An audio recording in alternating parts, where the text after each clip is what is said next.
we start. Classical education.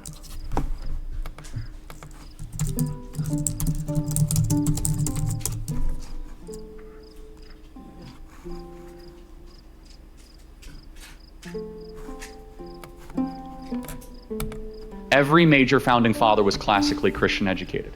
Now, what does that mean? That means they reasoned from the Bible. They studied Socrates, Plato, and Aristotle. They studied Aurelius. They studied Epictetus. They studied Seneca, all the classics. And they, first and foremost, were educated in a way of, you'll eventually can fill yourself with information.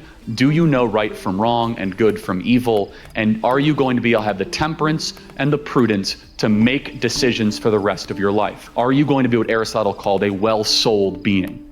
Every major founding father was classically Christian educated. Now, what does that mean? That means they reasoned from the Bible. They studied. All right. They reasoned from the Bible.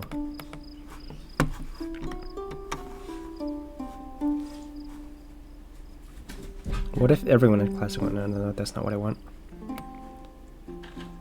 What is classical education and why does it need defending?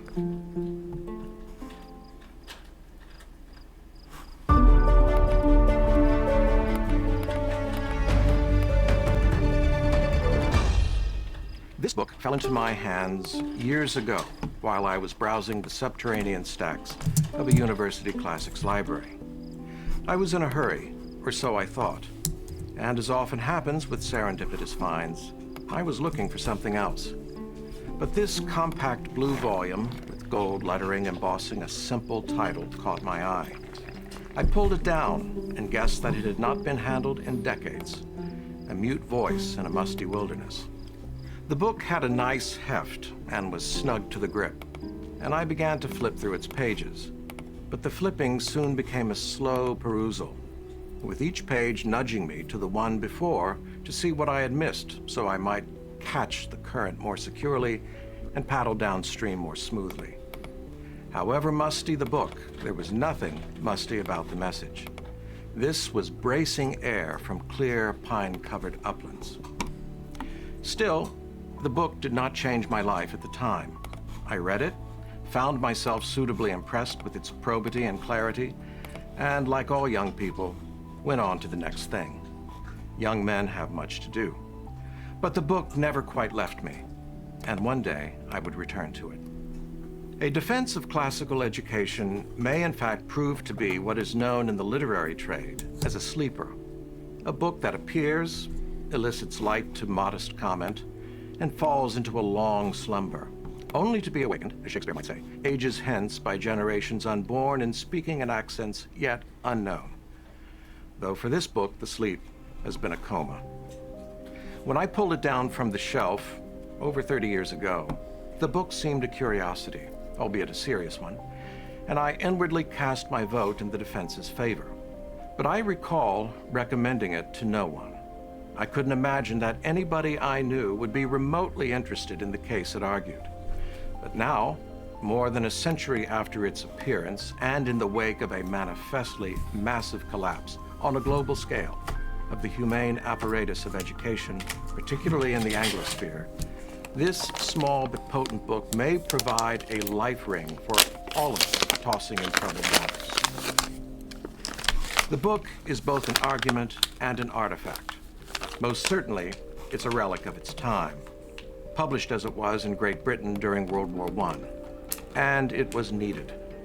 The early decades of the 20th century saw restless ferment on both sides of the Atlantic, raised against the grand old fortifying classical curriculum, the centuries-long dominance of Latin and Greek in all the premier and otherwise ambitious schools and universities.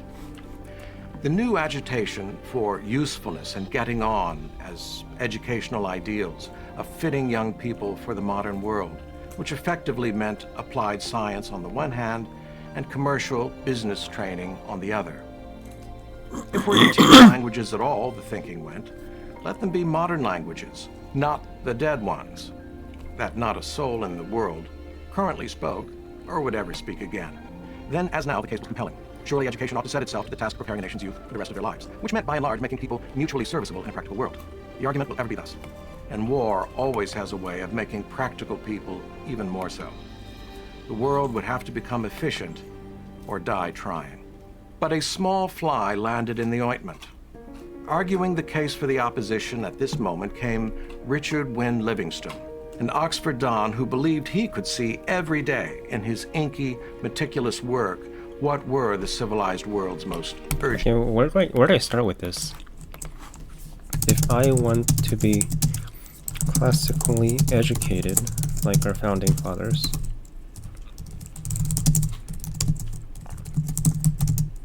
where do I start?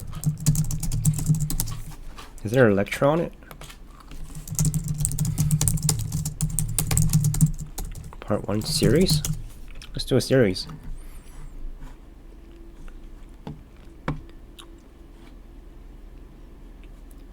Just by looking at this, he looks British, doesn't he? He looks British.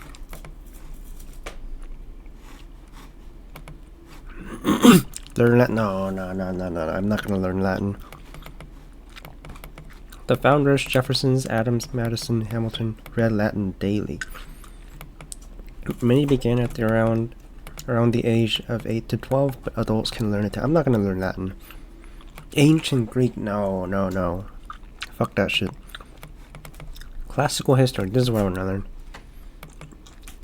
Herodotus. Thucydides. Oh, this is the Thucydides trap thing. Livy. Plutarch.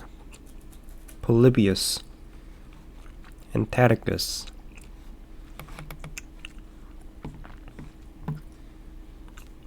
It takes 4 fucking years. No, I'm not gonna fucking learn Latin, bro. Just translate it. If you want, I can build you a structured curriculum. Just tell me how much time per day you want to spend. I want to get through it. I want to do it in one day. Hi, I'm Christopher Perrin. Welcome to this first lecture on the Introduction to Classical Education series. As you've probably already heard if you've listened to my brief intro, we're recovering something really important that was almost lost, what we're calling, for lack of a better phrase, I think it's a good phrase, but for lack of a better phrase, classical education or classical Christian education. Classical education has been around for a long time. It has a storied history. It's deep and it's wide, and that makes it difficult to define. It's like defining democracy or trying to define for someone who knows nothing about Christianity what Christianity is or what the Christian church is. So we need to be patient with ourselves, take our time, but still seek clarity and accuracy and even brevity at times. Sometimes we're going to need a brief, clear, and accurate definition or description of what classical education is. And many of you who are being introduced to classical education, who are educators stepping into this tradition, who maybe didn't come from it, didn't have a classical education yourself, you're asking this question appropriately over and over again. Well, just what is classical education? And I think, to be honest, you'll continue to ask that question. In this series, I'm going to seek to try to clearly define for us what classical education is. To do that, we're going to take a number of approaches because there are a number of good and legitimate ways of defining something. And we should be careful if we're going to define something that is deep and wide and has multiple facets. There's a sense in which we'll want to describe the whole, but then there's a sense in which we want to look at the constituent parts, the component parts of that whole. And so we'll see that as we define classical education, we'll move from whole to part and back again from part to whole. That'll be one ongoing movement. And this first lecture will be no exception. I'm going to try to give you a clear description or definition, a simple one, a dictionary definition for what classical and classical Christian education can be.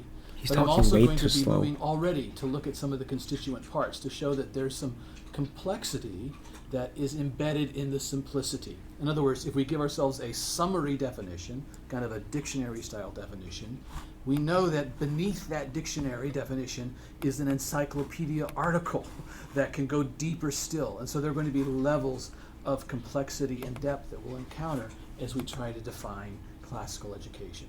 But we should start at the beginning, and we should start with some clarity, and perhaps we should start with the summary definitions. So we'll be doing that. Let's just take a moment to talk about this word definition, because we ought to define definition, because it's going to be so important for what we're going to do in this series. In fact, The first 5 or 6 lectures are going to be about defining and describing just what classical education is. Look at these words. Definitive. From, of course, the word definition, but some cognate words or some synonyms would be definitive and definite. And then, of course, their antonyms, indefinite and infinite and infinity. Well, at the root of both of these, both collections of words, is this word fine, which comes from the Latin word finis, which means end, boundary line, boundary or limit. So what are the limits of something? That's what we're encountering when we seek to define something. You've heard of the fine arts. Why are the fine arts called the fine arts? Also related to the Latin word finis, end, line, boundary. It's because Finis. the fine arts are ends in of themselves. So they're not a means to something else. To study art or music is to study it for its own sake. And so the liberal arts themselves, we're going to discover, are also valuable in and of themselves and not for any other purpose that transcend them. Needs. So when we talk about Is my mic defining a little something, loud? we're talking about the limits, the lines, the boundary lines of something. I hope that we can come up with a definition for classical education that you would consider to be fine, a very fine, good definition. But we'll also see that there's not just a single definition for classical education. There can be multiple definitions for classical education depending on how we're looking at it at the time. Well, this is what we're going to be doing. We're going to be defining, describing, and then eventually defending classical education in this series. And then we'll end by discussing it. We'll take one lecture just to discuss it. I'm going to be encouraging those of you who are viewing this in groups to discuss what it is after having observed and participated in 6 or 7 lectures. And then I'm going to encourage you to discuss it on the online forums as well, associated with this course. And then we'll end by deploying, approaching classical education for its deployment, its development, and for deepening it. Here's the syllabus, if you will. First, we'll be answering the what question. What is classical education? You'll see there's 6 lectures dedicated to what it is. All right, we're gonna watch This every single one of them. Where I'm answering that question as simply as I can. What is it?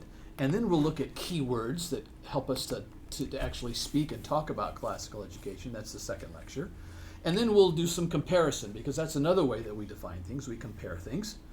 We'll look at models for classical education and the core or component elements of classical education. Both lectures 4 and 5 will involve some classification. And then during the 6th lecture, we'll be looking at the history of classical ed. It will be a very brief history. In 30 or 40 minutes, I'm going to describe, survey, trace the history of classical education going from biblical tradition, the Old Testament, through the Greeks and the Romans, to the church age, and to the secular or modern age. And then in lecture 7, we will defend classical education. Why do we hold to it in light of the alternatives that are available? And then the last 4 lectures will address the question of how. How do I just we want to learn the actually history. implement classical education today? That's where we're going. I want to remind you to download some PDF resources. You'll see on the website there's two resources for you. First of all, my 45-page pamphlet, An Introduction to Classical Education. You can download the PDF of that. All right, let's just go with what he said. What ChatGPT said. Start with Wheelock's Latin. I'm not doing that shit. Go be able to read Caesar, Cicero, and Virgil. Not doing that shit. But Athena's classical. We gotta start here. Just give me a brief summary. This video is brought to you by the Great Courses Plus. More on that Okay, later. which has more views?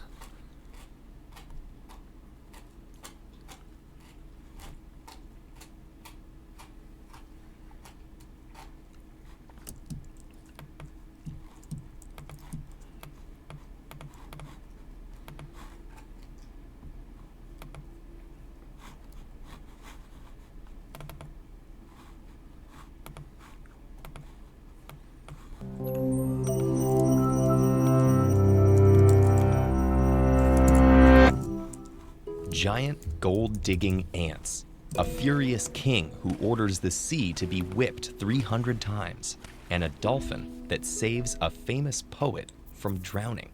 These are just some of the stories from the Histories by Herodotus, an ancient Greek writer from the 5th century BCE. Not all the events in the text may have happened exactly as Herodotus reported them, but this work revolutionized the way the past was recorded. Was it the Before first book or something? Herodotus, the past was documented as a list of events, with little or no attempt to explain their causes beyond accepting things as the will of the gods. Herodotus wanted a deeper, more rational understanding, so he took a new approach, looking at events from both sides to understand the reasons for them. Though he was Greek, Herodotus' hometown of Halicarnassus was part of the Persian Empire. He grew up during a series of wars between the powerful Persians and the smaller Greeks, and decided to find out all he could about the subject.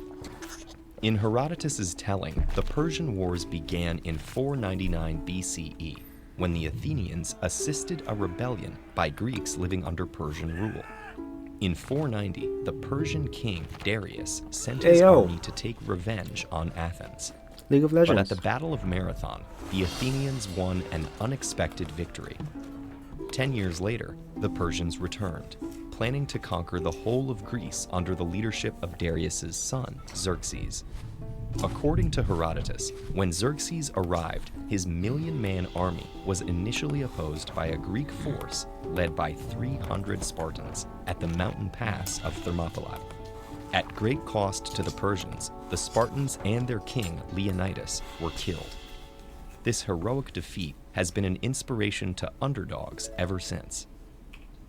A few weeks later, the Greek navy tricked the Persian fleet into fighting in a narrow sea channel near Athens. The Persians were defeated, and Xerxes fled, never to return.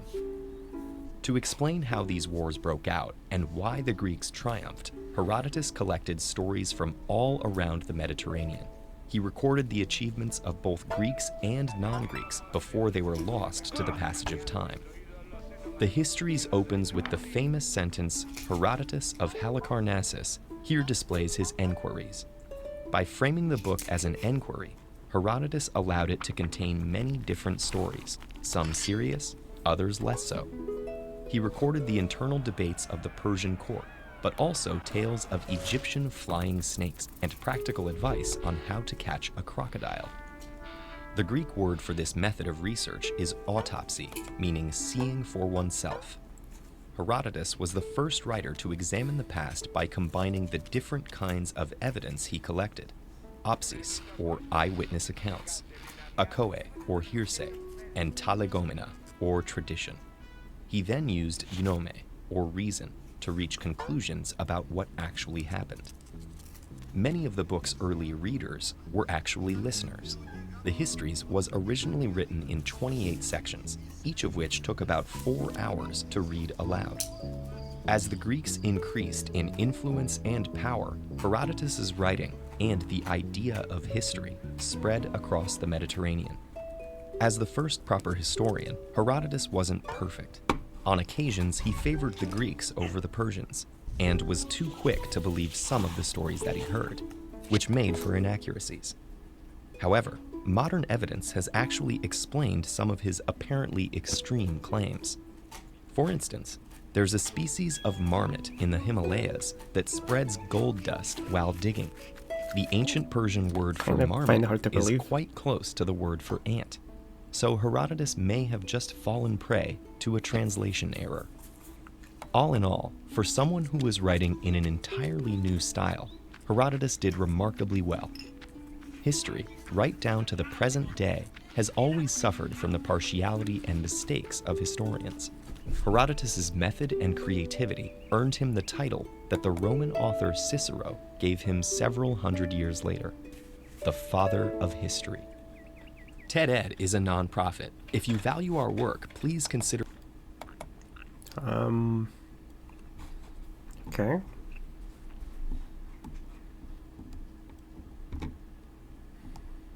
They study John Locke too. Alright, so where do we have to go? Gotta read that. Gotta read Greek literature and Latin literature.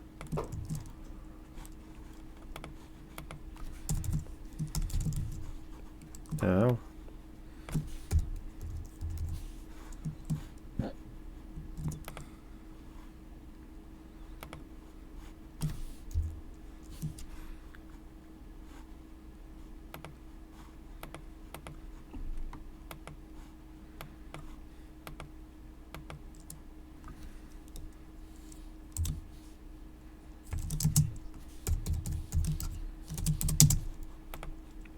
We are here.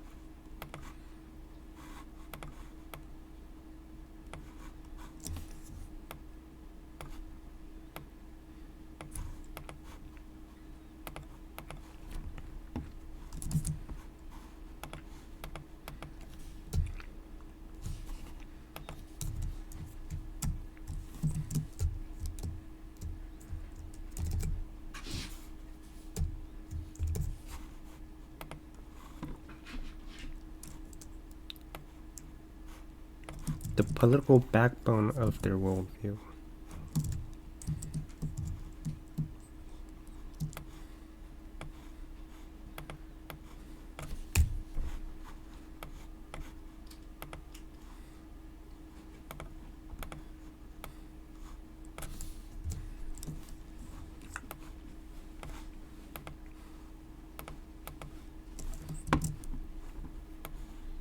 We gotta study all of this holy shit, man.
Okay, mathematics. We're not learning mathematics.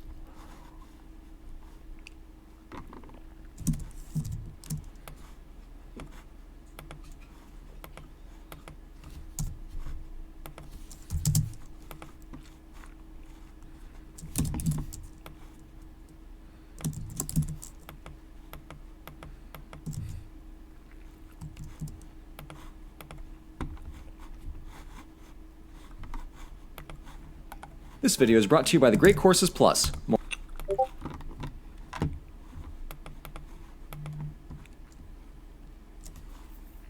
Oh, just let's do a summary. Herodotus, summarize this.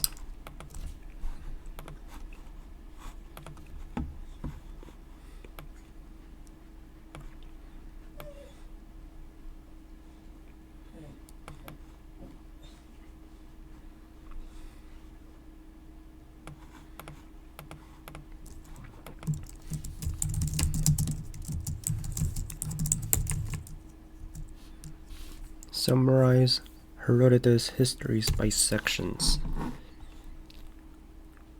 Here's a clean section-by-section summary of Herodotus' histories. It's 9 books. Clio, Origins of East-West Conflicts, begins with the mythic cause of Greek-Persian hostility, abduction of women like Io, Europea, Helen, story of Croesus, wealthy king of Lydia, his rise, oracles, and defeat by Cyrus the Great. This is the guy that the Jews like, right? Fall of Lydia, customs of various peoples, early life and rise of Cyrus, conquest of Medes, expansion of Persia, and with Cyrus defeating Babylon and weaving in moral lessons about hubris and faith. Okay. Summarize each books and why they're significant. Wait.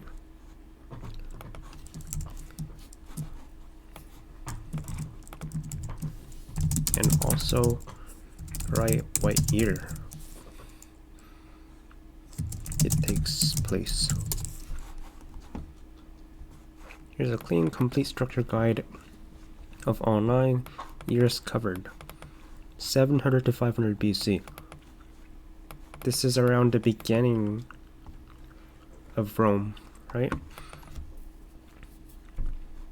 Opens with legendary cause of great conflict, Greek Eastern conflict, fall of Croesus, king of Lydia, his consultation of Delphi, Medes, Persia, rise of Persia under Cyrus the Great. Cyrus defeats Lydia and expands his empire across Asia Minor and Mesopotamia. Ends with Cyrus's conquest of Babylon. Babylon is a rock. Significance.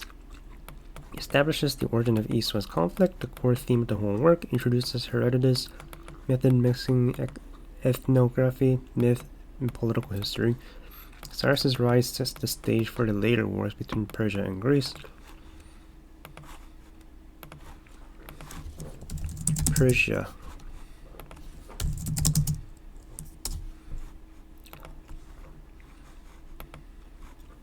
This is Persia, and right there is Greece.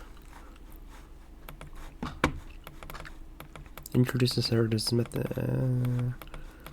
Croesus' story introduces the moral theme of Hebrews and the instability of fortune. User rate is covered mostly up to 529 BC. A long description of Egypt, geography, religion, customs, and kings.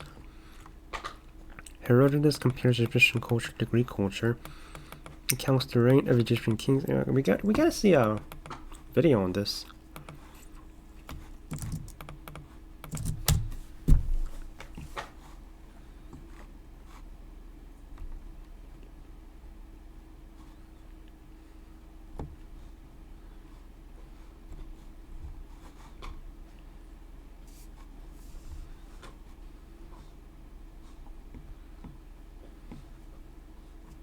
Is there one with pictures?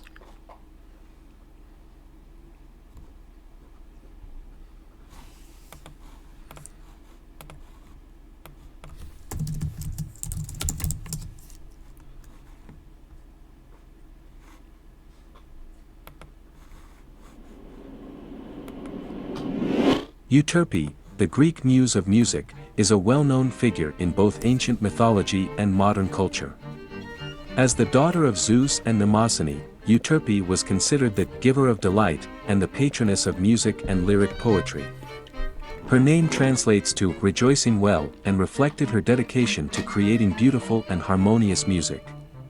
Euterpe was often depicted in ancient art with a double flute or the single flute known as the aulos, a symbol of her influence over music. She was also commonly portrayed wearing a crown of flowers, a representation of the power of music to bring joy to people's lives. Beyond its aesthetic influence, Euterpe's association with music led to the belief that music had a powerful effect on the human psyche. In ancient Greece, music was often used in healing physical and mental illnesses. Even today, Euterpe's name lives on in our culture and language. When we attend a musical concert and feel uplifted, we are experiencing the same joy that Euterpe was said to have bestowed upon her audience. Euterpe's influence over music and its ability to bring happiness to people's lives continues to be celebrated and recognized in modern times. So she's Taylor Swift. Euterpe was one of the most talented and beautiful muses that lived on Mount Olympus. She was loved by the gods for her gift of music and her ability to bring joy and happiness to everyone around her. She was born from the 4 sacred springs on Helicon, where her sisters Calliope, Clio, and Urania also lived. Are we talking about the book? Like, is this part of classic literature, or is this just a myth?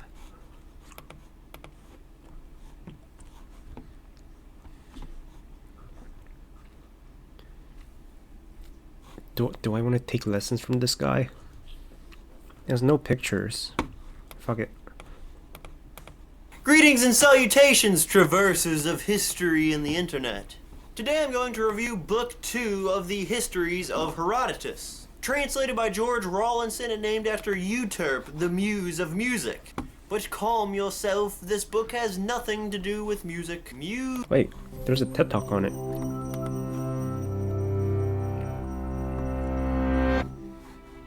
pharaoh Ramesses II reigned for almost 70 years in the 13th century BCE. This is the guy from the Bible. He presided over a golden age of Egyptian prosperity. But was he That's a in model Genesis, leader, right? or a shameless egomaniac and master of propaganda? Order. Who do we have on the stand? Ramesses II? Hell, I believe you mean the strong bull, protector of Egypt who subdues foreign lands, rich in years, great in victories, chosen by Ra, whose justice is powerful, Ramesses, beloved of Amun. But you may refer to him as Ramesses the Great. Ramesses. I think I've heard of him. Let my people go. Moses? Yes, Your Honor. He was the infamously stubborn pharaoh of Exodus, who Fucking forced knew it. enslaved Hebrews to build out his extravagant capital city of Paramses. Objection. There's no archaeological evidence that Ramesses used forced labor in his construction projects. Egyptians relied on highly trained artisans and craftsmen to build their cities and monuments, and menial labor like quarrying and moving stones was done by militarist soldiers and foreign mercenaries, all of whom were compensated for their work. So he's not the pharaoh from Exodus? It's hard to say for certain. According to some timelines, Ramesses is the best candidate for that particular pharaoh, but there's no evidence of any Hebrew population in Egypt during his So reign. he's the most and likely. certainly no records of a revolution or mass migration like the one described in Exodus. Is that really so surprising? It's not like Ramses kept records of any other time he was defeated. What do you mean? Our great pharaoh here operated one of the largest propaganda machines in ancient history. Almost all pharaohs relied on propaganda to control their country, and Ramses had particularly big sandals to fill. His father, Seti I, led Egypt to a period of great wealth and stability that Ramses worked hard to maintain. Through propaganda, yes, but also military glory. More like military aggression. By the end of Seti's reign, he had established peace with the neighboring Hittites by guaranteeing Egyptian control over a sought-after region called Kadesh. But in the 5th year of his reign, Ramesses Israel. broke those agreements. It wasn't the most peaceful decision, but Ramesses believed a military victory would aid his efforts to restore Egypt's reputation. And he was right. His victory over the Hittites cemented Ramesses' persona as a heroic pharaoh of old. Yeah, except he didn't even win. His supposed victory was actually a stalemate in which the pharaoh's arrogance almost cost Egypt the entire war. When 2 Hittite spies told Ramesses the enemy had fled in fear, he let his guard down, allowing his men to be ambushed. He played right into the Hittites' trap and almost lost everything. Yet the official story Ramesses had chiseled across Egypt cast himself as the battle's greatest hero. Military achievements were important for legitimizing a pharaoh's power, even if that meant a bit of exaggeration. A bit? You can't trust anything this guy says. If it wasn't for the Hittites' conflicting record, we'd still be buying Ramesses' propaganda. Who are the Hittites?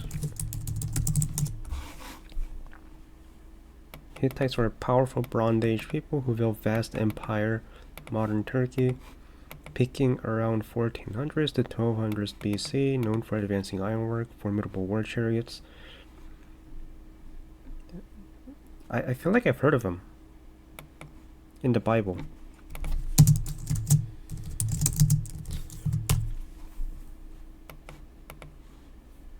In Canaan, Genesis, lived in the Promised Land alongside the Israelites, or interacting with patriots like Abraham, buying whatever this is, Mech, god damn it,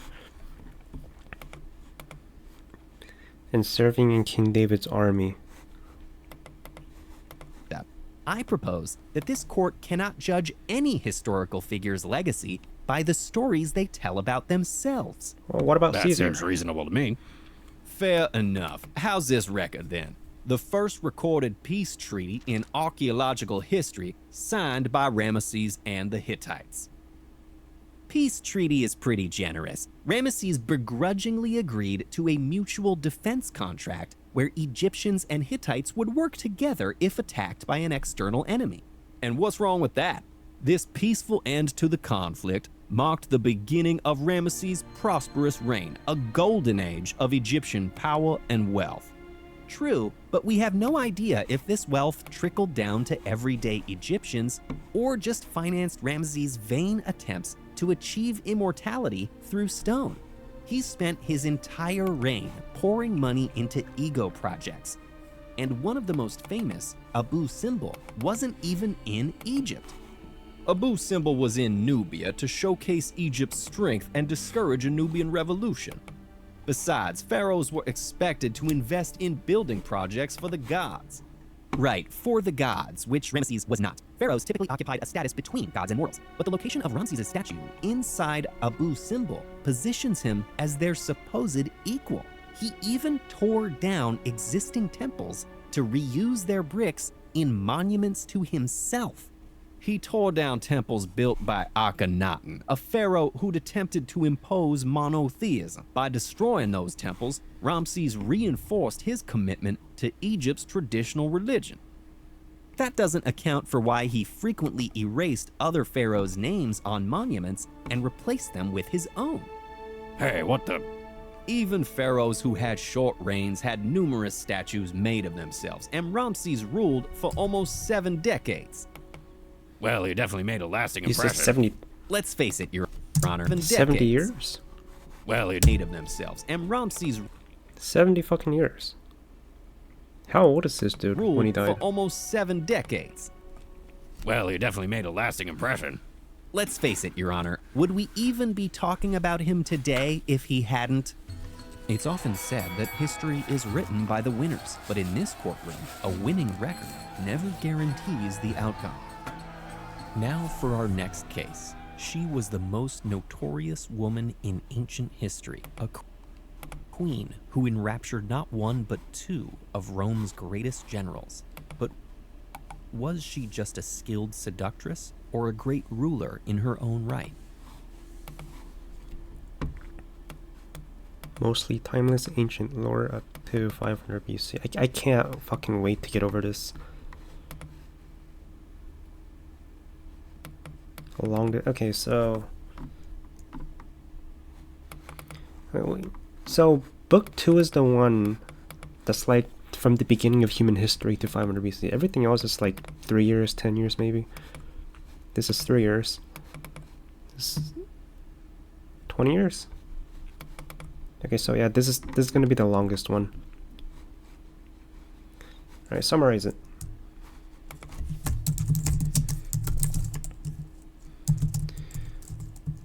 Euterpe.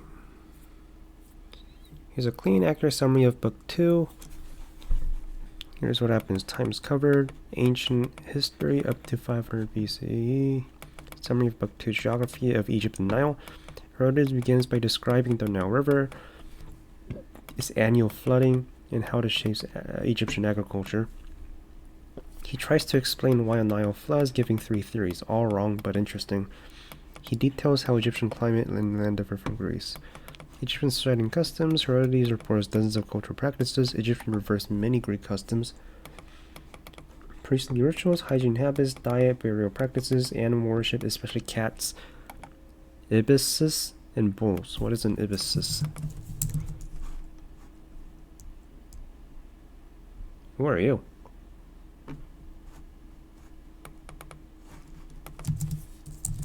Where are you from? You're from Australia. They're not from one country. They're found worldwide. Why do I never see one? In bulls, religious taboos and festivals, he repeatedly contrasts Egypt with Greece to show its uniqueness. Kings of Egypt. Builders of pyramids. Whoever these people are, and many lesser-known kings with strange stories and customs. The very rich and eccentric king Ramphincentus reforms under Psammetichus, who allowed Greek settlers. Egyptian religion. He describes rituals, animal cults, death practices, and Egyptian afterlife. Herodotus notes that many Greek gods came from origin from Egypt, reflecting a Greek belief in Egypt's cultural primacy. What the hell? Really? Many of the Greek gods came from Egypt. Proofs of Egyptian antiquity. Herodotus argues that Egypt is one of the oldest civilizations. He includes linguistic experiments, observation and mummifications, measurements of pyramids, temple inscriptions, claims of 12,000-year-long religious history. Some of this is inaccurate, but history valuable. Persian conquest of Egypt. The book ends by returning to the narrative thread. Persian king Cambyses invades Egypt. Egypt falls, beginning Persian rules. This sets up Book 3. Why Book 2 is significant. First major ethnography of Western literature. Herodotus approaches Egypt not only as a historian but as an anthropologist. Describes custom, shows Greek admiration for Egypt. Older, wiser, more religious, more scientifically advanced. Influenced Greek philosophies and later Roman writers. He established the idea that history requires understanding foreign peoples. You cannot understand wars unless you understand the cultures involved. The longest and most detailed ancient account of Egypt by a foreigner. Most knowledge about Egypt and classical antiquity came through this book. Connects mythology, geography, anthropology, and politics. Prepares the ground for Persian Wars narrative. Persia's conquest of Egypt is the largest empire in the world. Important understanding future Persian power against Greece. If you want, I can also provide one-page study guide. Book 2, bulletin point outline. Timeline of Book 2's rulers. Comparison between Herodotus' Egypt and modern Egyptology. Hold on.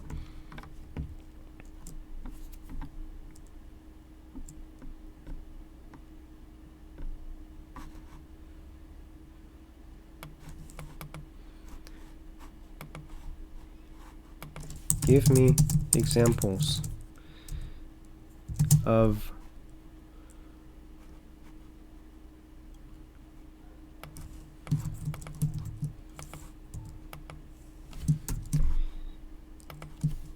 Give me examples.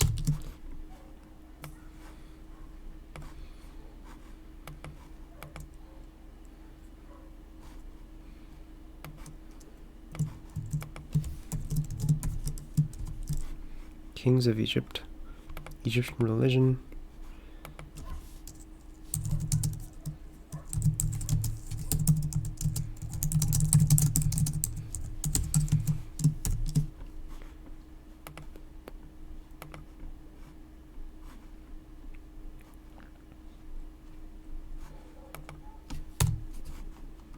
Give me an example.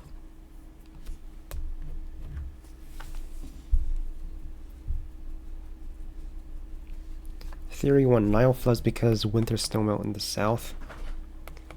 It flows from ocean river that circles Earth. Seasonal winds blocks the Nile and makes it flow. He is wrong because the river flows from a region of summer where summer and winter are reversed. The heat draws water up, causing seasonal imbalance. Creative but incorrect. Examples of dozens cultural practices: worship of animals, sacrificial burial. Priests shave their entire bodies every few days. Priests washing cold twice daily and twice nightly. Daily life and customs: women go to market, men stay home and weave. Egyptians write from right to left. No, it should be from left to right. Egyptians knead dough with their feet, but handle clay with their hands.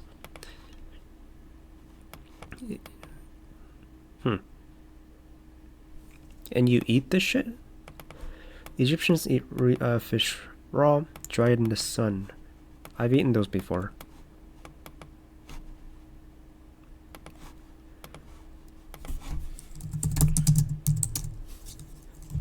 I've eaten some before. They're actually pretty good. Yeah, it's kind of salty too. Priest wash in cold water. Okay, circumcision was white. Is this where it comes from? Is this where it comes from? The Jews. Social behavior. Extremely hygienic culture. Constant washing linen clothing. Extreme reverence for cats. Family members mourn cats as if they were human. Same with dogs, to be honest. Funerals and mourning rituals were elaborate and highly regulated. Food and agriculture. Beer made from barley, no grapes. Bread baked are different from Greeks, using specific molds. Reliance entirely on Nile for agriculture, government, and military. The caste of warrior class Egyptians who lived off state support. So this is welfare. Strict hereditary professions, Greek gods. Especially equates with Egyptian gods. Where did Zeus come from? Poseidon says Egyptians did not originally have Poseidon. Learned from the Libyans. Hera. Wait, Zeus. Amun. There he is. Is this you, bro? This is Zeus.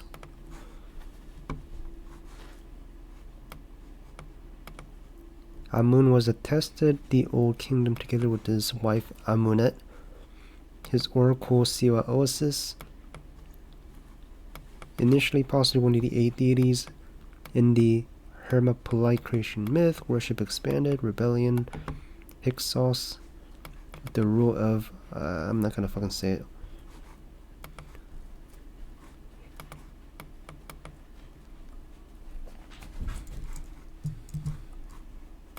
AI mode.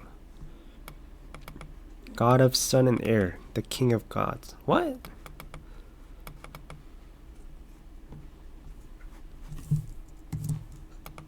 Zeus?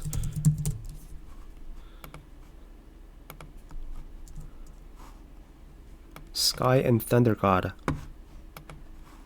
And then Amun is sun and air. Sky and thunder.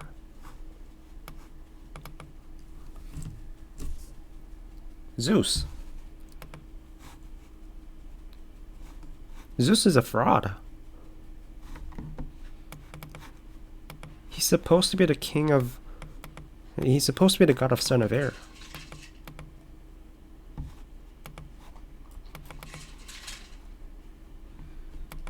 General claim. Okay, if you want, I can also give you a complete table of Greek gods, Egyptian counterparts, full list of cultural practices, corrected version, 1-page summary for quick studying. Now, go into book 3.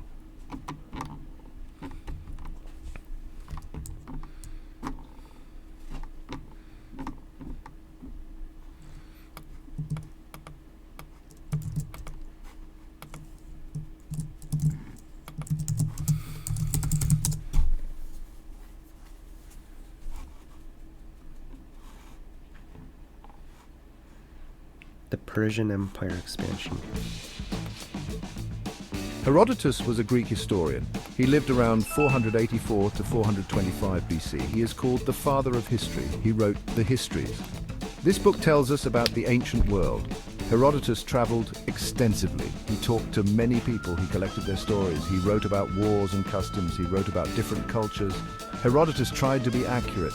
He wanted to record what he learned. He did not always separate fact from fiction. This makes his work interesting. It gives us a glimpse into the past. The third book of the Histories is called Thalia. It focuses on the Persian Empire.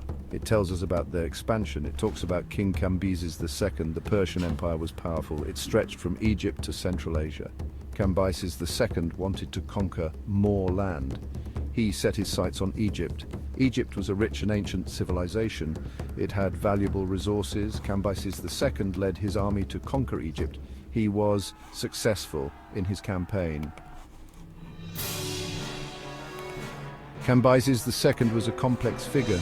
He was a skilled military leader. He was also known for his cruelty.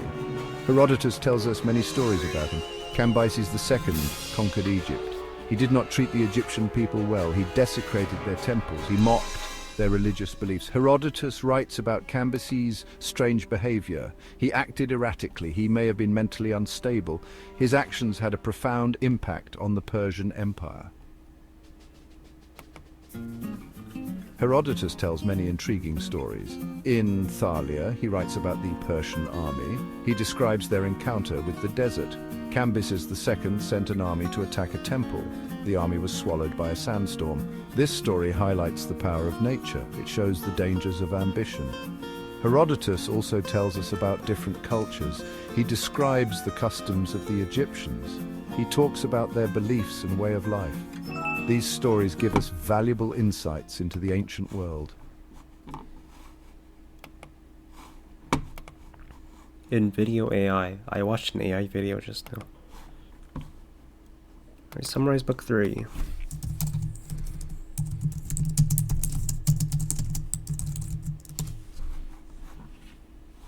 Okay, there's a clear, structured book summary of book 3, including examples. Here's main themes: Persian conquers Egypt, madness of Cambyses, political revolution inside Persia, early reign and organization of Darius, from League of Legends, ethnographies, Arabia and India. Summary: after Cyrus dies, his son Cambyses becomes king. He invades Egypt and conquers it. Let's see.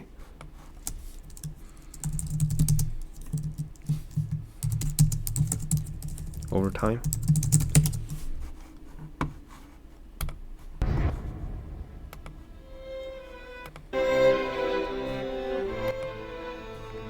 So we're looking at 500 BC. There we go. They conquered and lost it. Alright, that's all we want to see. The Egyptians resisted at Pelusium, but Cambyses wins. Psammetichus is captured and eventually executed. Cambyses installs Persian rule in Egypt. Significance: Persia reaches its greatest size. Egypt became part of the Persian Empire for the first time. Cambyses' madness and strange acts. Herodotus portrays Cambyses as mentally unstable, possibly propaganda, but famous in Greek history. Examples: kills the sacred Egyptian Apis-bull with a dagger. Opens ancient tomb to mock the mummies. Kills his own brother. Murders nobles, abuses officials, and desecrates temples. Sends an army to conquer Ethiopia. It starves in the desert. Significance: Herodotus uses Cambyses to illustrate the dangers of despotic madness, common in Greek views of Persian kings. Still, we still have mad kings in Persia. Alatoya, right? President of Iran. He looks like a madman. The false Smerdis, the magician usurper. While Cambyses is away, magician priest impersonates Smerdis and takes the throne. Examples: impostor hides in the palace, avoids public view to conceal his different ears. He's missing them. Persians accept him as king, believing he is genuine Smerdis. Meanwhile, Cambyses dies mysteriously from a self-inflicted wound. Shows how fragile autocracy can be. One figure can seize control. 7 Persian conspirators include whatever these people are in Darius. Examples: they debate the best form of government: monarchy, oligarchy, and democracy. Otanes argues for democracy. Megabyzus argues for oligarchy. Darius argues for monarchy and wins. They stormed the palace and killed the Farsmerdes. Significance: this is the earliest recorded political theory debate in world literature. It sets the stage for Darius's rise and becomes king. How he becomes king: after conspiracy, nobles hold a contest. Whoever man's horse neighs first that sunrise becomes king. That what? You just flip a coin and that's how you become king? Darius's groom chased by letting Darius's horse smell a mare, so it whinnies immediately. Examples: praises Darius for being energetic and efficient, reorganizes empire into satrapies with regular taxation, and this creates the administrative structure that makes Persia the most sophisticated empire in the ancient world. Persian administration and tribute system. India paid the most gold dust, Babylon paid silver, Egypt paid grain and money. And this was 500 BCE, 22, so this is way after Genesis, Joseph's time. Shows how huge diverse the Persian Empire was. Ethnographies, Arabia and India. Herodotus includes a long description of these regions. Arabia, source of frankincense and myrrh. Describes giant winged serpents guarding incense trees. Show me. Cobras? You mean cobras? Cobras. Like king cobras, right?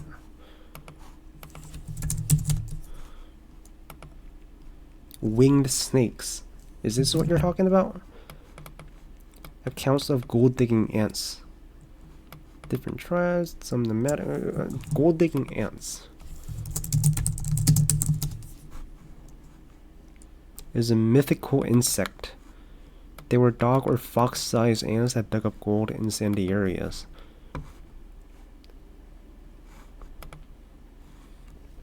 I feel like there is a gold-digging ant. Like, it's probably not gold, it's probably something like yellow grass or limestone. But I feel like there's some truth to this, right?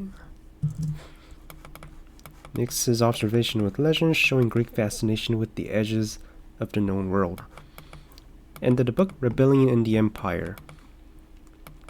After Darius takes power, revolts break out across the empire. Examples: revolt in Babylon, revolt in Egypt.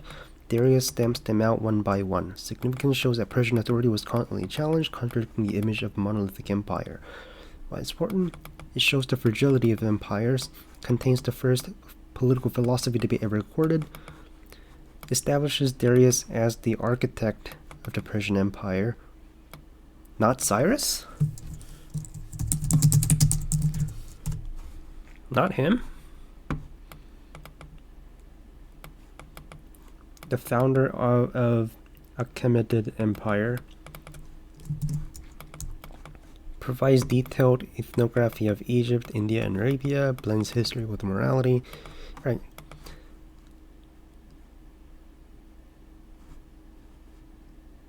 Tell me, what was the debate, political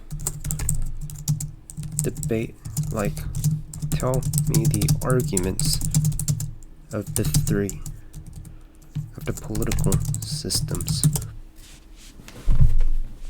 Early recorded government debate. Alright, here's the argument.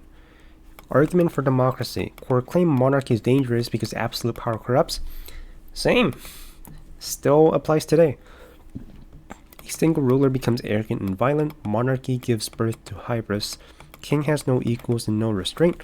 Inevitably abuses citizens. Monarchs distrust good people and reward the wicked. Virtuous people seem like rivals to a king. Bad people flatter him and gain influence. Still same. Law should rule, not a man. Athens introduces the term isonomia, equal under law, argues for rule of law, public offices held by lot, public accountability, open deliberation, accountability prevents tyranny. Officials in democracy answers to citizens, king answers to no one. Shows Greek-style political values emerging inside Persian debate, represents the Greek ideal of freedom and equality. Megabusiness, argument for oligarchy, rule of the best. Democracy is chaotic, the masses are foolish. Power should be in the hands of the wise and noble. Main arguments: the common people lack knowledge. Megabusiness says the masses are like raging river, unpredictable and dangerous. Somewhat true, still. Democracy leads to mob rule, still true. Reverses Ortain's claim: kings are dangerous, but so are crowds. A select group of the best men can rule with reason. Aristocrats are educated, self-controlled, and experienced. But again, like, oligarchs can be corrupt too, right? Oligarchy balances power without instability, fewer rulers, more responsibility, but not just one ruler, avoids monarchs' corruption. No, they're still corrupt.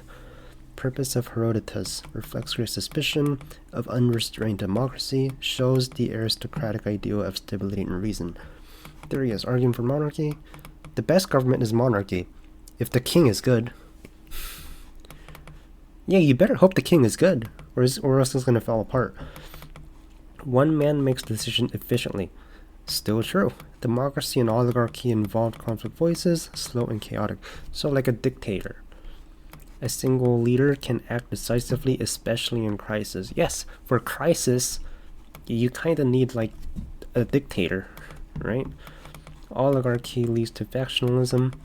Aristocrats compete for power. Civil war. Democracy leads to corruption. The poor turn on the rich. Demagogues rise quickly by flattering the crowd. Persia has always been strong under kings. Let us keep the tradition of our fathers. Historical argument. Persia expanded because of monarchs like Cyrus. Herodotus subtly hints Darius is manipulating the debate. Darius wins, becomes kings, begins the line that invades Greece. What Herodotus is really doing. He uses the debate to present the first recorded comparative political... Like, all of this is still true today. Like, all three, right? Contrast Persian and Greek political thought, foreshadow a clash between Persian monarchy and Greek democracy, shows that all systems have strengths and weaknesses. Many scholars argue the debate is Greek thinking in Persian mouths, Herodotus projecting Greek intellectual debates into a Persian setting. This debate influenced later Greek political thinkers, ultimately Roman political theory as well. It's the distant ancestor of arguments still made today. That's what I'm saying. All this argument made like 2,000-3,000 years ago still applies today. Compare this to debate to... not yet. Summarize book 4. Actually...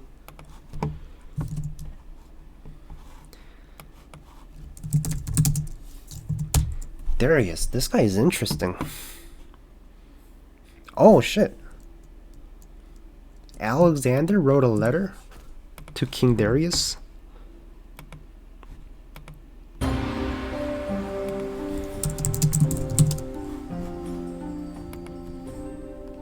The following is a letter out. This is Darius.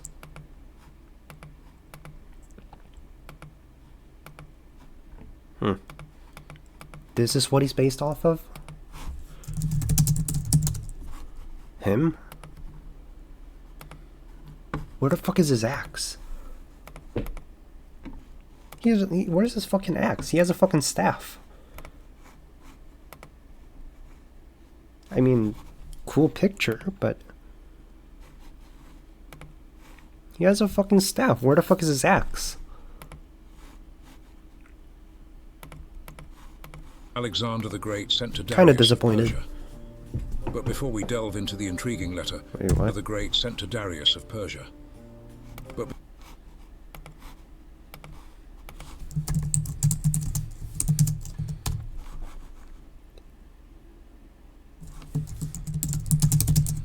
Darius.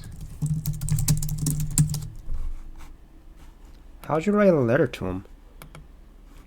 You wrote a letter to King Darius. He's been dead, bro. How the fuck did you write a letter? Before we delve into the intriguing letter, let's first set the scene with some essential background information. In November of 333 BCE, Alexander the Great triumphed over a vast Persian force in one of the greatest clashes of his Asian campaign, in what is now known as the Battle of Issus. This battle came 18 months after Alexander first set foot in Asia, breaching the frontiers of the Persian Empire. His troops traversed the enemy's land with little resistance.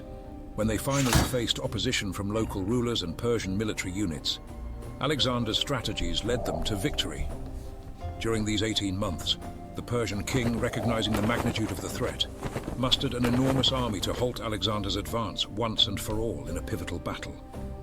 King Darius III chose to command this massive force, which, according to ancient texts, might have numbered up to 600,000. Yeah, but he was scholars dead. suggest a figure closer to 60,000. He was dead when Alexander the Persians the Great was vastly alive. outnumbered the Macedonians. Despite the odds, Alexander devised a strategic plan that leveled the playing field. Spotting a weak point in the Persian lines, he led a cavalry charge directly towards Darius. The sight of their king fleeing the battlefield demoralized the Persian troops, leading to their defeat, while Darius escaped capture. So what's the Despite letter? not seizing Darius, Alexander secured a trove of treasures from Damascus and took the Persian king's family captive. He treated them with dignity, yet their release was not an option. In these trying times, Darius sent messengers with a letter to Alexander, the contents of which are preserved in the writings of the 2nd century historian Arrian of Nicomedia. Drawing on accounts from Alexander's own companions, Arrian's narrative provides a credible glimpse into this pivotal moment in history. These events mark the words and deeds of Alexander the Great.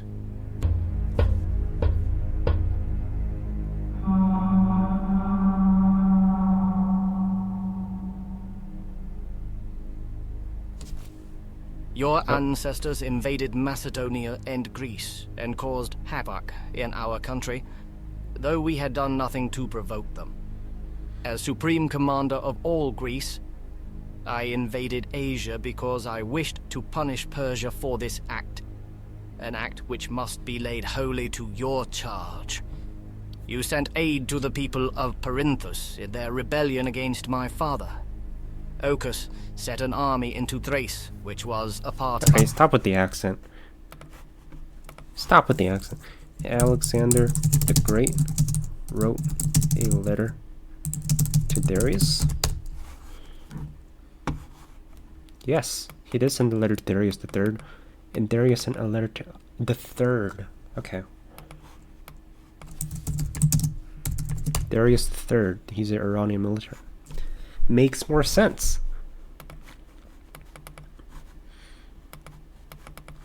Darius says Darius the Third asks for captured families back, calls himself Kings of Kings, says Alexander should stop fighting, offers a ransom for the release of his mother, wife, and children. His response says he is now the rightful king of Asia because he defeated Darius in battle.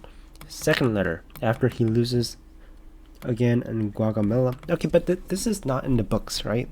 This is after 500 BC. Response, you call yourself king, but whoever wins a battle is king. Come at me as a suppliant and you will receive back your family and anything else you request. This is the most famous letter to Darius reported in ancient sources.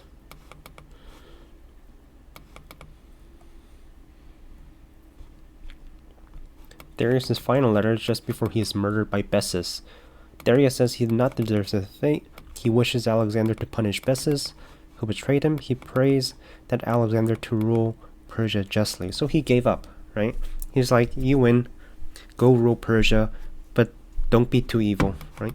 This letter is reported by Curtius and Diodorus. Alexander is said to have wept and honored Darius with a royal burial. Why letter matter? They show that Alexander saw himself as not just a conqueror, but as a legitimate successor to the Persian kings.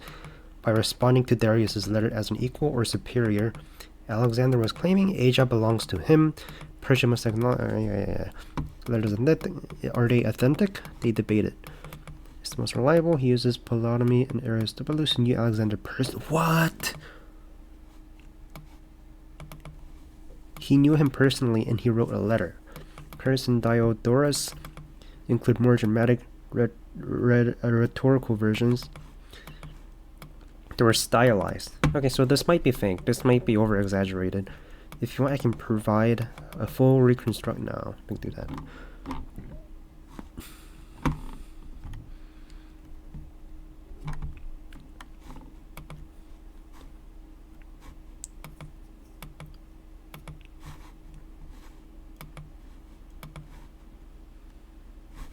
Interesting. Alright. Now go on to book 4.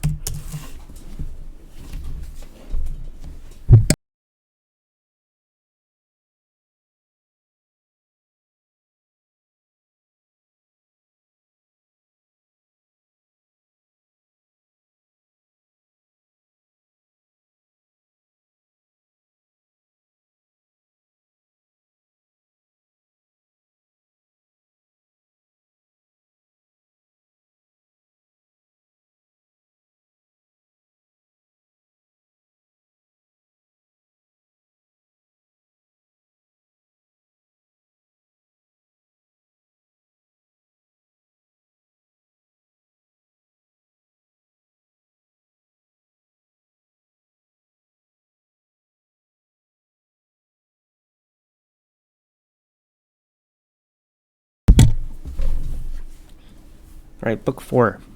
Melpomene. Events right after Darius' campaign against the Scythians. Background stories go further back. Who they are: nomadic tribes north of the Black Sea.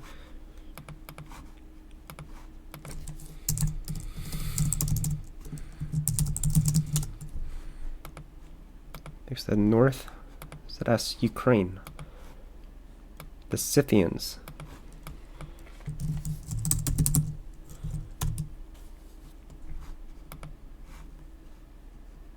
Is it them?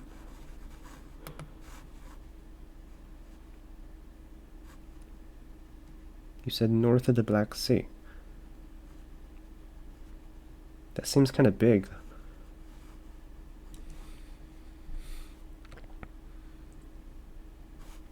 Okay, go on. He describes the origin stories. Hercules and Serpent One founding the Scythians.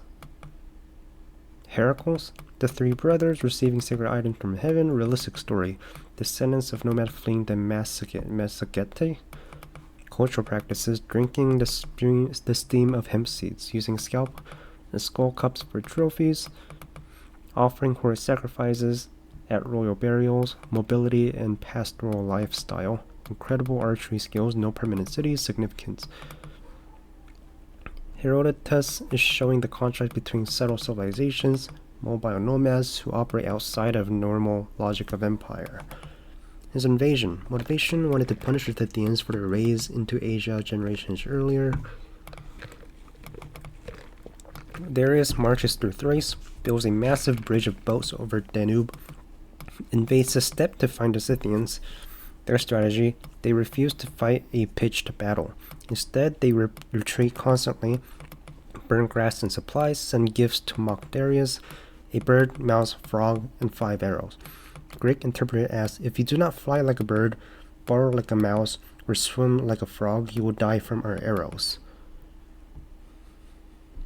Outcome: Darius gets exhausted chasing them, retreats back to Danube, barely escapes. Scythians fails to destroy the bridge because of the Greeks' allies keep it intact. Significance: this is a classic failure of empire against nomadic warfare, an early version of you can't conquer the steppe. So this is like America trying to invade Vietnam and failing because what is there to do there, right? The Amazons. Scythian version: Herodotus gives rationalized myth of the Amazons. Amazons called Oiorpata mankillers defeat Greeks at Troy, blown off course to Scythia, fight the Scythians at first, then merge with them through intermarriage. Found the Sauromate people, ancestors of Sarmatians. It shows how Herodotus blends myth, ethnography, and plausible anthropology. Libya, North Africa, people and geography. This is one of Herodotus' longest ethnic surveys. He describes Libya tribes east to west, diets, marriage customs, herding practices, the Nasamones and their strange initiation rites. These people who live without weapons and race 4-horse chariots. The oasis of Ammon, the oracle of Siwa, the same one Alexander would later visit. And environment: hippopotamus, giant snakes, sheep with fat tails. Desert geography wins. Significance: Herodotus is symmetrically mapping the world, the first anthropological tour of Africa in Western literature. Story of Cyrene. Greek colonization of Libya. Key events: the islands of Thera sends letters to Libya after an oracle from Delphi. They found Cyrene, which later became a wealthy city. The kings of Cyrene. Battle of dynasty rise and fall. Relations with the Libyan tribes. Ends with Persia rising in Egypt and influencing Cyrene. Shows Greek culture spreads into Africa and how colonies develop through divine sanctions and oracles. Overall theme: limits of empire.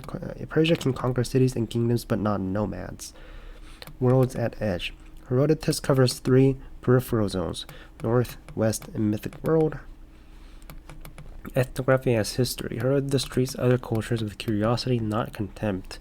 Geography as destiny. Environmental conditions explain political outcomes, why Scythia is unconquerable. Same with Afghanistan. Same with Vietnam. If you want, I can continue with book 5. Let's see. Book 4.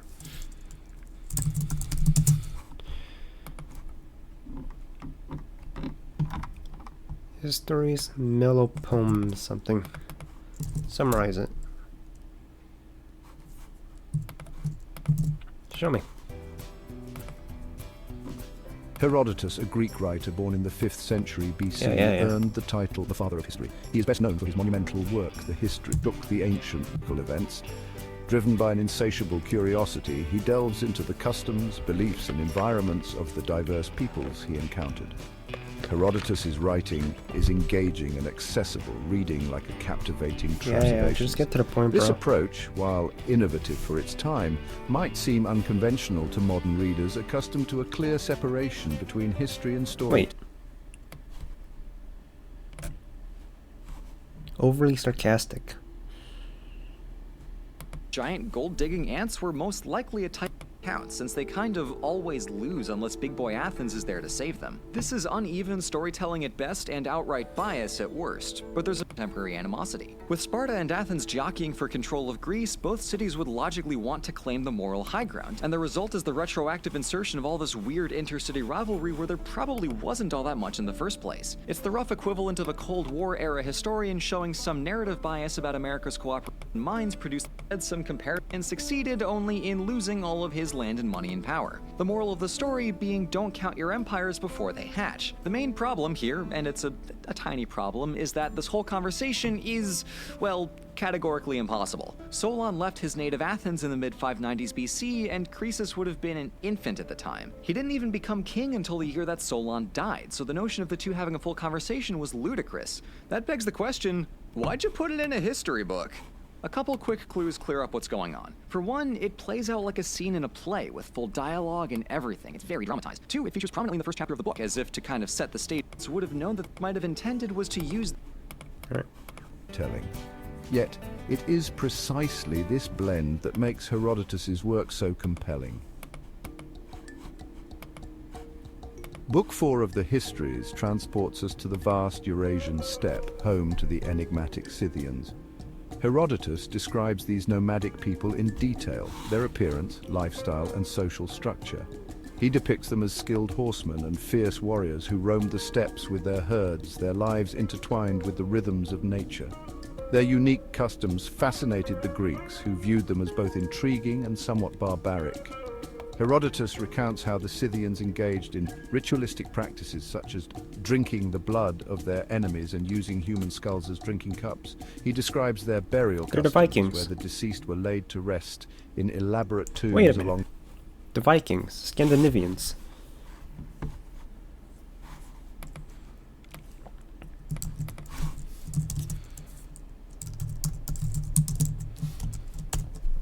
Is that them? Great question. Vikings are definitely not the same people. They both were warrior cultures with similarities. Who are the Scythians? Okay, but about 1,000. Okay, but like, is it the same place? Norway, Sweden, Denmark? Okay, no.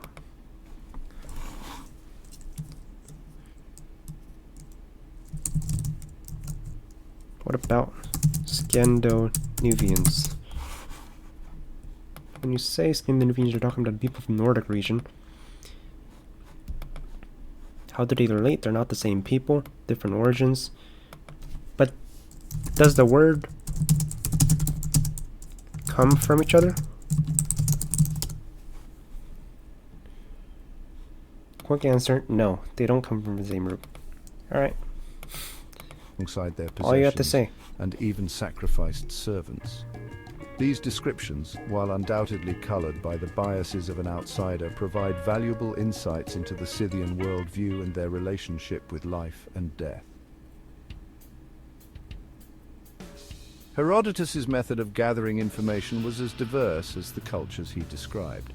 He relied on a combination of personal observation, interviews with locals, and oral traditions. He traveled extensively, visiting the lands and peoples he documented. He spoke with local informants, absorbing their stories and perspectives. He also drew heavily on oral histories, recognizing the importance of collective memory in understanding a culture. This method, while not without its limitations, allowed Herodotus to capture a more nuanced and multifaceted view of the past. He acknowledges the potential for bias and conflicting accounts, often presenting multiple versions of events and allowing readers to draw their own conclusions. Section 4. Curious Customs and Fantastic Creatures. Book 4 is replete with fascinating anecdotes and observations that highlight Herodotus' keen eye for detail. Maybe there's a Wikipedia page on histories.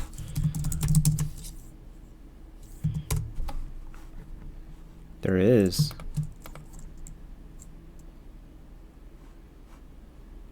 Paperback 2003. Translated by Aubrey D. something.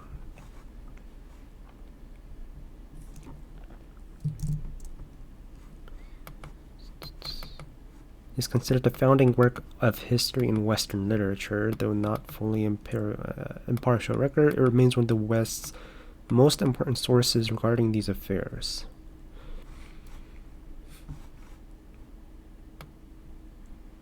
Publication history.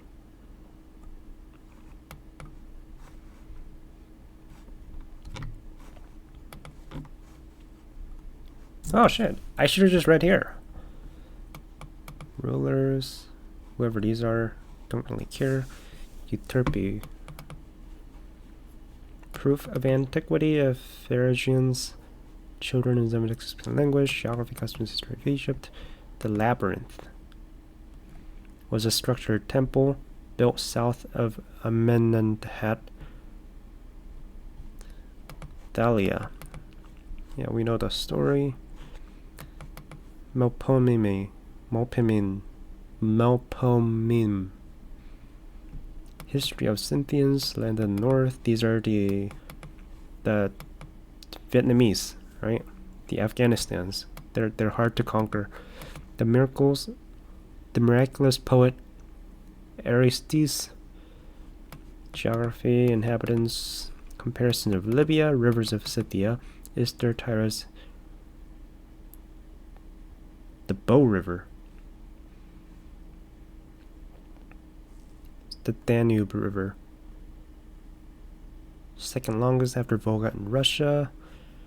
Culture of Scythians, religion and burial site, xenophobia, story of Anacharsis, population, the beginning of Darius' attack on Scythia, introducing Pontpish Bridge. This is the bridge that they tried to save, right?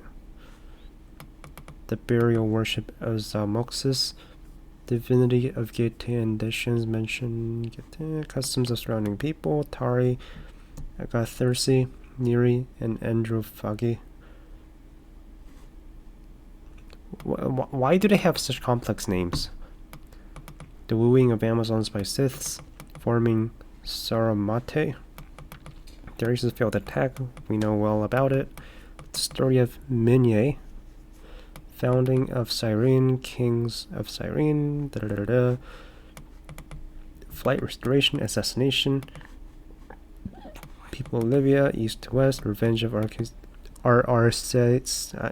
Fuck, man. Alright, fuck this book.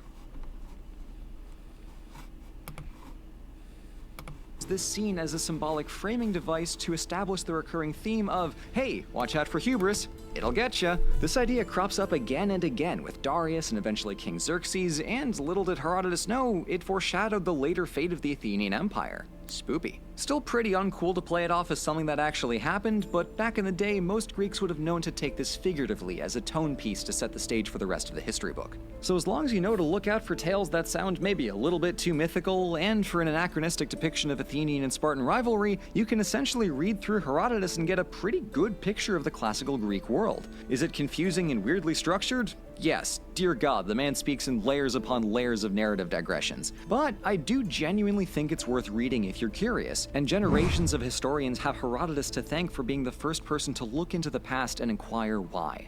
We here at OSP are all about teaching and learning, and if you want on-demand access to some of the world's best educators, all of the lectures, it's like a track that have got to dig a month to get you started. And his fascination with the unknown. He describes the harsh climate of the steppe, with its scorching sun. Right, so book 5 is about Darius has conquered, he's become the king, he's successful, and he gets into a fight with Scythians and loses. He tries, and it shows that he can't, there's limits, right? Like, the geography is so bad that you can't conquer it.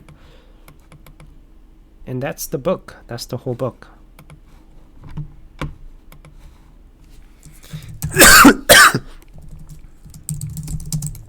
Summarize book 5. Here's a structured summary of Terpsichore. with example significance. Time period 499. We're in the 400s now. The buildup of Ionian revolt in the early stages of Greco-Persian Empire. Oh, here we go. I've heard a lot about this. The Ionian revolt begins. Who are the Ionians? Ionian, wait a minute. Wait a minute.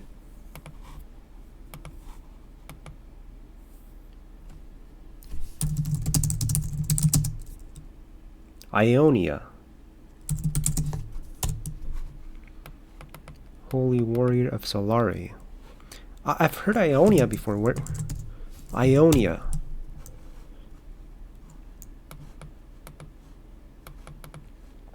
Land of unspoiled beauty, natural magic. Magic? What do you mean magic? Irelia, Karma. So we're thinking of these people. They kind of look Chinese.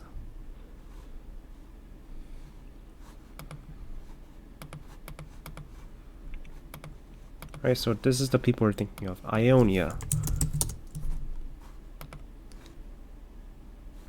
It's Turkey.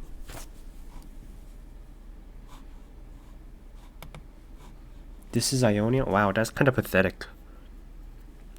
It's like at the edge of Turkey. Kind of disappointed, to be honest. Alright, book 5.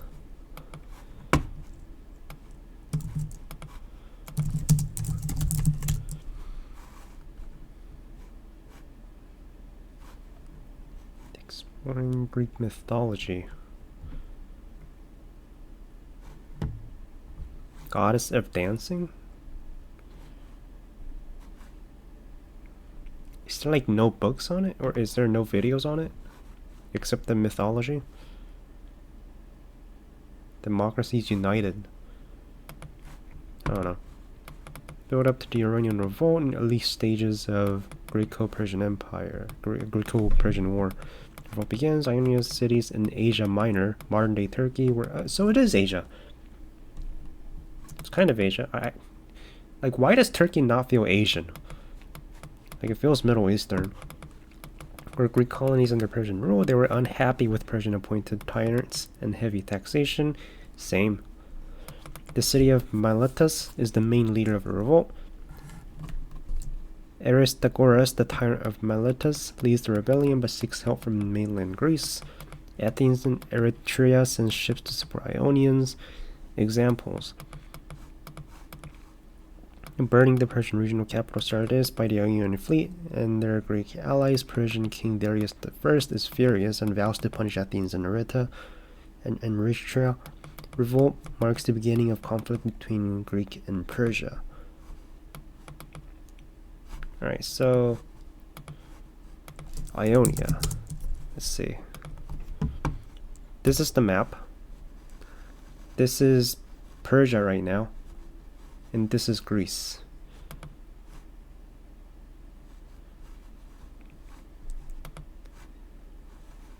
This is the map right now. We're Greek colonies under Persian rule. How does that work? They're Greek colonies, but they're under Persian rule. Okay, so we're bound to see a conflict here, right? They were unhappy with Persian appointed tyrants and heavy taxation. The city of Miletus lead a revolt. Athens and Eretria send ships to support Ionians. This marks the beginning of the conflict between Greece and Persia. So Greek versus Persia, and they're trying to fight over Ionia. Athens, where's Athens? That's Greece. And Eretria's involvement, support anger Persia, directly leading to a Persian military campaign against Greece. Eretria is later sacked and destroyed by the Persians in retaliation. Internal Greek politics and democracy of Athens. They're a democracy right now. Right, so Darius I is a monarch. Greece is a democracy. Right, so they're fighting. Internal Greek politics, democracy of Athens. Athens democracy around 500 BCE. Herodotus describes the political reforms that limit aristocratic power and increase citizen participation. These reforms shape Athens' future resistance to Persia. The defeat of Ionian revolt. After some initial success, revolt fails. Persian forces under generals like Mardonius and Datis systematically reconquer the rebellious cities. Miletus falls and leaders are executed. Significant failure of the revolt solidifies Persian control, but sets stage for Persian invasion of Greece.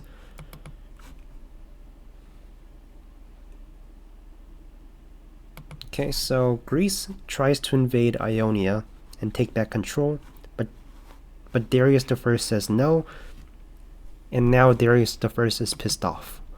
Right? Persian plans for invading Greece. Darius I prepares for full-scale invasion of Greece to punish Athens and Eretria.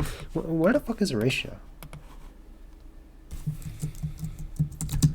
Eretria?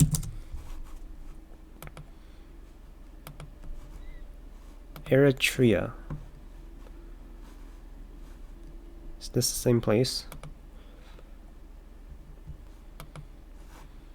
What are you doing there? You're not even in the region.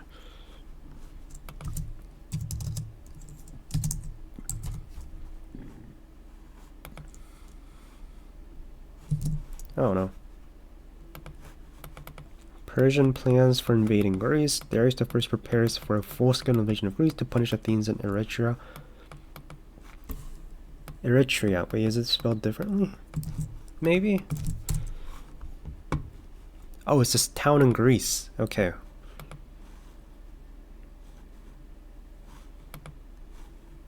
Eritrea. Yeah, that makes more sense.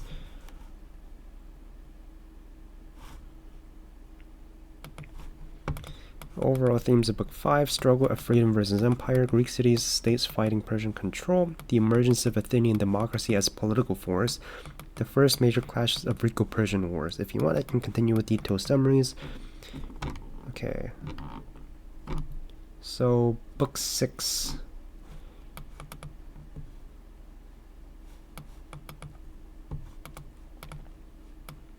Book 6 is where the war happens. So Book 5 leads up to Book 6. This is the Greco-Persian War. The First Persian War. Is there a summary on it? Erato.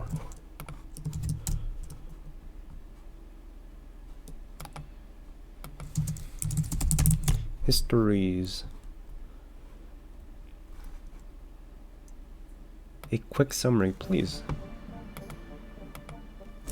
Herodotus, a Greek writer from the 5th century, of titans that shaped the future generation out of battles and treaties. He delves into the cultures, customs, and beliefs of both the Greeks and the Persians.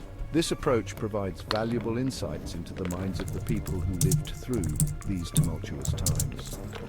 Herodotus's work reveals the complex interplay of human ambition, political intrigue, and cultural clashes that fueled the conflict between East and West.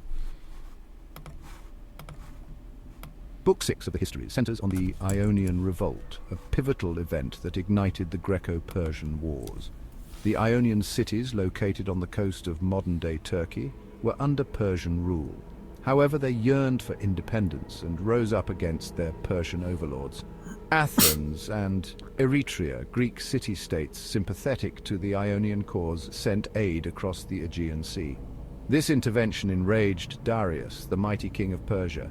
He vowed to punish the Greeks for their defiance, setting the stage for a series of epic confrontations. The Ionian Revolt, though ultimately unsuccessful, had far-reaching consequences, drawing Greece and Persia into a protracted and bloody conflict. Darius launched a punitive expedition against Athens, seeking to crush the city that dared to defy him. The Persian army landed at Marathon, a coastal plain north of Athens. The Athenians, vastly outnumbered, faced a seemingly insurmountable challenge. However, under the leadership of the general Miltiades, the Athenians devised a daring battle plan. They routed the Persian forces in a stunning victory against all odds. The Battle of Marathon became a defining moment in Greek history, demonstrating their courage and military prowess to the world. Book 6 of Herodotus's Histories lays the groundwork for the epic clash of civilizations that unfolds in the subsequent books. The Ionian Revolt and the Battle of Marathon are not isolated events, but rather crucial chapters in a larger narrative of conflict and resistance. Herodotus masterfully weaves together a compelling account of these events, highlighting the cultural differences and political tensions that fueled the Greco-Persian Wars. He sheds light on the motivations and actions of the key players, both Greek and Persian. Book 6 stands as a testament to the enduring power of Herodotus's work, captivating readers for centuries with its timeless tales of courage, Alright, so betrayal. we have to look at two things, right? We have to look at the Iranian Revolt, Ionian Revolt, and then the Persian War. Ancient history guy.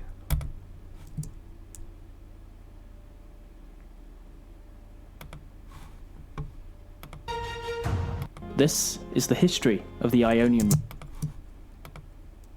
The reason why Persia invaded Greece, illustrates a summary of the Ionian. Which one's better? Everybody knows about the Persian Wars. Athens, Sparta, and the other Greek city-states teaming up to defeat the invading Persians, which included many famous battles like Marathon, Thermopylae, and Salamis, which led to Athens to become the new popular kid on the block and led them to become imperialistic. And much like a Greek tragedy, due to its own hubris, Athens crashed and burned. The catalyst to all of this was a little event called the Ionian Revolt. I assume anyone that has passed 3rd grade knows that ancient Greece wasn't a singular nation, but refers to a general geographical area where a bunch of people spoke the same language, shared a similar culture, and worshipped a pantheon of gods who don't know what consent is, who all lived in independent city-states. But you could divide the ancient Greek world into 4 major tribes or groups. One of them were the Ionians, who lived in the west coast of Anatolia. According to Herodotus, who by the way is the only primary source to this event, and if you know anything about him, then you know he loves to add and exaggerate things for the sake of narrative. Anyway, according to him, around the 6th century BC, the Ionian cities were conquered by the Achaemenid Persians. In response, the fiercely independent Greeks revolted against the foreign rulers. But funnily enough, this wasn't the first time the Ionians were conquered and ruled by a foreign kingdom. Before the Persians, they were subjects of the Lydians, and according to Herodotus, they're also related to the Etruscans. A cool idea, but mostly disproven by buzzkill archaeologists and historians. The Lydians are also famous for minting the first coins in all of history, but unfortunately their king Croesus decided it was a good idea to pick a fight with a guy named Cyrus the Great, who at the time ruled Persia. While fighting the Lydians, Cyrus sent a message to the Ionians which basically went, "If you revolt against the Lydians, I'll treat you fairly and justly under my rule," which considering the Achaemenids' track record wasn't a bad deal. But the Ionians refused, and by the time Lydia got stomped, Persia conquered them with force. So already the Greeks left a bad impression to the Persians. The Greeks were ruled by a satrap, but ruling them was basically impossible. Hey, what's up? So they appointed local Greek nobles as tyrants. The 2 most important tyrants during this event were Histius and his son-in-law Aristagoras, who both ruled the city of Miletus. Histius was very loyal to the Persian king Darius, and even helped him with his expedition against the Scythians. Despite his service, one Persian general didn't really trust him, especially since he asked if he could be rewarded with a very strategically located city in Thrace. So the general complained about Histius to Darius, and Darius replied, "What? Histius? He's like the most trustworthy guy in the whole world. Watch, I'm gonna make him my personal advisor and make him stay here with me." So Histius was kept as a pseudo-captive in Susa, and Aristagoras was left to rule Miletus. But Histius didn't like staying there, so he came up with a plan. He wrote and sent an encrypted message back to the city. Not an actual letter, because that would be too boring. According to Herodotus, he took one of his slaves, shaved his hair, and tattooed the message on its head, waited that his hair grew back, and sent him off to Miletus. Meanwhile, Aristagoras was busy being unpopular and being disliked by his boss, aka the satrap. But by 499, he saw an opportunity to make himself more liked by his superiors by conquering the island of Naxos, but failed. So now he's scared of losing his job and, potentially his life. But then the slave from before arrives, and one paragraph later, Aristagoras read Histius' message. So he decides to abdicate and declare Miletus a democracy, and force all the other Ionian cities to join his revolt. Originally, he'd hoped to get help from Sparta, but they refused. So we should have a rating. Despite that,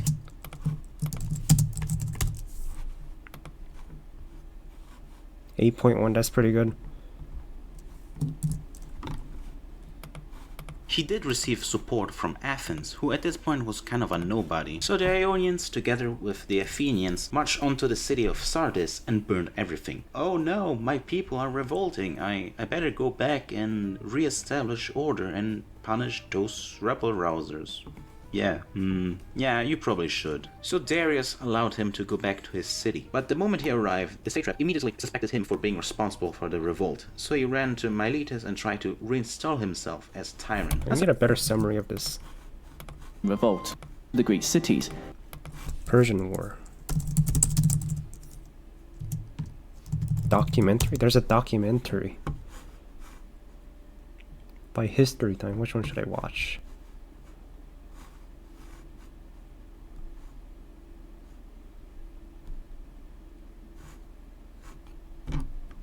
Just gonna watch this. Part 1. Isn't it like a 5-hour movie? Hold up.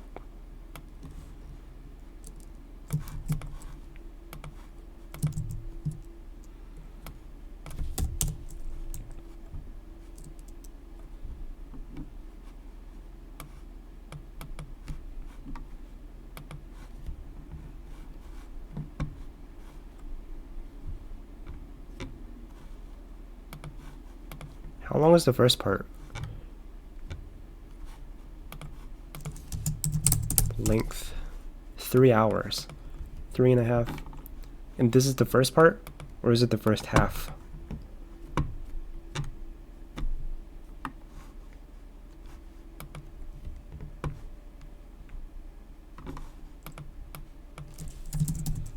Part 2 length.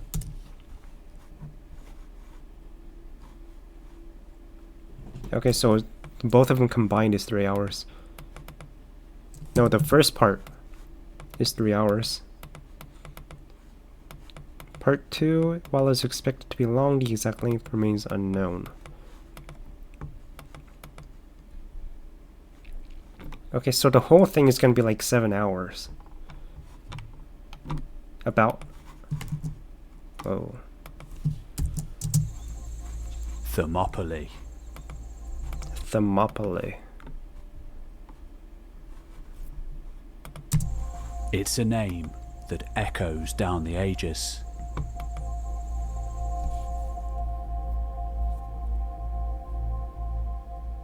In 480 BC, events took place here of such a pivotal nature that there is an argument for them having shaped the very Western world as we know it.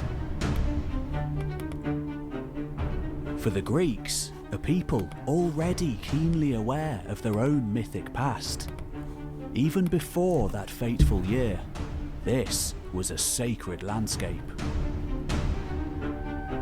Not far away, Mount Otter rises to the heavens, where the great hero Heracles ascended to take his place amongst the gods, immolating himself on a mighty funeral pyre on the summit. To the south stands Doris, Maretus, dangerously close to There's gotta be a better summary. Persian War. History summarized. Ancient Persia. Greco-Persian Wars. First epic battle of Persian Wars. This. And so much for the initial situation. Wait.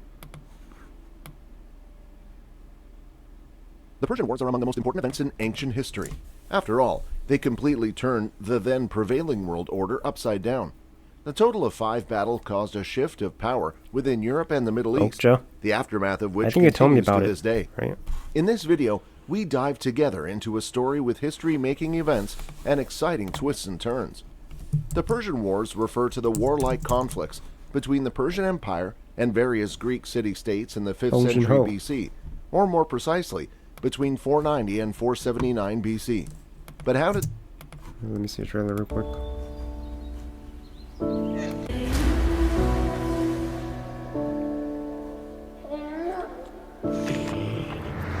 What is that? Is that a hippo?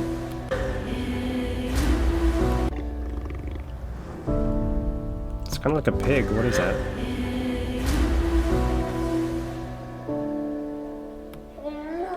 A beast named Okja.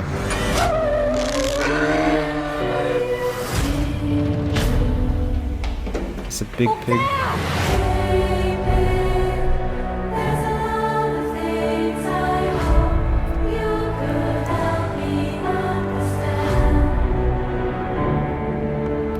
Everything you believe you know about Okja is a lie.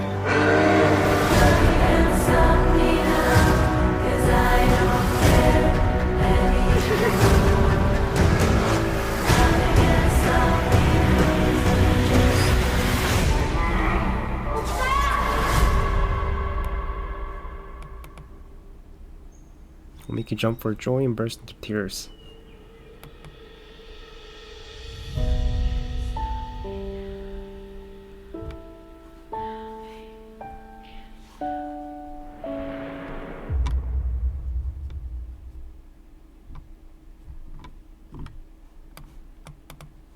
It was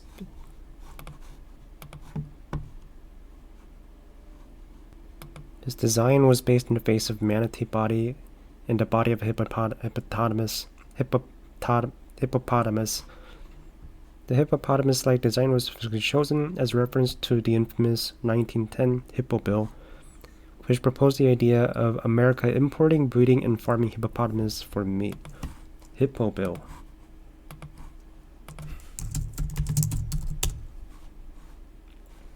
American Hippo Bill.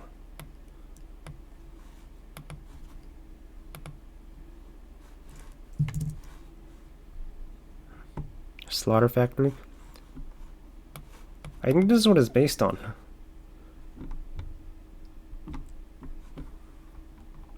Yeah, the whole movie is based on that, Bill. There is a great mistranslation of English subtitles, and when Kay, played by Stephen Ewan, is about to jump out of the truck. According to the subtitles, his parting words are Mija or Mija. Try learning English, it opens new doors. What he actually says is Mija, also my name is Ku Sun Bum. It's a fragment mistranslation, but one that would be apparent to those who can speak both languages. Yeah, it feels sad. He's back to These history. two parties actually come into conflict with each other? To understand this, we need to delve a little deeper into the history of ancient Greece and the Persian Empire. Since the 6th century BC, the Persian Empire not only had a vast territory, but was also particularly influential. Since 521 BC, the great King Darius I ruled here, who murdered the magician Gomata in order to ascend the throne of the Persian Empire himself. I'll skip through. Claimed environmentalist, takes over as the CEO of the Mirando Corporation, succeeding her twin sister. She reveals an winner. Fast forward cliff. The tranquility of their existence is shattered when a spokesminus Super Bowl determined to find and rescue by an organization known as the Animal Liberation Front, or the ALF. The ALF, an activist group fighting for animal rights, successfully rescues Okja from the clutches of the Mirando Corporation. They are evading Mirando Corporation's relentless resolve of the Animal Liberation Front, ALF, and fueled by the unbreakable bond they share with the extraordinary Super Pig, Mia embarks on a daring quest to overcome all obstacles and reclaim their precious friendship. In doing so, she fearlessly confronts the exploitative practices of the Mirando Corporation, defying their oppressive recording, a deceptive translation, potential public relations disaster, or a taste test, displaying their heartless disregard. Now in New York City, must confront the reality of the situation. Determined to save her friend in front, severing ties with the deceitful member. The turn of events leaves Miha and Okja in dire circumstances. Mia, now in New York City, must confront the reality of the situation. They travel all the way to New York City. She embarks on a mission to expose the Mirando Corporation's cruel practices and rescue Okja from their clutches once and for all. United by their shared desire for justice, up in the demands of the Mirando Corporation. However, amidst the chaos, Jay manages to sneak into Mia's room, revealing a blinded Okja unexpectedly lunges at Miha. Witnessing the commotion, Jay rushes to Mia's aid, determined to protect her from Okja's unintended aggression. However, Okja's tumultuous practices, prompting a swift shift of remaining ALF members. Okja is once inside of Okja being forcibly guided up a halting the cruel processor. In a cruel twist, news as they inevitable new piglet. air as he steps onto a determination is palpable. The once powerful corporation is about to face an unexpected storm. Click on one of the videos on your screen right now. Right, back to this. Thus, Darius I became a usurper who seized power by force. From the Mediterranean to India, the Persians had made themselves subjects of numerous peoples, including some Greek poleis on the coast of Asia Minor, thanks in part to his rule. The city-states of ancient Greece called themselves poleis. In contrast to the Persian Empire, they were very independent and joined together in the Hellenic League. This was a rather loose union of 31 of the actually freely organized city-states. Among the many rather small and insignificant poleis, Athens and Sparta, but also Corinth, were the most important and powerful city-states in the Hellenic League. Athens and Sparta were bound by a special alliance that was meant to unite the strengths of the two powers. While Athens had the largest population of the Greek city-states and was known for its formidable naval fleet, the Spartans were feared militarily, especially on land. So much for the initial situation between the Hellenic League and the Persian Empire, two very different but nevertheless very strong powers in the world of the 5th century BC. But how did the tense situation between ancient Greece and the Persians escalate? As already mentioned, the Persians had extended their sphere of influence to Asia Minor and what is now Cyprus, and in the process had also taken Greek poleis. In the Ionian Revolt, which lasted from 500 to 494 BC, these city-states rebelled against Persian rule, but the plan did not succeed. Instead, the Persians won the decisive naval battle and almost completely destroyed the trading. Wait, Iran was a naval power?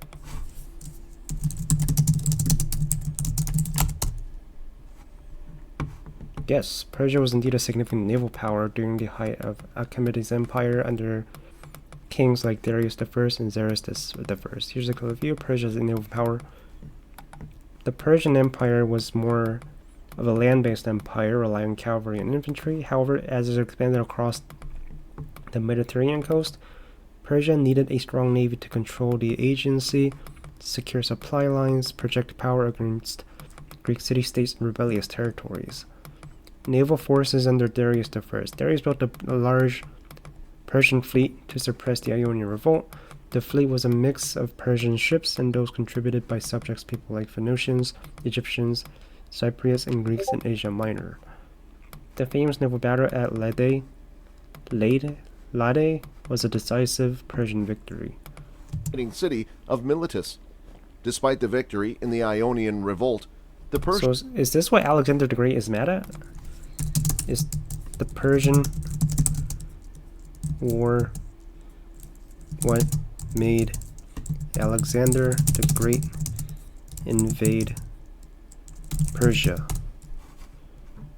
Yes, it was. Persians saw the Athenian polis in particular as a threat to the supremacy in Asia Minor. They decided to attack other Greek and on land. At the beginning, the Persians were still very sure of their success. After all, their soldiers outnumbered those of the Greeks. But without resistance, the Greek city-states did not want to leave themselves to the arbitrariness of the Persian great power. The beginning of the Persian Wars was marked by the Battle of Marathon in 490 BC, when a war fleet sent by King Darius I docked at a plain near the Greek city of Marathon. However, the soldiers of the Athenian polis had already smelled a rat and ran from Athens to Marathon to clearly defeat the Persian army there. I keep hearing of it. That's where the meme is from. That's where This Is Sparta is from. I think we're getting close to this. The Battle of Thermopylae. King Leonidas. Yeah, this is where it's from. I saw it somewhere. Battle of Thermopylae. That's in book 7. That's the next war. We're in book 6 right now. This is also the origin of the famous Marathon race, which, at 42 kilometers, marks the exact distance between Athens and Marathon. Yeah, I'm on the first part. I'm on book 6.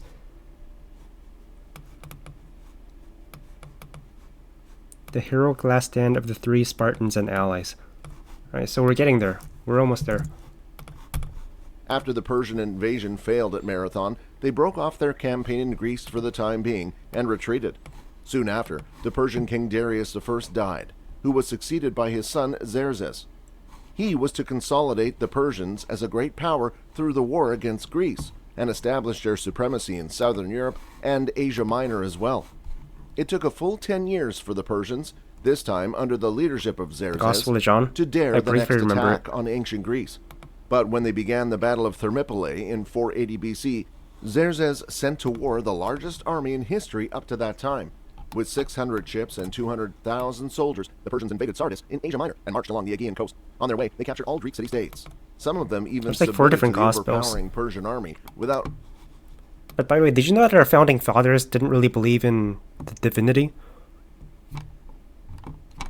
Like, our founding fathers didn't really believe in God, I don't think. Or they did, but they didn't think Jesus was a god.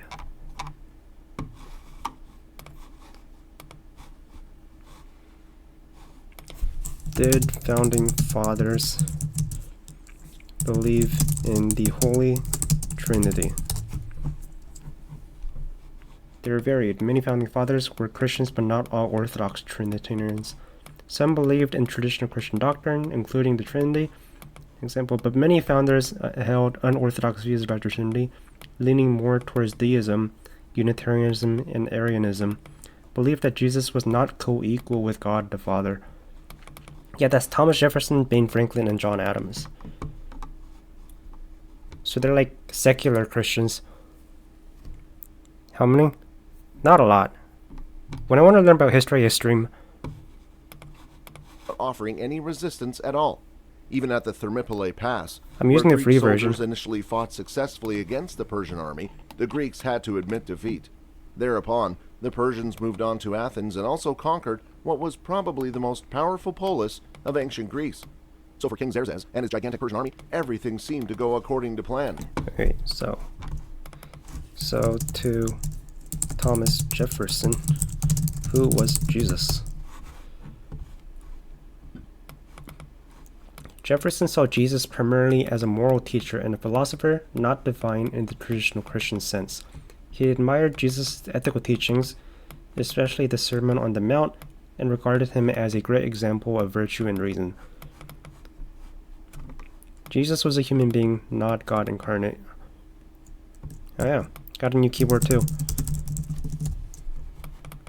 It's the MX. Miracles and resurrection, rejected as superstition. Divinity, denied Jesus was not God incarnate.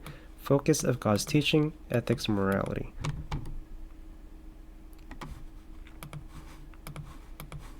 But the tide turned thanks to a clever move by the Athenian commander Themistocles. I have a quieter one too. The old one. It's much more quiet.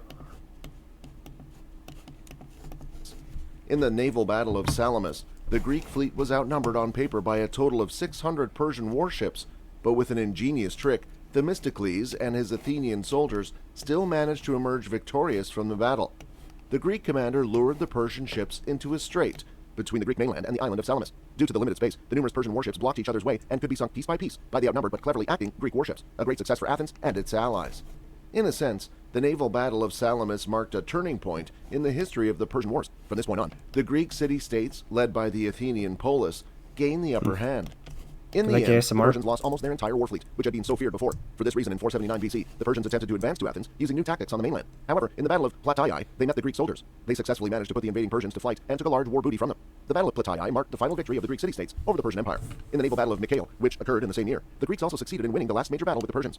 The outcome of the Persian Wars came as a great surprise, especially for the Persian Empire, and led to a complete reorganization of the balance of power in the ancient world. After the Persians had to admit defeat in the important battles and could not expand their sphere of power, they made no further claims of conquest. All the polis that Persians took as a result of their attempts at conquest could be recaptured with the help of the other states from the Hellenic League. The Greek city-states remained independent, and the polis of Athens in particular rose to become a true great power within Europe in the years that followed.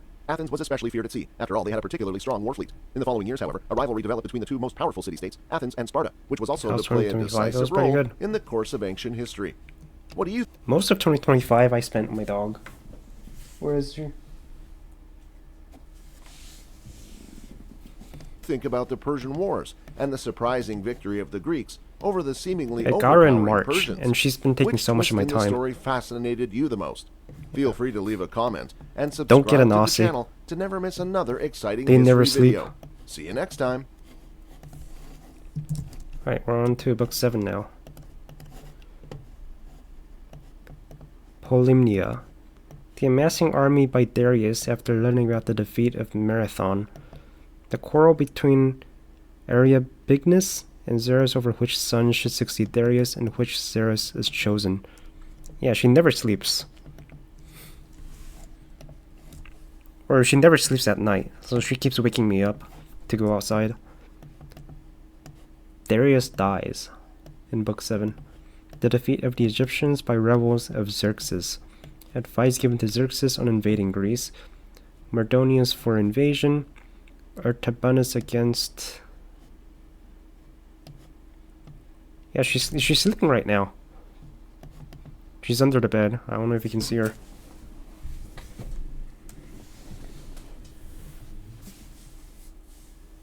Nope, she's awake.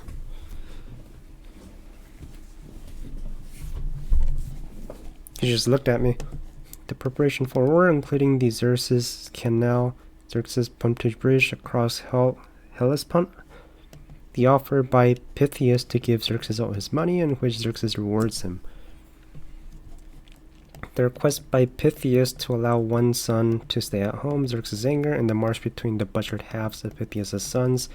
Destruction and rebuilding of the bridges built by Egyptians and Phoenicians. Siding with her is the main villain. Really? Who are these people? That's them. This is Darius' successor.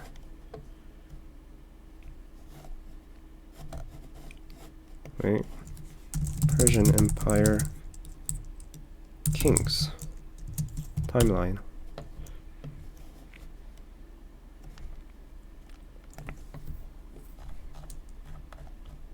Right. That's him. Wait, what is this? Where's Darius the First?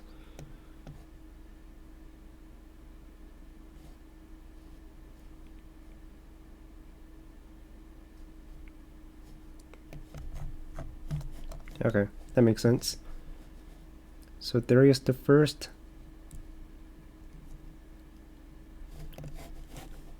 Is that his son? Wait a minute. Is Xerxes Darius's son?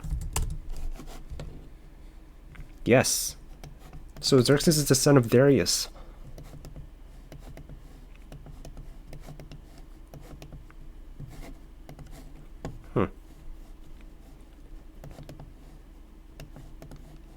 The offer by Pythias to give Xerxes all his money, in which Xerxes rewards him. The request by Pythias to allow one son to stay at home, Xerxes' anger, and the march between the butchered halves of Pythias' sons. The main villain is the Persian god King Xerxes, who leads a massive Persian army against 300 Spartans. The destruction of 400 Persian ships due to a storm. Small Greek force, led by Leonidas. That's him.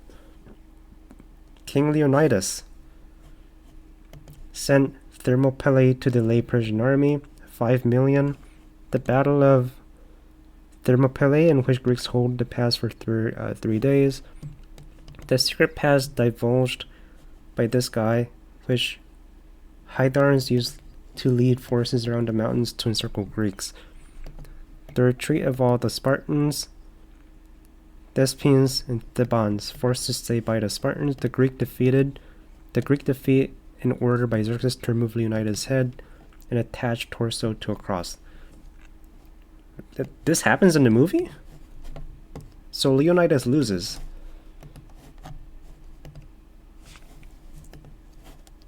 So that movie doesn't come to a good ending.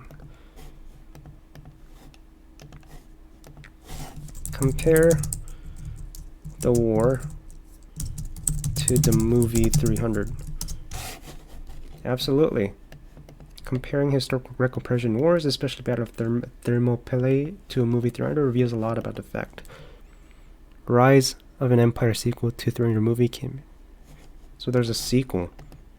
I'm guessing Leonidas dies there. 300 Rise of an Empire. 2014 movie. Greek general Athens leads a naval charge against the invading Persian forces led by mortal tomb god Xerxes in Artemisia, vengeful commander of Persian navy. Rip.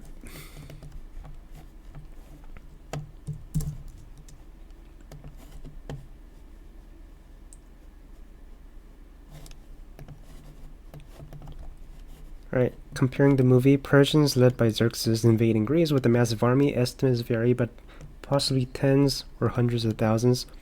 Greek forces led by King Leonidas of Sparta defending the narrow pass at Thermopylae with roughly 7,000 troops, including 300 Spartans. Battle was strategic delay, allowing other Greek cities to prepare for the Persian advance. The Greeks were eventually betrayed by a local guide. Allowing Persians to flank and defeat them. Despite losing, Greeks' resistance became a symbol of courage and sacrifice. The movie 300, directed by Zack Snyder, based on Frank Miller's graphic novel, highly stylized, visually striking, with exaggerated characters and actions. At the end of the movie 300, King Leonidas' 300 Spartans fight to the death, overwhelmed by Persian arrows, but being betrayed by Ephialtes, but not before Leonidas wounds Xerxes. The surviving Spartans, Delos returns to Sparta to tell their story, inspiring a massive Greek army led by Delos to fight the Persians at the Battle of Plataea, avenging 300 and turning the tide of the war. Focuses almost entirely on the 300 Spartans and King Leonidas' heroism, features mythical supernatural elements, monstrous Persian gods, exaggerated physical feats, portrays Spartans as flawless warriors and the Persians as monstrous invaders. Size of force: thousands of Greeks, 7,000, huge Persian army. In the movie, 300 Spartans. Diversity of Greek forces includes Thespians, Thebans, others not just Spartans, mostly just Spartans. But it's mostly true, right? Like the focus is different, but historically it's mostly true. Battle tactics: strategic delaying, action in narrow pass, heroic, almost gladiatorial hand-to-hand combat.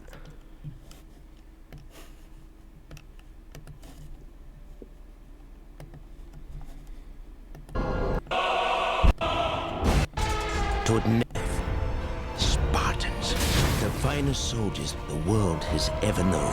That's King Leonidas. It's quiet now. They came from the blackness. That must be the Persians.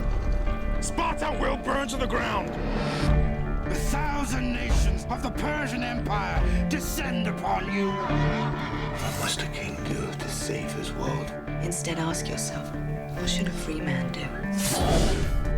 Threaten my people with slavery and death. This is madness. Madness. This is Sparta! Yep, that's the thing. That's the sin.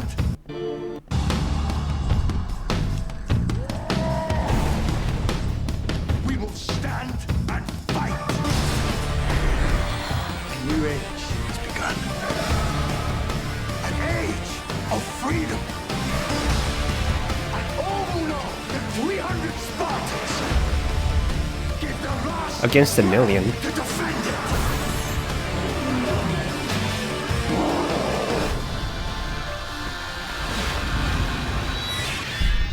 Spartans! Tonight we dine in hell!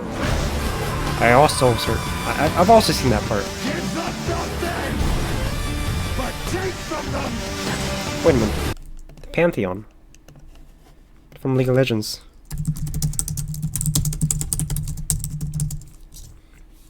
Is that what he's based on? Spartan-like warrior. Yes, he is.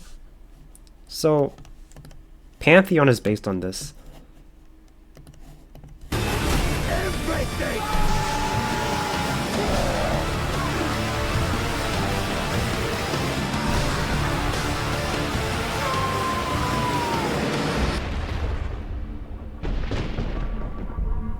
We're in for one wild night.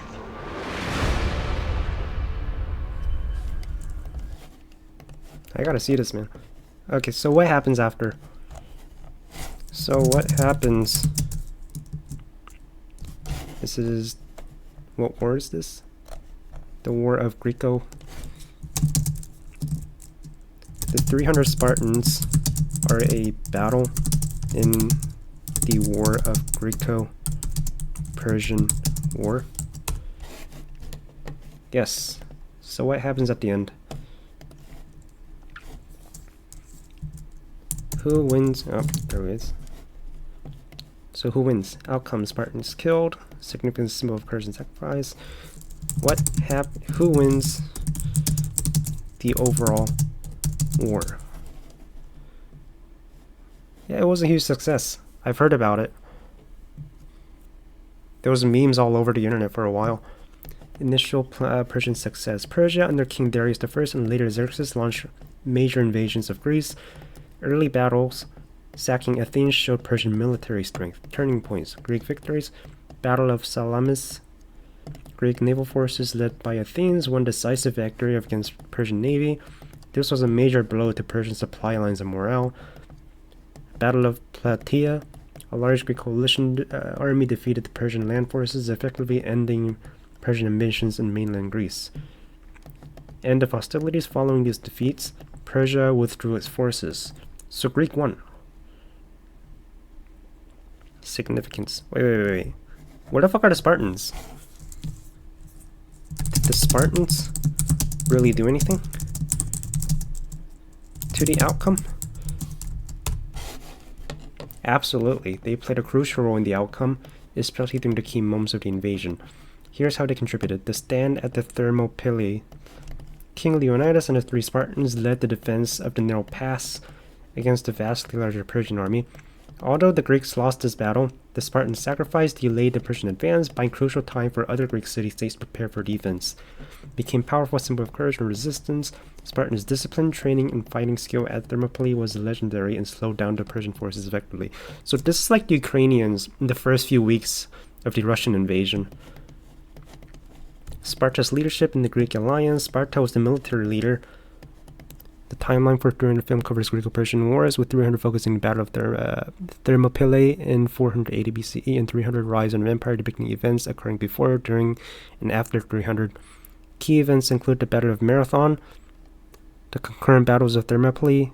Alright, tell me all the wars. Tell me all the battles. List me all the major battles in the war. The Battle of Marathon. This is the 300. And it ends with Mikhail. Greek naval forces, land forces defeat Persians, destroys Persian fleet. Final blow to Persian control in the region. So this war, this is the second battle. Greek victory. Spartans defeat, technically. Greek holds off Persians but retreats, so Greek loses. Decisive Greek naval victory. Large land where Greek coalition defeats the Persian army, and then they win the war. So they win all the wars, except the Spartan ones.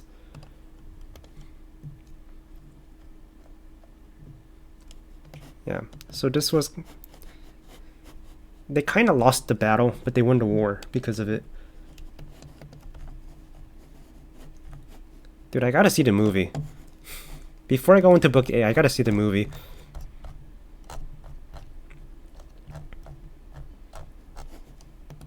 Histories. That's tragic, man. I'm gonna try to watch the movie. Alright, bathroom.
Movie 300.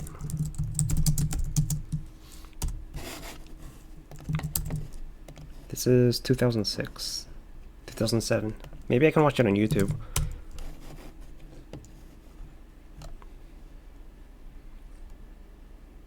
Meet the Spartans? Yeah, that's not it. Meet the Spartans.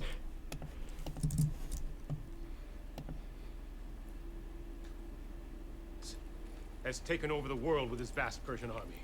Yeah, that don't seem right. Has set his sights on his final conquest, Sparta.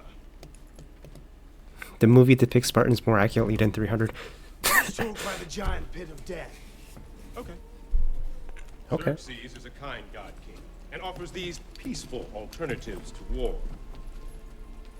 The pit of death.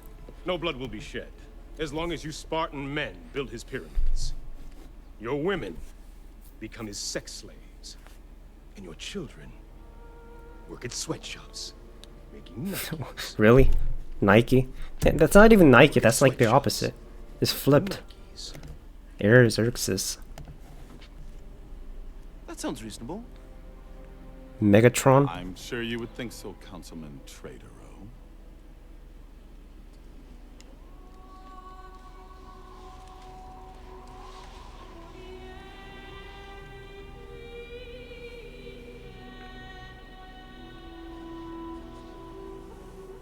But that's the part where he pushes him off, right? In the movie?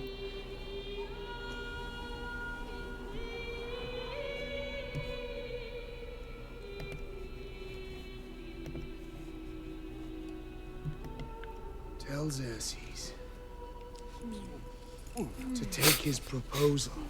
Something happening in the back? Shove it! What the hell? What? Wait, wasn't he supposed to push him off there? Dog, your wife's a hoe. His wife is a hoe. This means war! Hey, it's cool, it's cool. We got San Francisco and West Hollywood. We don't need He actually looks like the dude. Is that the same actor? Are they using the same actors?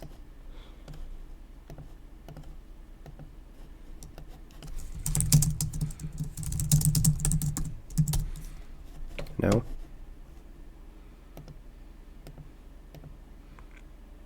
Okay, they're different. I'll just tell Xerxes it's a no-go. This movie's 2 hours long. Kick his ass in. This is madness.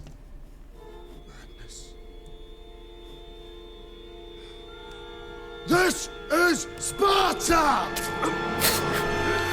Oh, that's the scene. That's the scene I've been waiting for. Why did you do that? He was backing down. Just pushed them all off. Lord, he will tell Xerxes that Sparta is not for them. So whatever you do, don't kick him into the pit of death. Stop kicking people into the pit of death, really.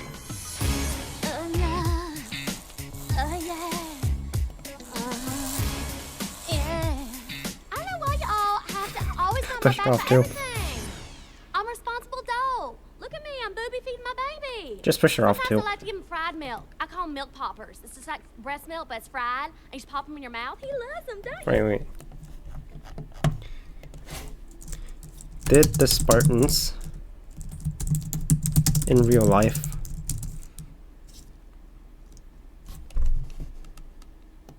were the Spartans in real life scared when they first heard of the invasion?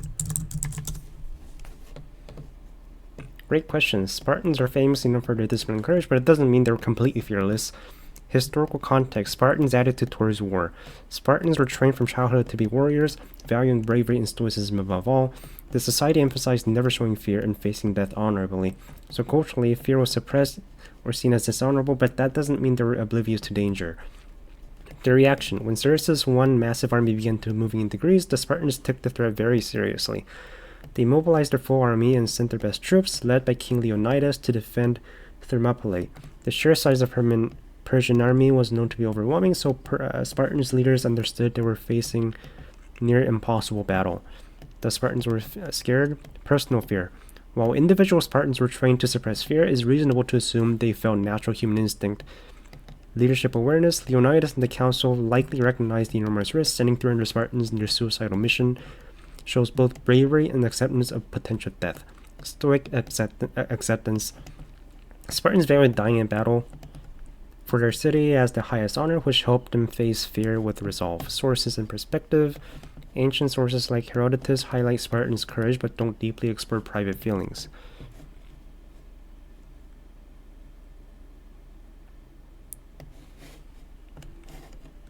This is Sparta, which has obviously become quite an iconic line. I had done quite a few takes, and most of them were, "This is Sparta." And it's part process and part insecurity maybe, but I go, "Can I just try another one?" And he goes, okay, go for it. And that moment comes, and I just go, "This is Sparta!" And kick the guy. And I turn around, and all my army are literally like this. And I go up to Zach, and I go, "That was too much, huh? That was too much." He goes, "Yeah, but it was awesome!" So they kept it in. This is Sparta! This is Sparta, which is obviously... Well, thank God he did it. If it wasn't for that scene, it wouldn't have been as iconic. Initial reaction, serious was little, mobilized quickly. Personal fear, probably. Literature few, knew the odds were tough. So, how was the outcome of the battle? Which side had more deaths? Or how many people did they wipe out? List the casualties of each side. 300 people were wiped out, right? But how many did they take out? Fought to the last man, making heroic last stand. Although Greeks lost the battle, the resistance to... Greek forces, approximately 1,000 to 2,000 killed, including Spartans. Persian forces, the ancient sources claim tens of thousands killed, but modern historians estimate few thousand at most. Spartans contingent of 300 killed. Other Greek allies suffered heavy losses, with some surrendering or captured. Okay, what about just that battle? How many people did they wipe out?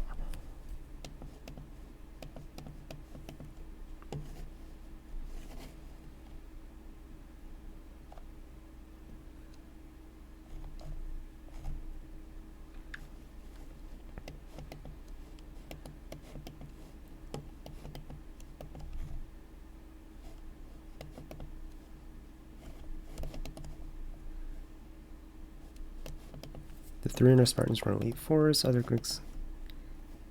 The battle itself lasted 3 days.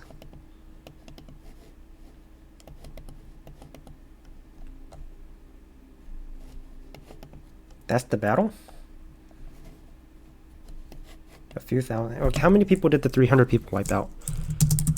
People did the 300 Spartans wipe out? Isn't precisely known, and ancient sources often exaggerate the numbers. Ancient sources like Herodotus claim that Greek forces inflicted thousands of Persian... Not the Greek forces, just the Spartans.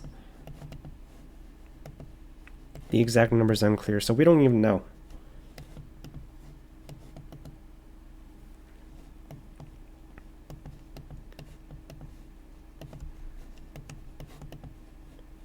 Their allies inflicted significant Persian losses during the battle, slowing the invasion.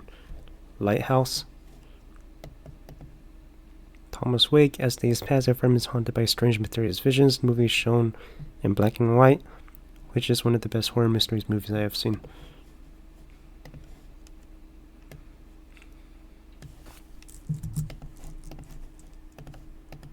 Is this historical?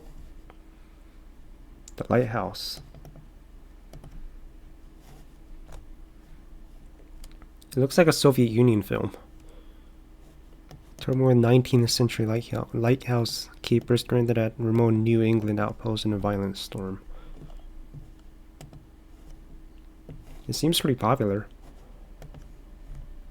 Rank 1000. That's pretty good.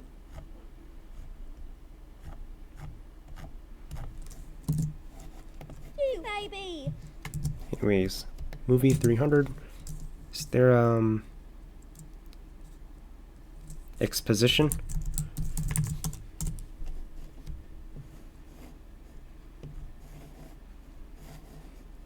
This is where we fight.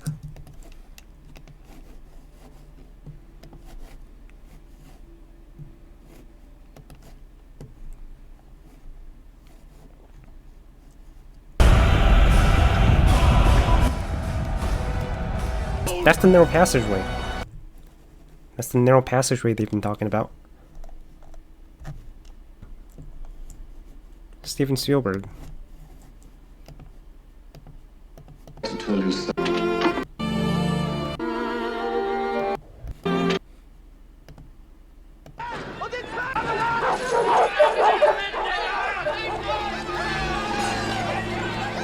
German occupied Poland during World War II. Industrialist Oskar Schneider gradually becomes concerned for his Jewish workforce after witnessing their persecution by the Nazis. Holy shit. 9.0. Yeah, he's a legend.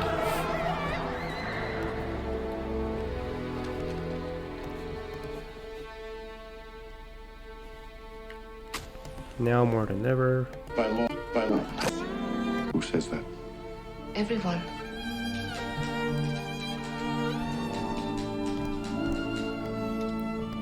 So it's a movie about the Holocaust. All you have to do is tell me what it's worth to you. What's a person worth? No.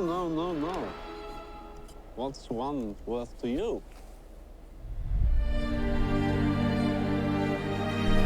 This is also 3 hours long.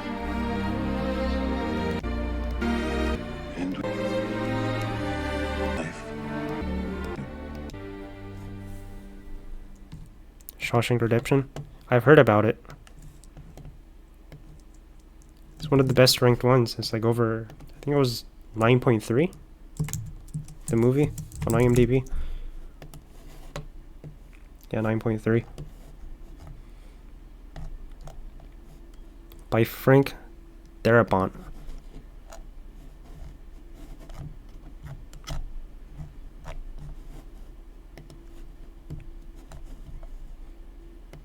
The prison thing. Ladies and gentlemen, you've heard all the evidence. Not 8. I've heard about this, but I've never watched it. Morgan Freeman.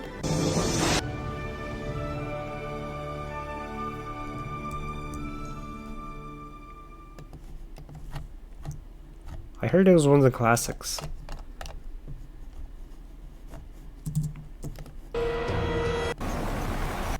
Anyways, the real story of Leonidas and his 300. 300 Spartan warriors are surrounded by Persian forces. The Spartans deflect blow after blow with their shields as enemy soldiers crash against them like a wave in a storm. Spears shoot out of the Spartan line like lightning, tearing through enemy flesh, but they are vastly outnumbered. Many began to fall. Shields are splintered, spears broken in two. Leonidas and his 300 Spartans retreat up a hill to make their final stand. Suddenly, an arrow enters the chest of the great king. Leonidas falls to the ground as I'll his probably blood watch it one soaks day. into the earth around him. The Battle of Thermopylae went down in history as one of the most awe-inspiring fights of all time. But how much of what we see on the big screen and TV is actually true? Not everything you've watched or read about the Battle of Thermopylae is correct, but some truths are even more incredible than the dramatizations of Hollywood. The invasion Really? of Greece by the Persians was predicated on revenge more than anything else. It says his torso was. They put his torso somewhere on a sphere. Xerxes, the ruler of the Persian Empire, had lived.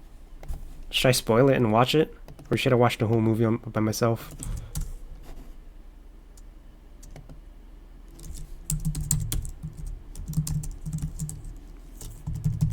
Reaction? Should I watch a reaction?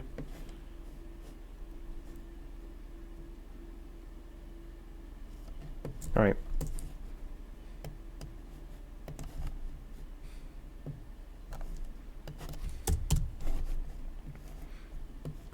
Final fight sequence, Death of Leonidas. 13 million, holy shit. 18 years ago.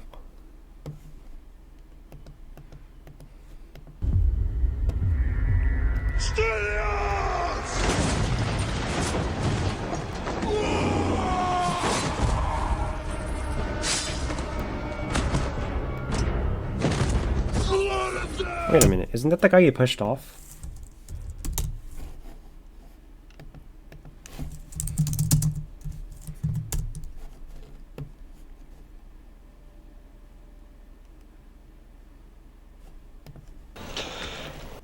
Kinda looks like him.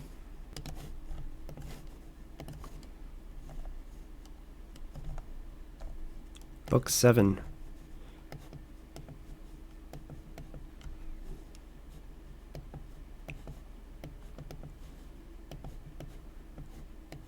The secret past divulged by this person which lead forces around the mountains to encircle the Greeks. So someone snitched.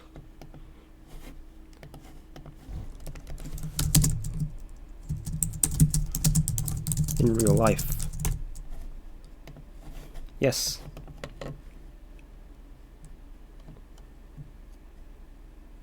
Ephialtes is traditionally identified as a real-life traitor who betrayed Greeks at the Battle of something by revealing the secret mountain pass to the Persians. It's an overkill. He will erase every memory of Sparta, but the scar Leonidas gave him will make him remember Sparta. The final 300 seconds, perhaps the most epic 5 minutes of cinema.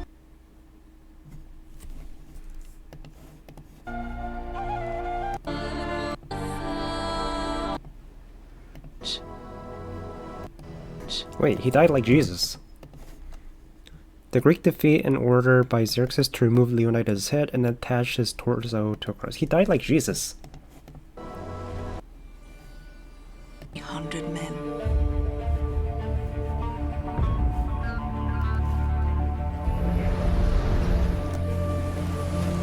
Wait, I want to see the imagery. Sparta 1 torso. Is there a painting of him?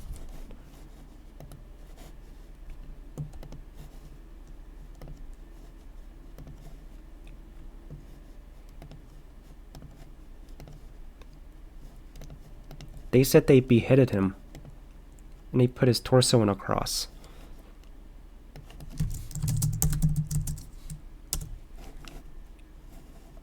Maybe there's like a photo of it.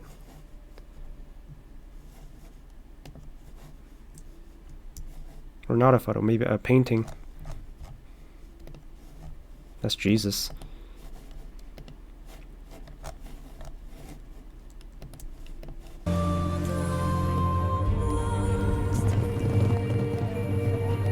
It's brutal. A breeze became wind. Wait, does Xerxes actually look like my that? brothers of sacrifice. A wind of freedom. He wasn't naked. A wind of justice. A wind of vengeance. He had a beard.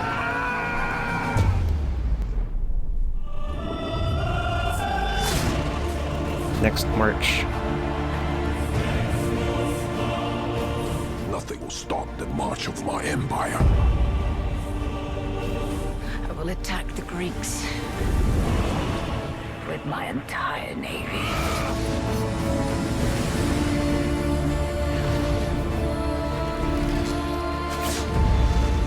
There will be death and destruction. Yes, there will be.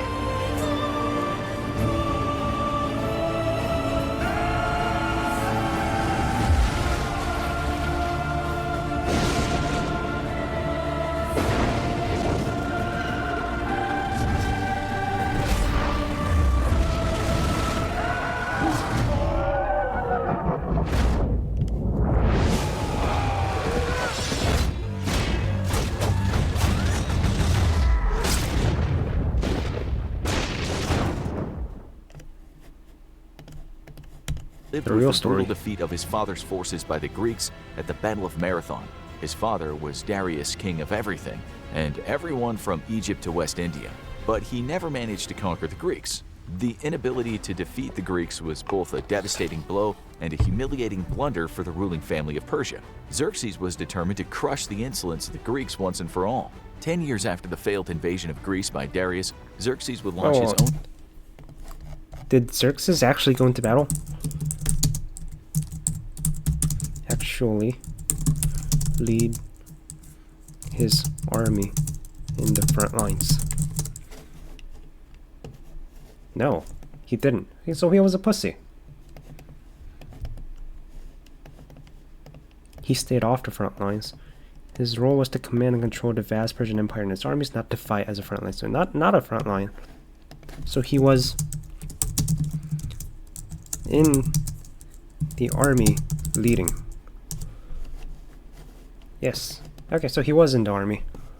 He wasn't just sitting back in his chair and ordering commands. Into the heart of the country to the west. This time, however, the Spartans of legend would join the battle. There would be so much bloodshed and destruction during the Battle of Thermopylae that the final stand of the 300 would never be forgotten. In 480 BCE, Xerxes and his forces began marching toward the center of Greece toward Athens. At the time, many Greek city-states were warring with one another. But when Athens received word of their impending doom at the hands of the Persians, they pleaded with the other Greek city-states to form an army to stop the invasion force. The Athenians had been able to fend off Darius and his forces in the past, but Xerxes commanded an army many times larger than his father. Surprisingly, Sparta answered Athens' plea for help. Up until that point, Sparta had stayed out of conflicts with Persia, but the leaders of the great city-states saw this new threat to their people and land as too great to ignore, and decided the Persians must be stopped at all costs. From scouting missions and allies to the east, the Greeks received word that Xerxes' army was enormous. It was estimated that he commanded somewhere between 100,000 and 300,000 men. This military force would be much harder to defeat than the one Darius had brought with him a decade earlier. If the Greeks were not prepared, this would spell the end of democracy and their very way of life. Sparta knew that the only way Greece would be able to survive this invasion would be if they could gather soldiers from across the city-states together, but this would take time. It was decided that the only possibility for success would be if Xerxes' forces could be slowed down, giving Greece more time to organize their defenses. Scouts were sent across the lands of Greece to find a location. Right.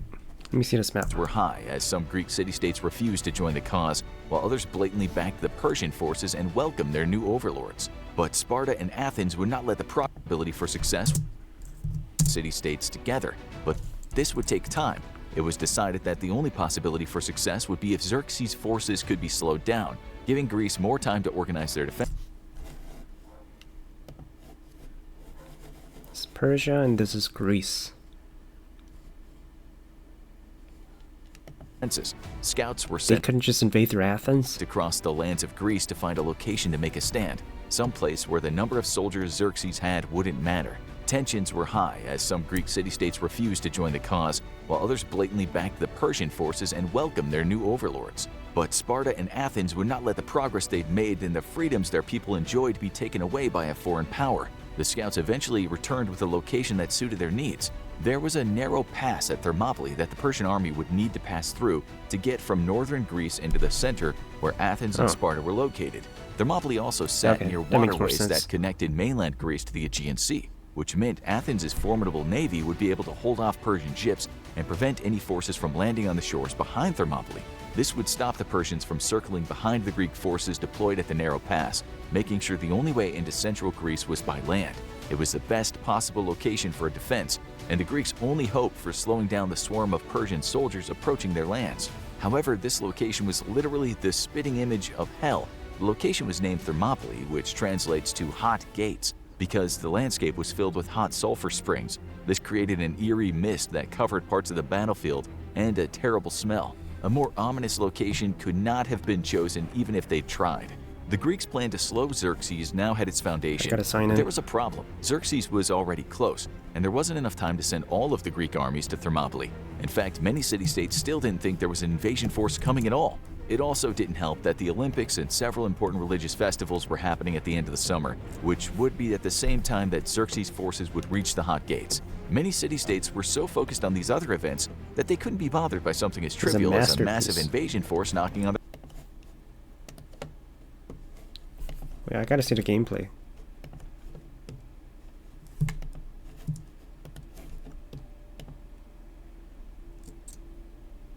The entire game. In her hour of need. Alaka, he wants his money. Fair is fair. At the beginning of the game, like the character synchronization point up at the top, I kind of want to go do that really quick. Or is it just because I'm running downhill? Assassin's Creed Odyssey. How's the game?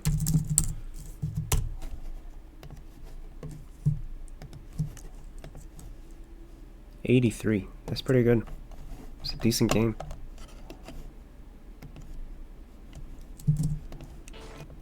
Doesn't matter, does it? It's too valuable. Get it. Entire game, one skill. Depending on. Easy. I'll get drunk on your blood as the crows feed on your eyes. You will thrive, and you will Leonidas? fail. Xerxes is the king of So you play as Leonidas. kings. All will bow before him after I crush you. Xerxes is the king of kings. Enough talk. Time to die. My son is more of a warrior than you. Once I'm done with you, king, all of Sparta's sons will be slain. That was sick. No match for a Spartan.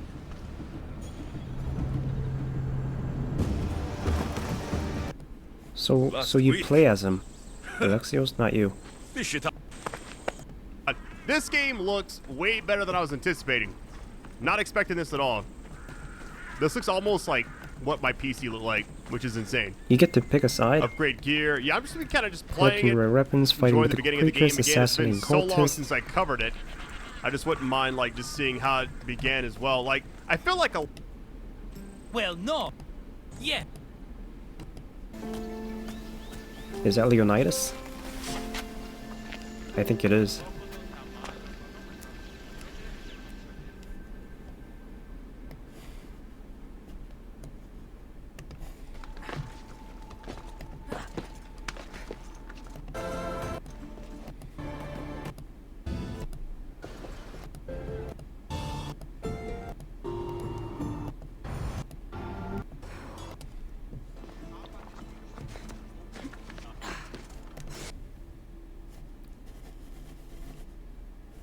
That kind of looks like the map, doesn't it?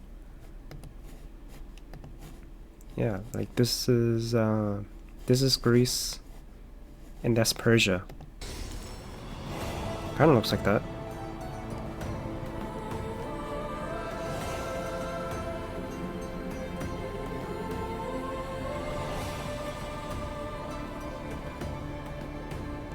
A note written by Themistocles. Who knew the great general was also...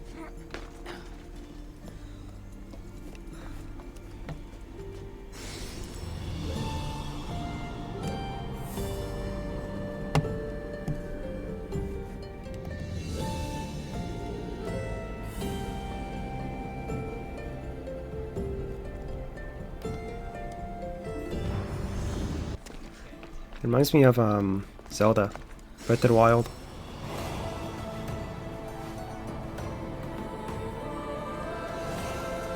So I'm guessing this is where you plan out what you're gonna do.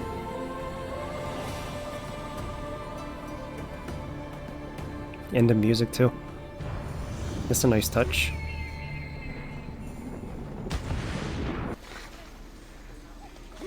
Egypt. Ooh. That was also in Histories. That's in book 1. The Trojan War. Rulers of Lydia. His bodyguard, Jaius, naked body of his wife. Culture of Persians. Geography of Ionians. Yeah, no, that's book 2. Book 2 is Egypt. So Assassin's Creed Origins. This is book 2 basically. Future Play Origins 2025. When did this game release?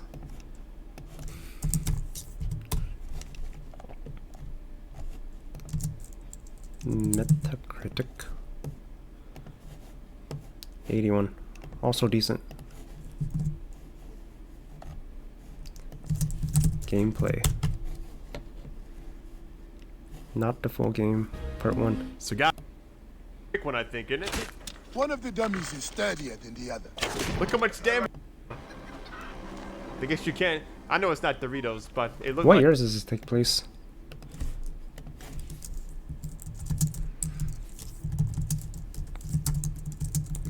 Takes place in ancient Egypt.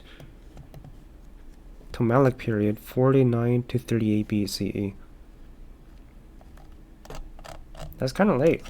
I was thinking like when the pyramids were built. Like it.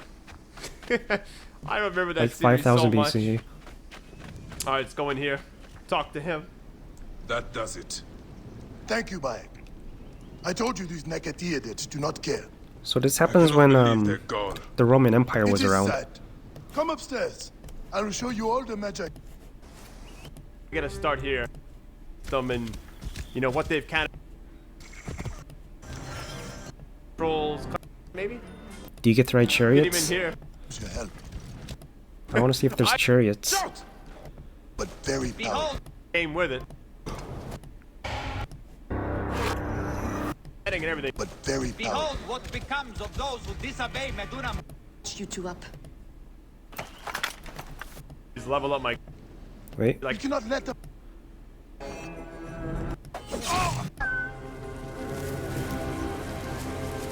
Why would you stay in the bushes like that? I mean, you don't know what's coming. You know what this reminds me of? It reminds me of Sekiro. Hey, buddy.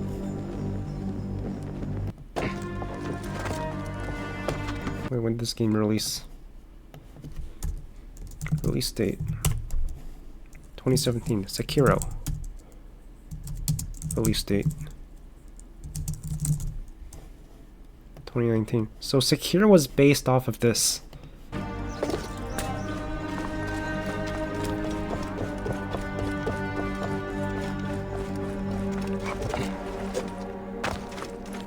Yeah, so this is the original. The original Assassin's game.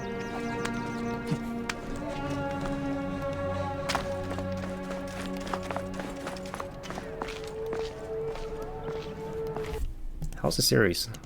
Assassin's Creed series.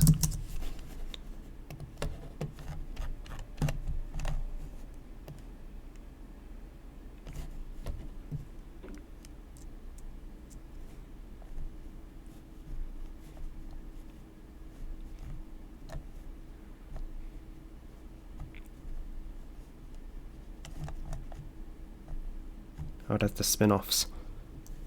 They have so many games, man. Shadows in Quebec. Like Canada, Quebec? Oh, no. Yeah. Where does this take place? In Japan. Sengoku. Mirage. Islamic Golden Age. It's interesting. Valhalla, I'm guessing India, right?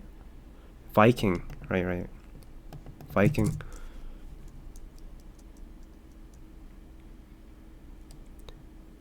Black Creed. Black Flag. It's like a pirate game.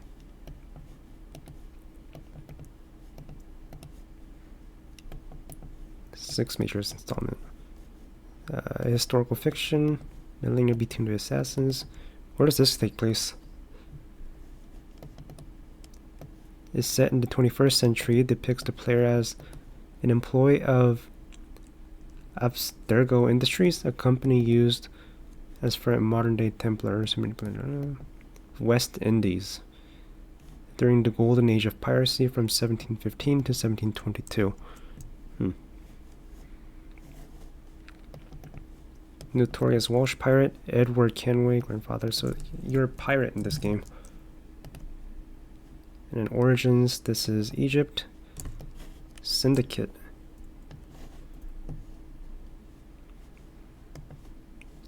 Fictional story fought in centuries between two factions, assassins and most notably Templars. 21st century and features the same unnamed and seen protagonist. London. This is in London. Okay, and Unity.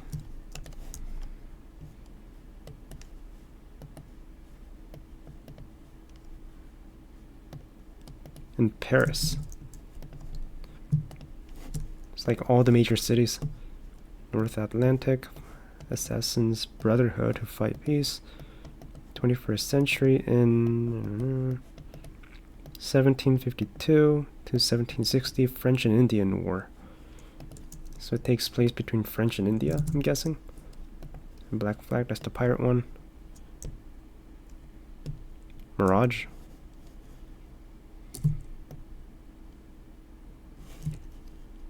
The Islamic Golden Age, man, right?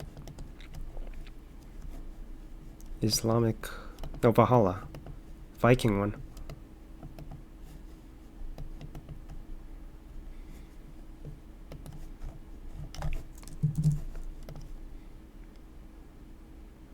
Wait, no. Mirage is Islamic Golden Age. And then Valhalla is the Viking one.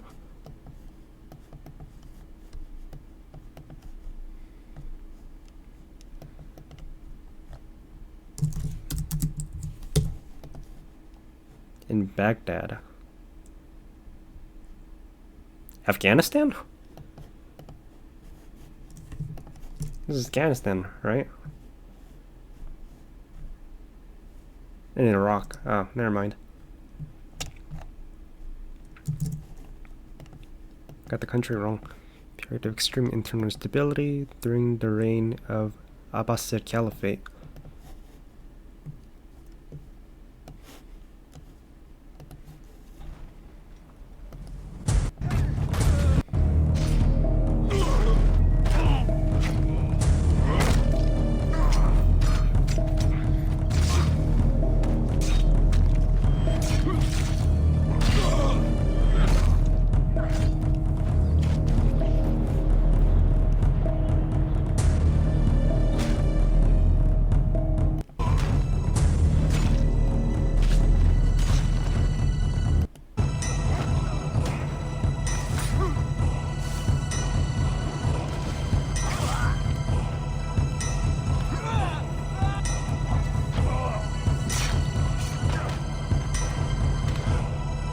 I wish it took place in the ancient era.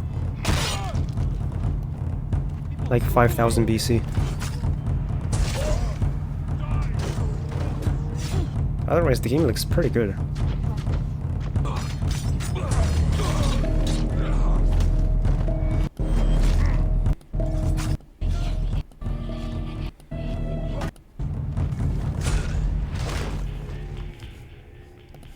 Right. What do people say is the best game? Reddit? Poll? Is there a poll? Black Flag is everyone's favorite. I've only played the newer ones, versions of Villa. Did not want to play older ones, but I'll try Black Flag. Black Flag is my favorite. God of War, the last 2 games are in Norse mythology. Yeah, that's what seems to be, like, it seems to be everyone's favorite. And Origins and Odyssey. Nobody likes Liberation.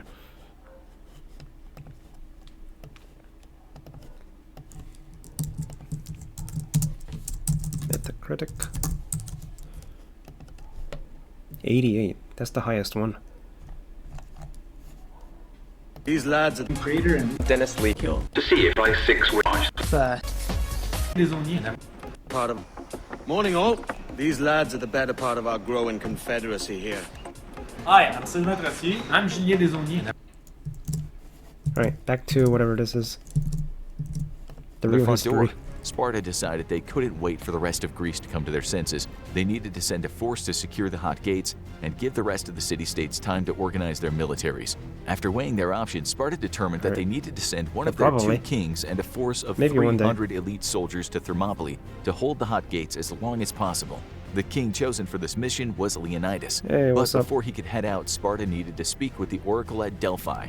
This was not an uncommon occurrence. The oracle needed to be consulted before going to war and making major decisions. However, when the oracle looked into the future, they had bad news for the Spartans. The oracle foretold that the Persians would destroy either Sparta as a whole or one of the kings of Sparta would need to die. When this prophecy reached Leonidas, he did not hesitate for a moment. He would gladly lay down his own life if it meant securing victory for Sparta. Now that the oracle had been consulted, Leonidas needed to select his 300 soldiers and head to Thermopylae to prepare for battle. It seems likely that Leonidas knew that he and his forces would not be making it back alive, as he only chose men who had already had a male heir to carry on their family lineage. Spartan warriors fought until victory or death, and since they were so outnumbered and the main objective was to slow Xerxes down as much as possible, no one was coming home.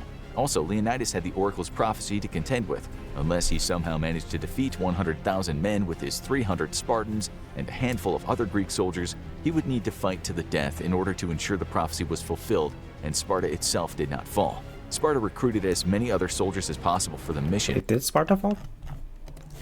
Did Sparta fall after the war? Or did it stand somehow? Did not fall immediately. In fact, it remained one of the major powers in Greece for quite some time afterward. From their allies and the surrounding area.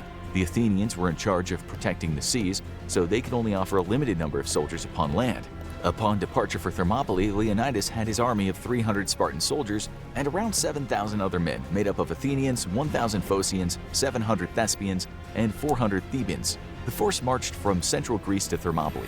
The stage was set for the greatest battle in ancient history. In late July or early August of 480 BCE, Leonidas and his forces reached the Hot Gates and set up their defenses. They were a few days ahead of the Persians, which gave them time to scout out the area and make sure everyone knew what to do during battle. The Spartans were hardened warriors who had fought in wars before. However, the same could not be said about all the soldiers that made up the rest of Leonidas' resistance force. The pass through the Hot Gates was approximately 20 to 100 meters across. On one side was a sheer cliff that dropped into a sea below. On the other were impenetrable, jagged mountains. With his 300 Spartans at the front and in key positions along the opening of the pass, Leonidas could fend off the oncoming Persian forces. The narrowness of the Hot Gates rendered the number advantage that Xerxes had over the Greeks almost completely useless, and would mean that his cavalry wouldn't be able to outflank Greek forces. But would this be enough to allow Leonidas and his men to slow the Persian army? Only time would tell. Up until this point, Xerxes and his military had met little resistance. They had marched across the Persian Empire, crossed the Dardanelles Strait on 2 pontoon bridges, and made their way through northern Greece to Thermopylae. As Leonidas waited for the Persian army to reach them, and made their way... He had no resistance. ...through northern Greece to Thermopylae. Just watching history. Waited for the Persian army to reach the Hot Gates. He sent men out to scout classical education. I gotta go through all of this. And I'm in part 1. This is the first part. Yeah, everything seemed to be going according to plan. The Spartans and their allies were eating and preparing themselves for battle when one of the scouts frantically returned to the camp. He had terrible news. A hidden path in the mountains led from where the Persians would be camped to behind the Greek line.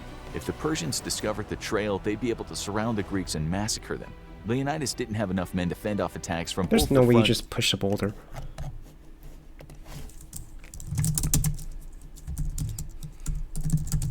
Did you?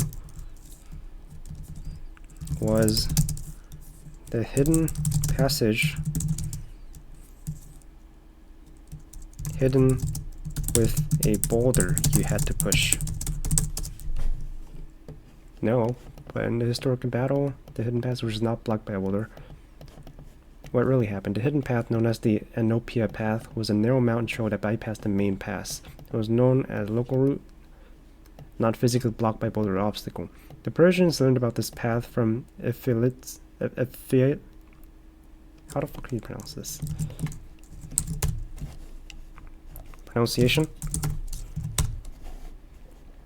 Ephialtes. Ephialtes. A local Greek trader who showed it to them so they could outflank the Greeks. Why do movies add the boulder? The idea of boulder blocking the path is visual and back element. Okay, so it didn't actually happen. In the back of his resistance force, Leonidas sent 1,000 Phocians to guard the path in case the Persians discovered it. When Xerxes and his forces finally arrived at Thermopylae, they decided to wait 4 days before commencing their attack. One reason for this was to give the Persian troops time to rest, but Xerxes also had something else in mind. He was almost positive that when the Greeks saw the size of his army, they'd run away in fear. Much to the dismay of Xerxes, this did not happen. The Spartans had no intention of giving up Thermopylae and letting the Persians pass without a fight. After waiting a few days to see if the Greeks would just give up, Xerxes sent an envoy to ask Leonidas to lay down his arms. According to the philosopher where am I Plutarch, from? Leonidas' Or where am I- response was where come I'm and at? take them. Xerxes did not receive this defiance very well and decided it was time to prepare for battle. Before launching his first attacks, he sent King scouts to Leonidas here in Sparta.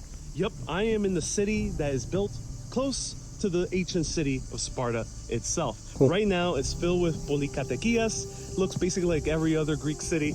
But here we have a huge statue of Leonidas himself, which fought against these ancient Persians in the Battle of Thermopylae, as known in the movie 300. It's cool to see him in Spartan garbs, and you can see that Sparta is surrounded by these gigantic mountains. I want to see the path. Is the path still there?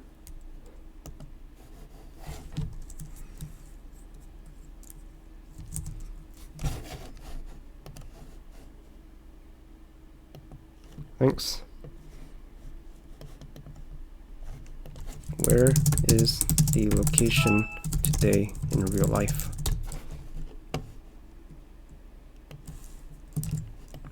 Town of Kamena Forla, Greece. Hidden passage.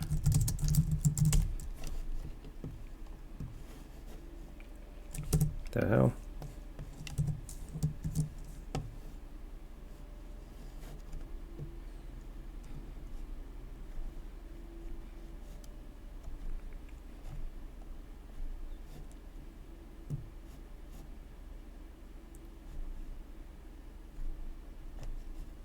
Where's the passage?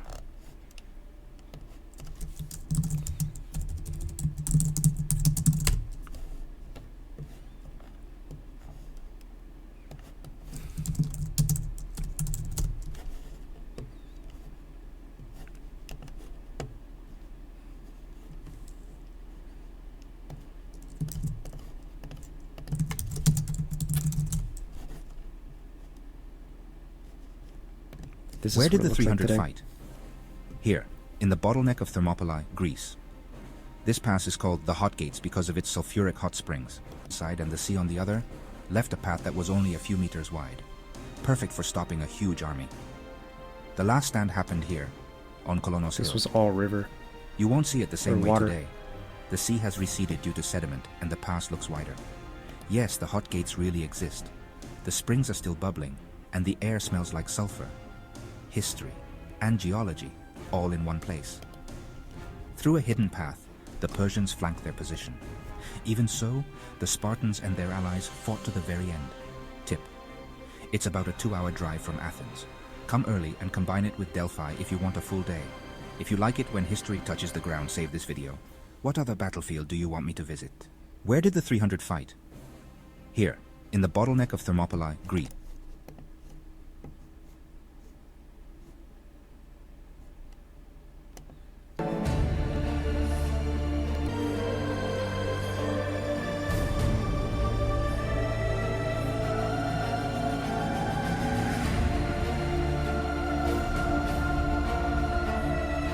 This is where they fought.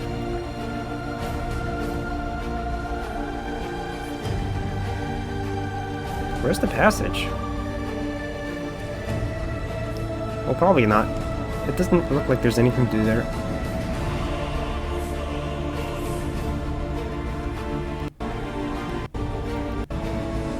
I don't know, it seems like a boring place. It feels like I'm just gonna go and then look and then leave. But I do want to see the passage though.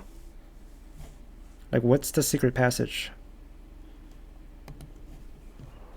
This place is called Thermopylae. That's not how they would say it in Greek. Thermopylae is the Hot Gates. And a long time ago, in fact in 480 BC, this was a pass. The water came all the way up to near the foot of this hill, and then you have the mountains to the side in this area right here. So when you think of a pass, you often think of a cutting, but this is a pass that ran along the coast and went off to the south in that direction. The Persian army had invaded with Xerxes at its head. This is a biblical connection here. Of course, Xerxes was Esther's husband. Now remember that Xerxes had a huge harem of wives. Esther happened to be one of them, and God used Esther in some remarkable ways to save the entire population of the Jewish people. But Xerxes, nonetheless, was carrying on the legacy of those who came before him, including another biblical character who you know as Darius, who was also falling unto, well, shall we say, the unfortunate position of running into the Greeks head on again, and he ended up having to back off. But bridge was built across the Dardanelles, and it wasn't like the one that we came across, the world's longest suspension bridge when we drove across that had just opened up, but it was a bridge made out of a series of boats that were strung across this area that had enormously powerful winds and terrible currents going through there, and yet they managed to get a lot of the army across there. The Persian army was, and the Greeks know they're coming. And without going into all the many details, which I am not qualified to tell you all the different incidents and reasons why. To see how the Spartans were doing in preparation for battle, the report shocked the Persian king. The scouts had found the Spartans exercising naked and grooming each other's hair. The reason for this likely had to do with the religious and funerary beliefs of the Spartans. Since Spartan soldiers fought until they were victorious or dead, they needed to ensure their bodies were prepared for the afterlife. Therefore, before a battle, they would groom each other. Another little-known fact about the way Spartans looked was that all Spartan men shaved their upper lip. Like most Greek men, they still let their beards grow long, but the upper lip... Okay, so this place looked like this. That every and holding rivers with this huge army. And now, here's a group of 7,000 men who are going to oppose this, let's just call it a 1 million-man army, because it's somewhere between 3 million and 80,000. We'll pick 1 million. That's good enough. And they're going to stop them, at least they intend to, right here at this pass. And of course, as Xerxes comes in, you have Leonidas. And he is the king of the Spartans. And he's got 300 of his men, but there are a total of about 7,000 men that are blocking this pass. Xerxes comes in. Right. Screw this video. And decides these people, they're nobody. And so he sends in 8,000 men to capture them. And immediately they find out they run into Spartans and they are soundly defeated. So he sends in another 10,000 men against them and they are soundly defeated. Then he gets desperate and he sends in another 10,000, including his immortals. Now, an immortal is a soldier who is not immortal, but they would fight hard. They would fight, they were the best fighters that they had, and they would fight just frantically against the enemy. And then another fresh soldier would slip in behind and take over for the one who was fighting and relieve the other man. So it was a constant relief. So it was as if these guys never let up. They were always fresh. The Romans took this on as well. And it was the same sort of tactic when they would fight in battle. About every 10 minutes, a new soldier would come up and relieve the tired one. And they were like the immortals. But here the Spartans, once again, kept holding them back. But then a traitor, and as Pana, our guide, has said, a national traitor, and every country has a national traitor. This would be the Judas Iscariot, as it were, of Greece. Sold the pass through a shepherd's trail somewhere up over these mountains and around the backside. And the Persians had the opportunity to outflank the Spartans and the Thespians and all those others who were gathered fighting with them. And so King Leonidas dismissed everybody else and began to retreat from the Persian wall back. And they have a very clever way of retreating. They look like they're retreating. They suddenly turn around. Hey, I recognize this guy. That's a traitor.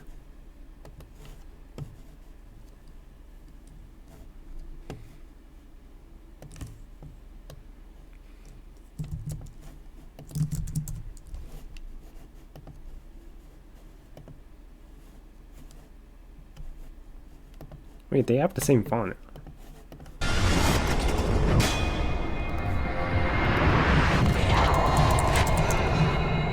That's the same font.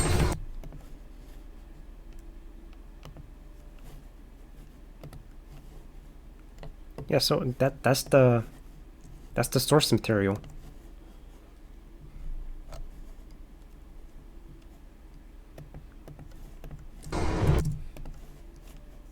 And they attack fresh, and you're not expecting it.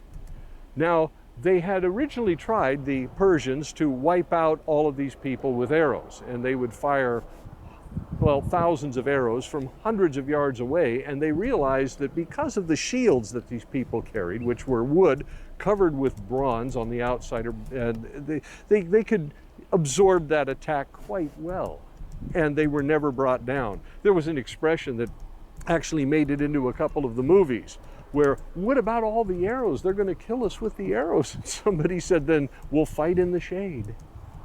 The shade of the arrows that would come in. Are they using Assassin's Creed? Of the historians on the accept that the Persian army numbered at least 70,000. The Spartans were tough guys, but with the lighter weapons and armor to attack the Falans in a pass, King Serhus of Persia sent envoys to King Leonidas, asking him to surrender and lay down his arms. Leonidas then said his famous words to the envoys, "Come and take it."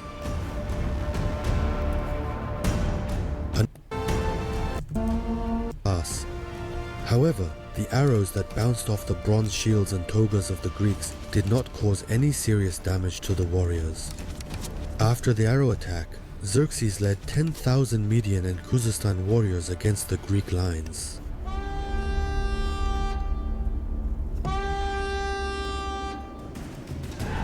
It seems that Xerxes had decided to launch the first attack, using his most skillful soldiers to counter the Persian corps. In addition, Persian spears were shorter than Greek spears. Battle. The Spartan casualties were only a few.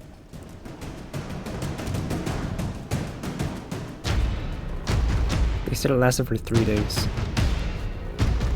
After the heavy losses suffered by the Persian army, Xerxes assembled an offensive force of 10,000 of his most... That's the place. This is Sparta. This is blasphemy. This is madness. This is Sparta. That's not very dramatic as the movie makes it.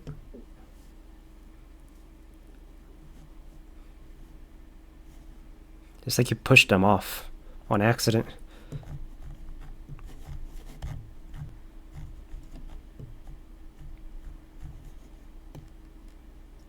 Did they show his conclusion? He even looks the same, right? That's the design with the bald head and whatever.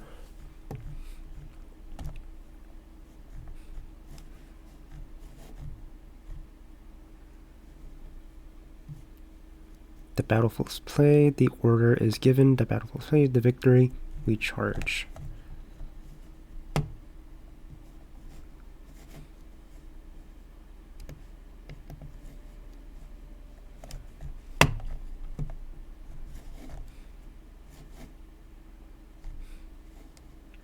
My queen, my wife, my love, be strong. Goodbye.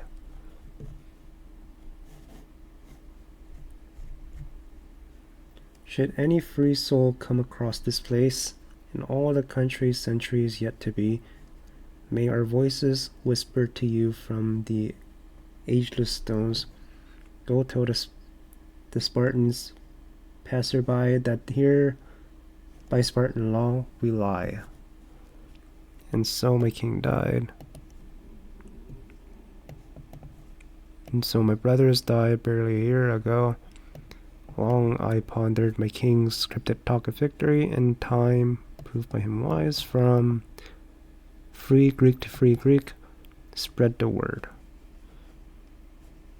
Captain Dilios spins his stories, his best story, the one about the hot gates.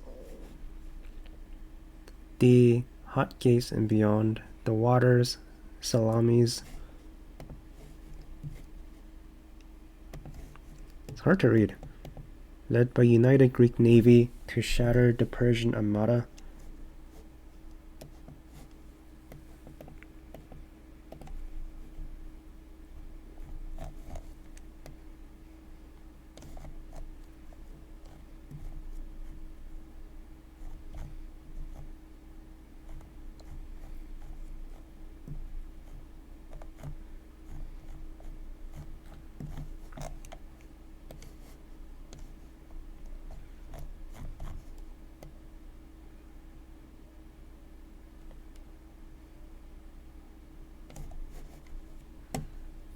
Every Spartan man or woman should share in glory and the victory that would have been secured.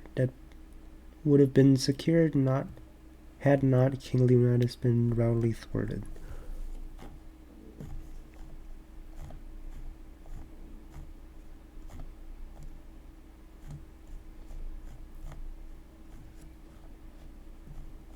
Whoever drew this is pretty good. Next issue, Glory. And then there's the traitor.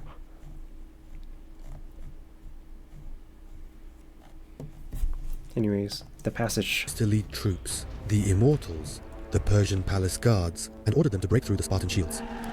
The Immortals were an elite group, trained from an early age to engage solely in warfare and combat scenarios. The palace guards of Leonidas and the palace guards of Xerxes faced each other at this crossing.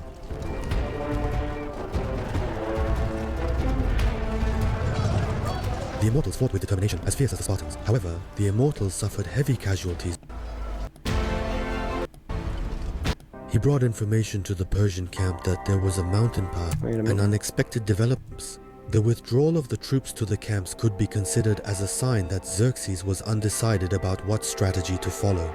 But in the meantime, an unexpected development occurred. A man named Ephialtes, who lived on the Is this what he looked like? shores of the Gulf of Malian. He brought information to the Persian camp that there was a mountain pass that allowed travel around the outside of the Thermopylae Pass. Yeah, that makes more sense. It was after this incident that the name Ephialtes came to be used in Greek for treachery. That night, Xerxes mobilized... So it's not like a cave that you go in and go out. Like, that's hidden by... It's a mountain passage. ...the contingent of immortals to cross this mountain path and surround the Spartan forces. The path that this force was to march on ran along the ridges, across the cliffs of Mount Anopeia, and around the pass of Thermopylae. According to Herodotus, the number of immortals How long was the game? crossing the path was 20,000. In fact, Leonidas knew of the existence of such a pass and had stationed 1,000-strong Phocidian picket at its head. At first, however, the Phocidian guards failed to spot the Persians because the mountain was covered with oak trees.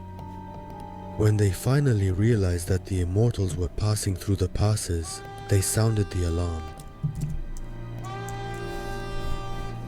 1,000 Phocidian soldiers could not possibly stop a force of 20,000 immortals, so they retreated quickly.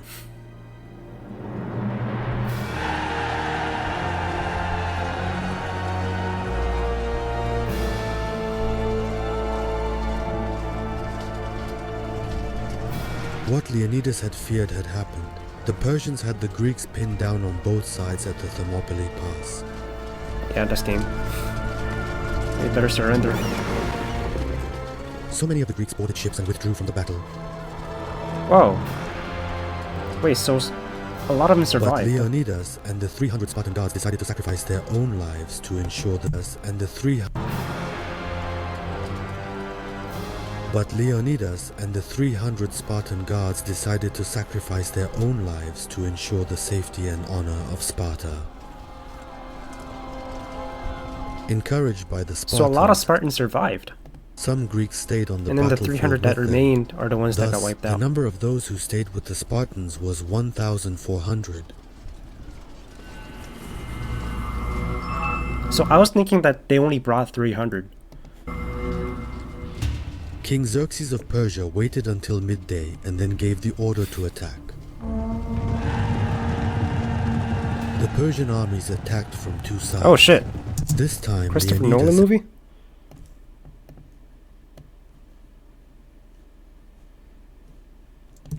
Oh shit, bro. Christopher Nolan.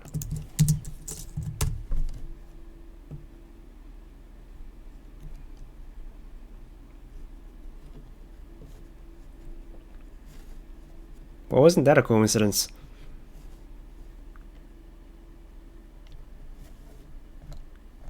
When was this announced? A day ago.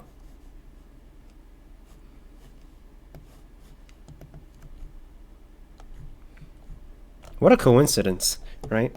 I started looking into classic history, I run into this part of history, and Christopher Nolan happens to make a movie. Forward and climbed to the wider part of the pass.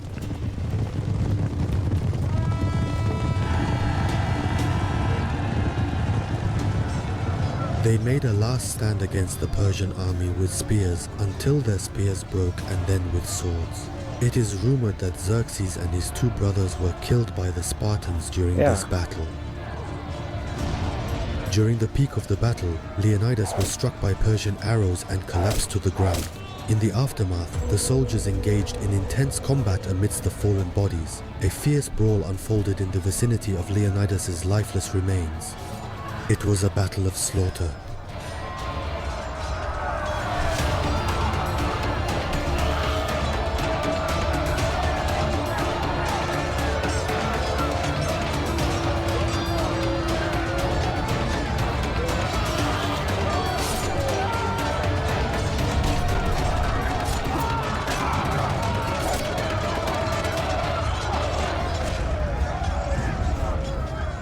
All of Leonidas and his troops perished in this mountain pass, bringing down over 20,000 soldiers from Persia with them to their graves.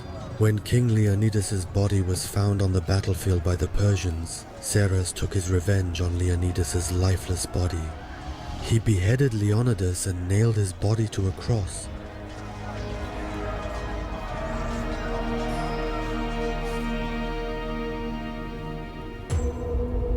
So the Persians went through the Thermopylae Pass and ravaged all the way to Athens. The resistance of Leonidas and his army at Thermopylae was not enough to stop the Persian invasion, but they saved Sparta's honor and went down in history as the 300 Spartans.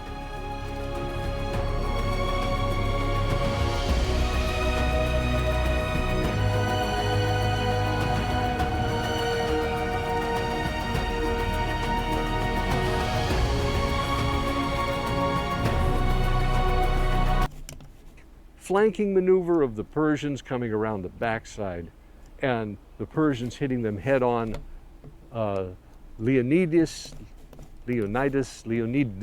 I can never say that properly.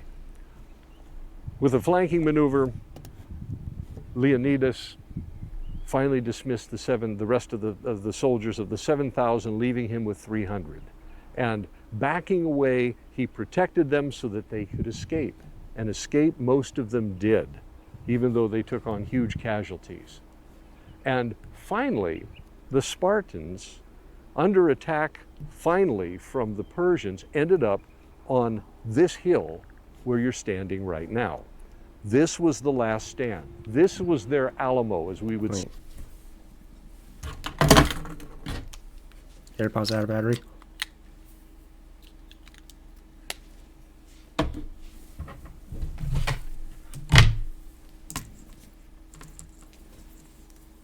Say in America.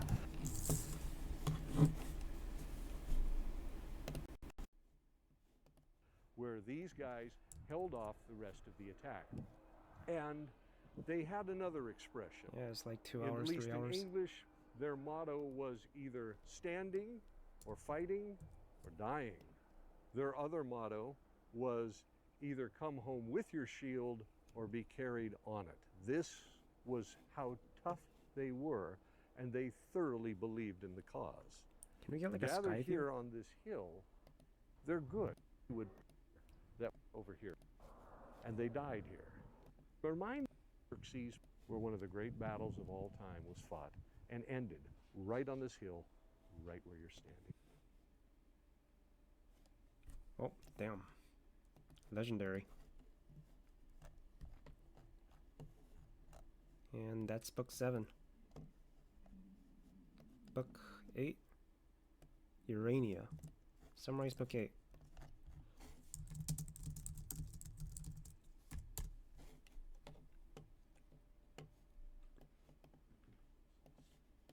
What it covers. Book 8 focuses primarily on the Greek naval battles during the Second Persian invasion. There's a second one? That soon? So they go from the first war to right to the second war. Especially the pivotal battle of Salamis.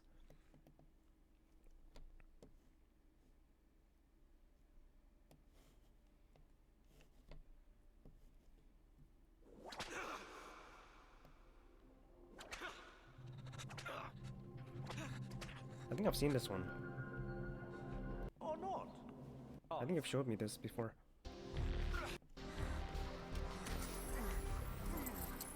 That's the one where it's brutal, right? They beat him up.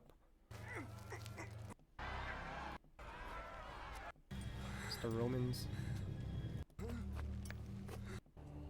they flank him, and then you see the blood. And us. Yeah, I think I've seen this one.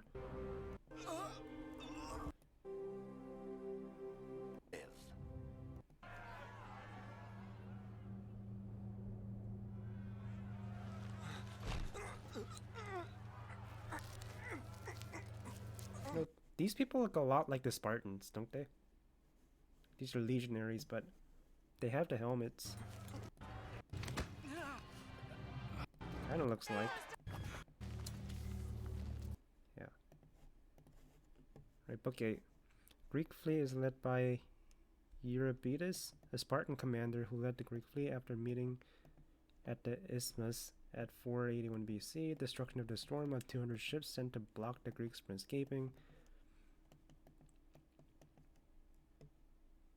The ancestor of Alexander of Macedon, including Perdiccas, the refusal of an attempt by Alexander to seek Persian alliance with Athens. Yeah, so they even the shield, like the Legion shields.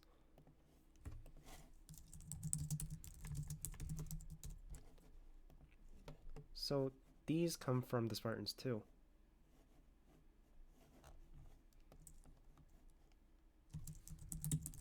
Shield formation. That's the Spartan formation. They learned it from the Spartans. Right. Book 8 summary. Prelude to Battle of Salamis.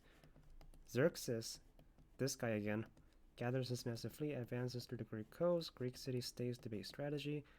Themistocles of Athens advocate fighting Salamis. Battle of Salamis, decisive Greek naval battery.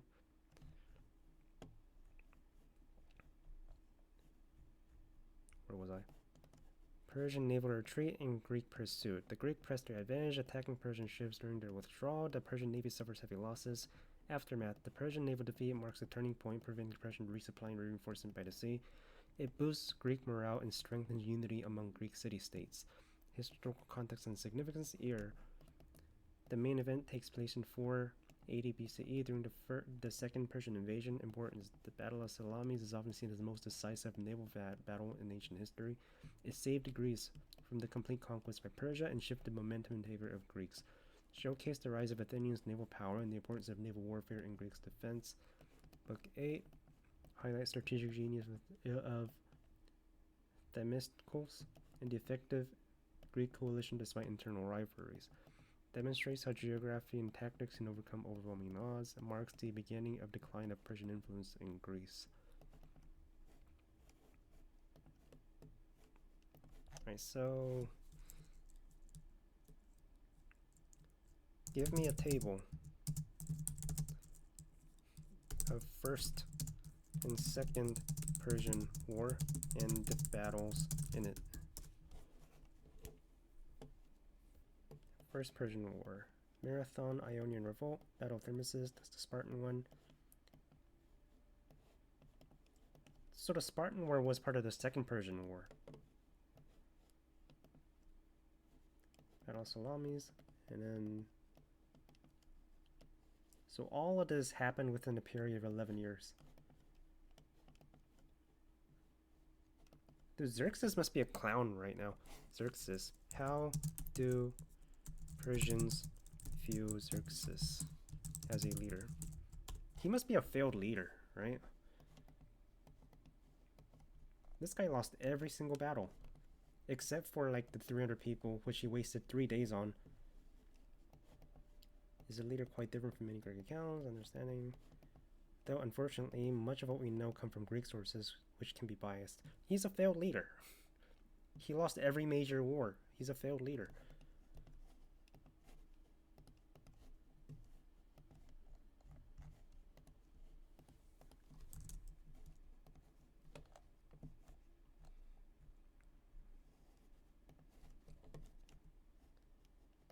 Urania. So what else do we get with this book? Destruction of by a storm of 200 ships and block the Greeks from escaping, reaching Battle of Salamis, where they win the war.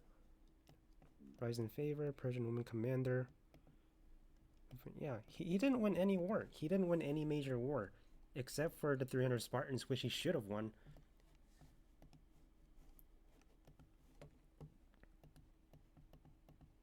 The vengeance of Hermoides, Xerxes' chef eunuch against Panionius.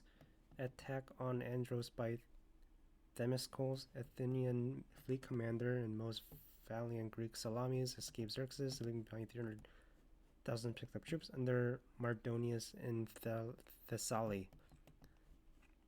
And then we get the ancestor of Alexander the Great.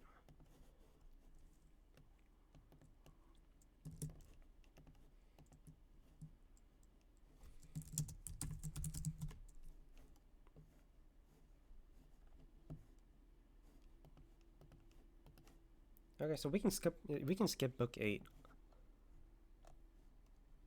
And in book 9, I think we know what happens. Why don't we just look up the Second Persian War?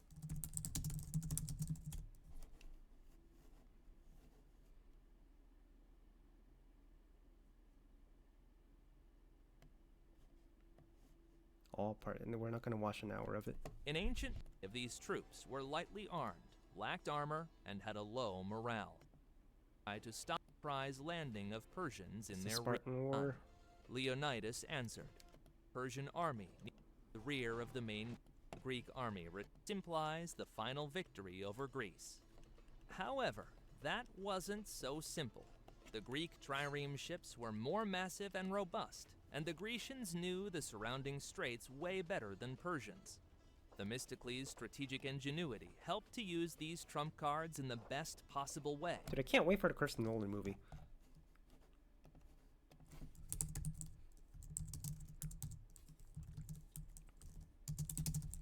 The Odyssey. Movie time period. Is this the entire war, or is it just one war? Is it 10-year return from Trojan War?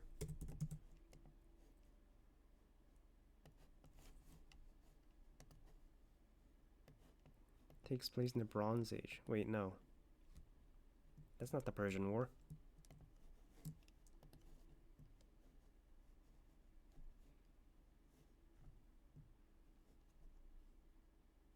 Legendary Greek king of Ithaca. Tom Holland. Odyssey's son, Odysseus' son, who's determined. Troy. Is that the Trojan War? On 28 September, the Grecians defeated the Persians and destroyed more than 200 enemy ships. The decisive victory of the Greek fleet in the Battle of Salamis was a turning point in the Greco-Persian standoff, as the Greeks now controlled the situation at sea. Xerxes feared a potential landing of Greek troops in Little Greece, which would have cut off his army's supplies, and the news of a disgraceful naval defeat could provoke new revolts of the enslaved peoples of the Persian Empire. So Xerxes and half of his army returned to Asia, leaving another part of the Persian army in Greece, according to outbursts, combat, so they were defeated. Less than 40,000 of the Persians managed to escape the Takes place in Sicily. Primary shooting location. Morocco. No. What time? Key mythical settings being depicted: Troy, Ismarus. So it's not the Persian War. Vengeance of the Greek hoplites, while others were killed or captured. Thus, the Persian army in Greece ceased to exist as a combat unit. At the same time, the Greeks took advantage of their domination at sea and landed in Asia Minor. The estimated strength of this ancient Greek force was 25,000. The Persian army, estimated from 40,000 to 60,000 soldiers, tried to stop the Grecian advance along the Ionian coast. But on August 27, 479 BC, the Greeks again defeated the Persians at the Battle of Mycale. Ionian Greeks played a significant role in the Persian defeat. They fought in the Persian army, but many of them switched to the side of their fellow tribesmen during the battle. This victory blew up the military power of the Achaemenids for a long time and opened the way for the Greeks to liberate the Grecian cities of Asia Minor. Within a year, the Greeks liberated Byzantium, almost the entire coast of Thrace, the islands of the Aegean Sea, Rhodes. After this success, the leadership of Sparta decided that it was done and withdrew its troops. Undisputed leadership in reclaiming Greek-inhabited lands passed to Athens. At the initiative of the Athenians, they formed the Delian League, or the Athenian Naval Union, which continued to fight the Persians. The Grecians recaptured part of Cyprus, inflicting several defeats on the Persian-Phoenician fleet. Okay, so this entire part, Histories, is about the rise and fall of the Persian Empire. Alright, so what happens in Book 8? What happens in Book 9? Here's a summary of Book 9, Silo of Hereditary's Histories, along with significance. What it covers: it details the final phase of Greco-Persian wars, focused on Greek counteroffensive after the Persian retreat. It narrates key battles such as Battle of Plataea, Battle of Mycale, which effectively ended Persian attempts to conquer Greece. The horse scene. Wait, let me just read this now. The book describes fall of Persian control of Ionian cities and the Greeks' efforts to secure freedom. Battle of Plataea, decisive Greek land victory. Battle of Mycale, fought near the coast of Asia Minor. It was combined Greek naval and land victory, and destroyed the remaining Persian fleet and secured Ionian cities. Marked the end of Persian naval power in the Aegean. Aftermath and Greek consolidation. Greek liberated Ionian cities and established control of Aegean Sea. The Greek city-states began to form alliances and leagues to defend against future threats. Events mainly occur in 479 BCE after Xerxes' withdrawal from Greece. Importance: Book 9 covers the decisive end to the Persian invasion of Greece. Shows the unity and military effectiveness of the Greek coalition. The victors secured Greek independence and influenced the rise of Athens as a naval power. And that's the end. That's the end of Persian influence. That's the whole book. Rise and fall of Persian Empire. The Greeks are praying for safe return home. I hope the sea god spits in their offering. Lets them all drown at the bottom of the sea. This is a gift. We should take it to the temple of Poseidon. I think we should burn it. Burn it, my prince. It's a gift to the gods. Father, burn it.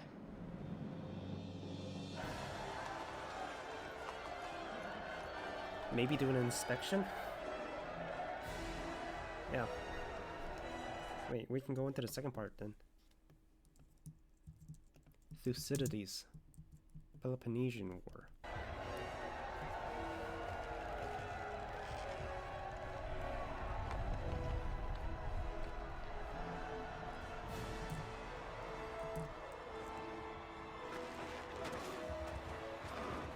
Wait, when does this take place? Trojan Horse. When does the Trojan War take place? Is this what's the Odyssey gonna be based on?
Troy.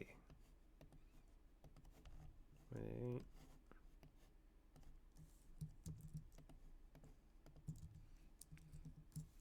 When does the Peloponnesian War take place? Oh, so it's right after. So the classical education doesn't go back that far. Wait, does it? Maybe it's in book 1. Silo. Cleo. Does book 1 cover the Trojan horse? No, book 1 does not cover the Trojan horse. Book 1 mainly focuses on the rise of the Persian Empire and the background of the conflict between Greece and Persia. It includes stories about Lydian and Persian kings, Medes, Persians, and early events leading up to the Persian Wars. About the Trojan. Does classical education cover the Trojan horse? Absolutely. Classical education, especially one focused on the ancient Greek and Roman worlds, would definitely cover Trojan horse story, but usually within a broader study. Alright, so what part? Classical literature? Maybe?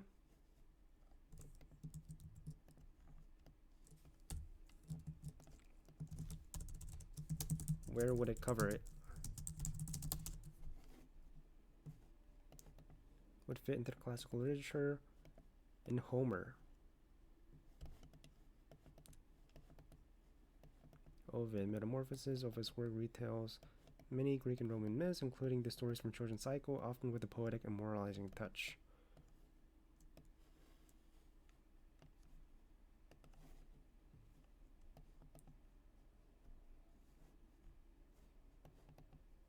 Two new images for Christopher Nolan's The Odyssey is circulating. First image features an armored Tom Holland Odyssey's son, Telemachus, while the second photo shows Anne Hathaway as the Odyssey's wife.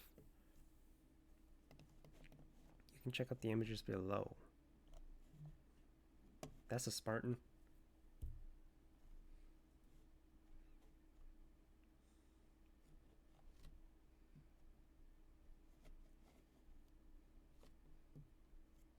This looks like King Leonidas.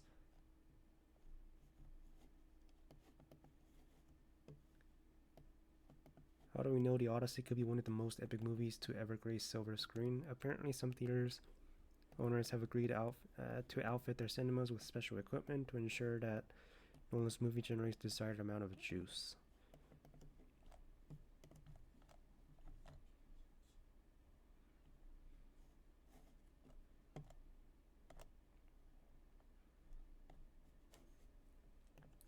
So this is in... Huh. It says The Odyssey. I should have known. Well, I'll get there sometime. Thucydides.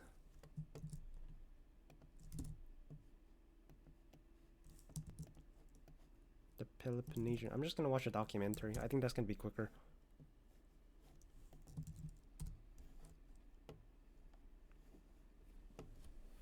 Part 1.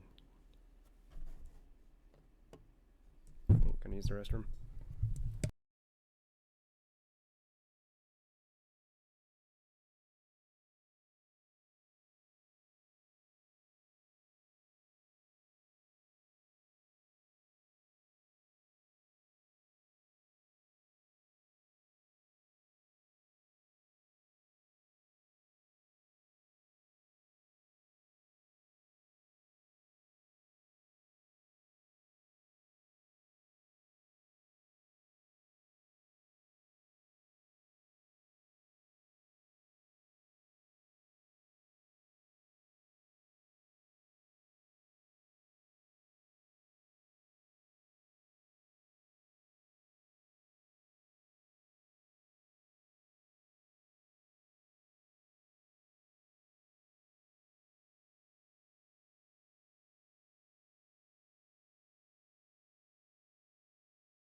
Odysseus, the legendary Greek hero, set sail for Ithaca, but the gods had other plans. He faced countless trials, from outsmarting the giant Cyclops Polyphemus by blinding him and escaping under sheep, to resisting the deadly song of the sirens. Odysseus's legendary wit was his greatest weapon, and it saved him time and again, like when he had himself tied to the mast so he could safely hear the sirens' irresistible call. After 10 long years at sea, battling monsters, gods, and temptation, Odysseus finally made it home to Ithaca, proving that true heroism is as much about the journey as the destination. Odysseus, the legendary...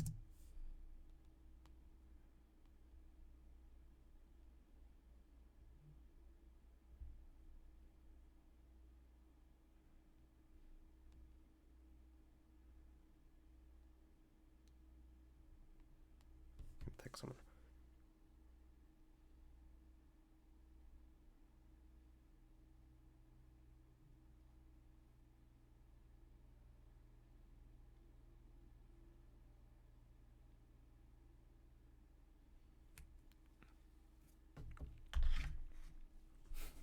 Greek hero set sail for How is he Ithaca, gonna make the giant Cyclops? but the gods had other plans. He faced countless trials, from outsmarting the giant Cyclops.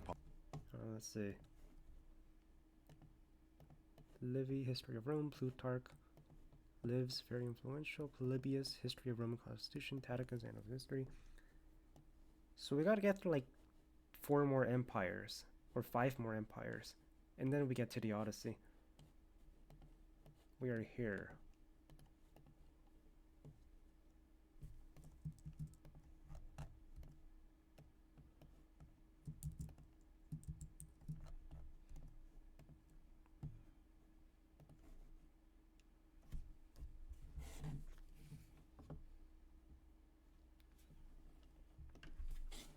I'm just gonna watch a summary of this. Why Spartan Empire went extinct.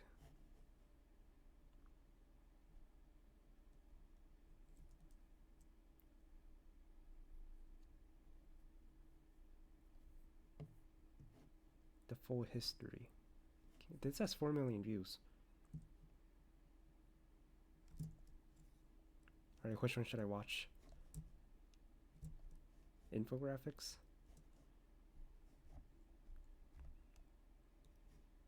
Audiobook. There's an audiobook, 24 hours long. A nuclear bombing. I've made this pledge to this double bomb survivor, Tsutomu Yamaguchi. He was lying on his deathbed. He was dying of cancer. Didn't Christopher Nolan just make that movie?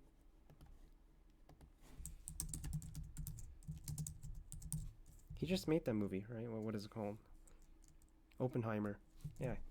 Maybe this is a response to the Oppenheimer. Of course, I think all bomb went off. Didn't know anything about a nuke, a towel or a shirt, and he got on the train to take it to her parents in Nagasaki. And he got there just in time to explain to them what had happened, and then there was a second flash. What must have been going through that young man's mind, I cannot even conceive.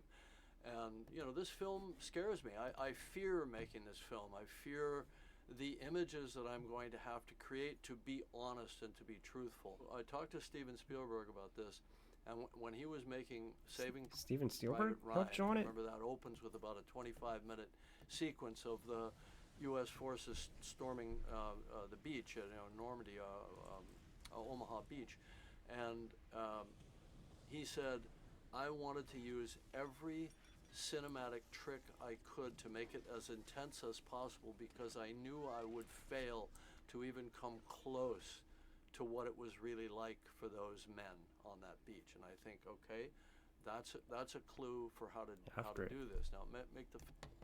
Is there any photos of?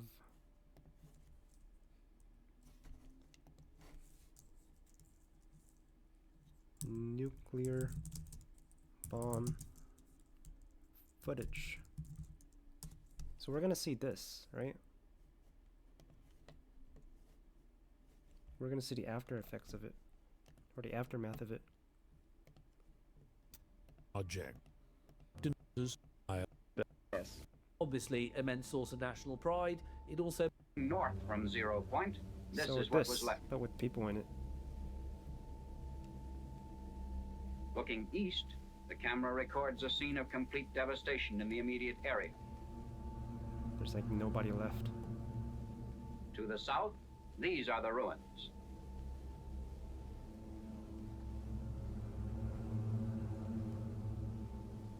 Looking west from 0 point, the same complete leveling is evident. The same of survival. Reinforced the atomic bomb stands. The big blast cities, the signs of sectors to it. Looking west from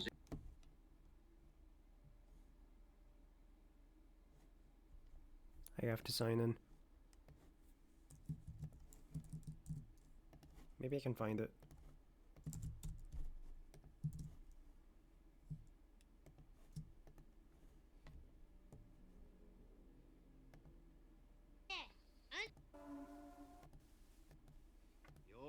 Is it this? Roger and on again. Getting ready to drop on Barefoot Gen.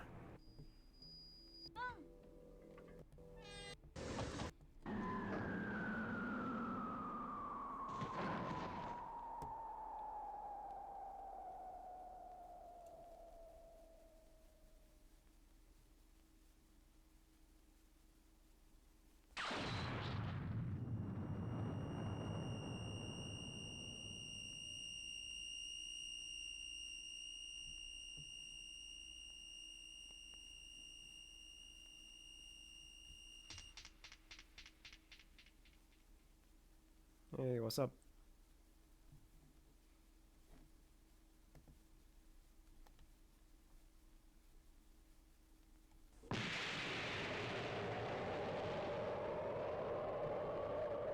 Oh, Jesus Christ. Just eviscerated. Holy shit, bro. I'm watching the dropping of atomic bomb in anime.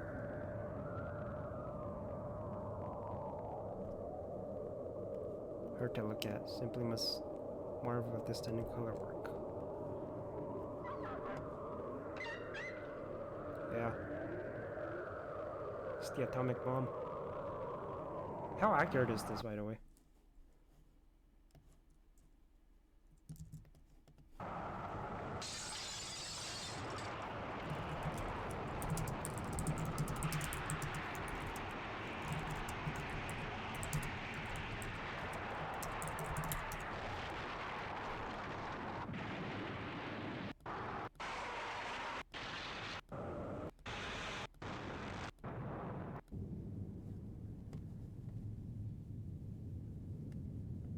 That's brutal, bro.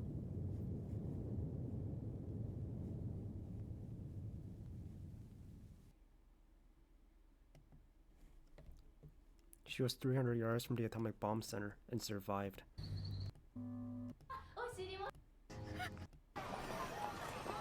In collections illustrated by survivors of the 1945 atomic bombing in Hiroshima, there are two striking pieces by Akiko Takakura, who was about 300 yards from the hypo center. One shows a woman who is so thirsty she was trying to drink black rain. Another shows a hand emitted blue flames. When we met Miss Takakura in 2012, we were surprised to find that her story offered a glimmer of hope amid all the horror.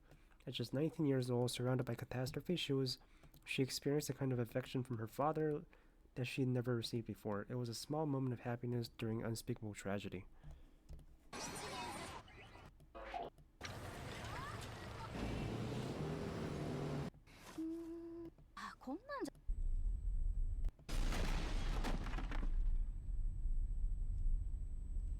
So this is her, and she survived?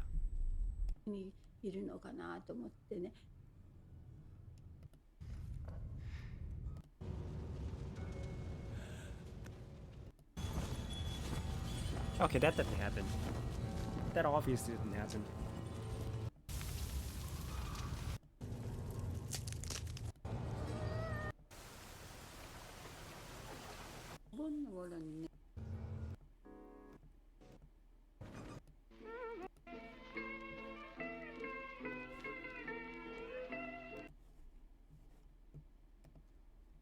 Terminator.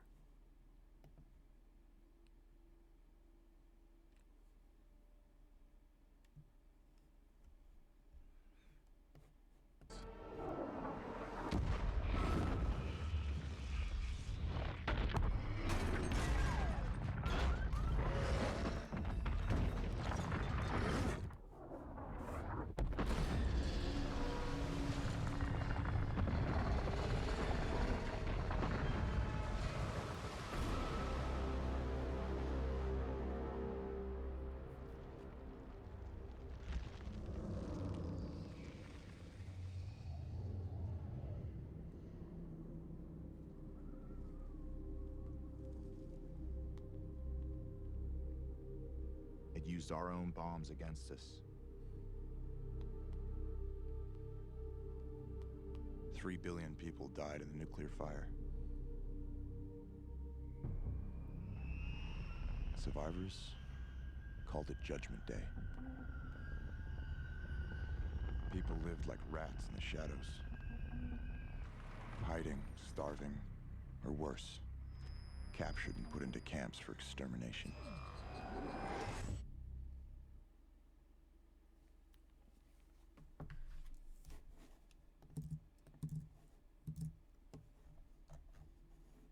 It was a good documentary.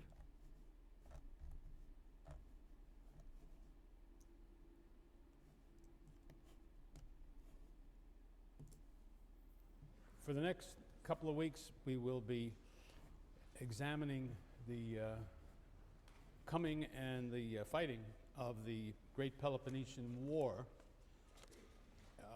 It's a subject that had tremendous importance for the Greeks themselves, and it has been one of the things that has occupied people interested in the ancient Greeks more than most things, partly because of its own extraordinary importance, but I think perhaps even more because of the fact that chapters. It was described for us by a participant, a contemporary, Thucydides, the son of Olorus, an Athenian, who... Wait a minute, wait. Give me a summary.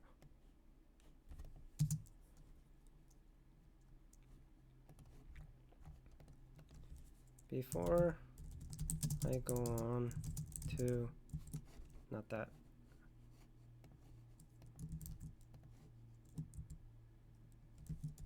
Before I go on to give me a brief background. Absolutely, here's the background. Context. The Greek world after the Persian Wars. The Greco-Persian Wars united many Greek cities against the common enemy, Persia. After the Persian threat was pushed back, Athens and Sparta emerged as two dominant powers in Greece. Athens developed into a powerful naval empire, growing wealthy and influential. Sparta led the Peloponnesian League, a coalition of land-based powers. Tensions between Athens and Sparta, despite having fought together against Persia, Athens and Sparta had very different political systems, cultures, and military strengths. Athens was a democracy with a strong navy, while Sparta was a military oligarchy focused on powerful army. Athens' expanding empire, growing influence alarmed Sparta and its allies. Spark of war.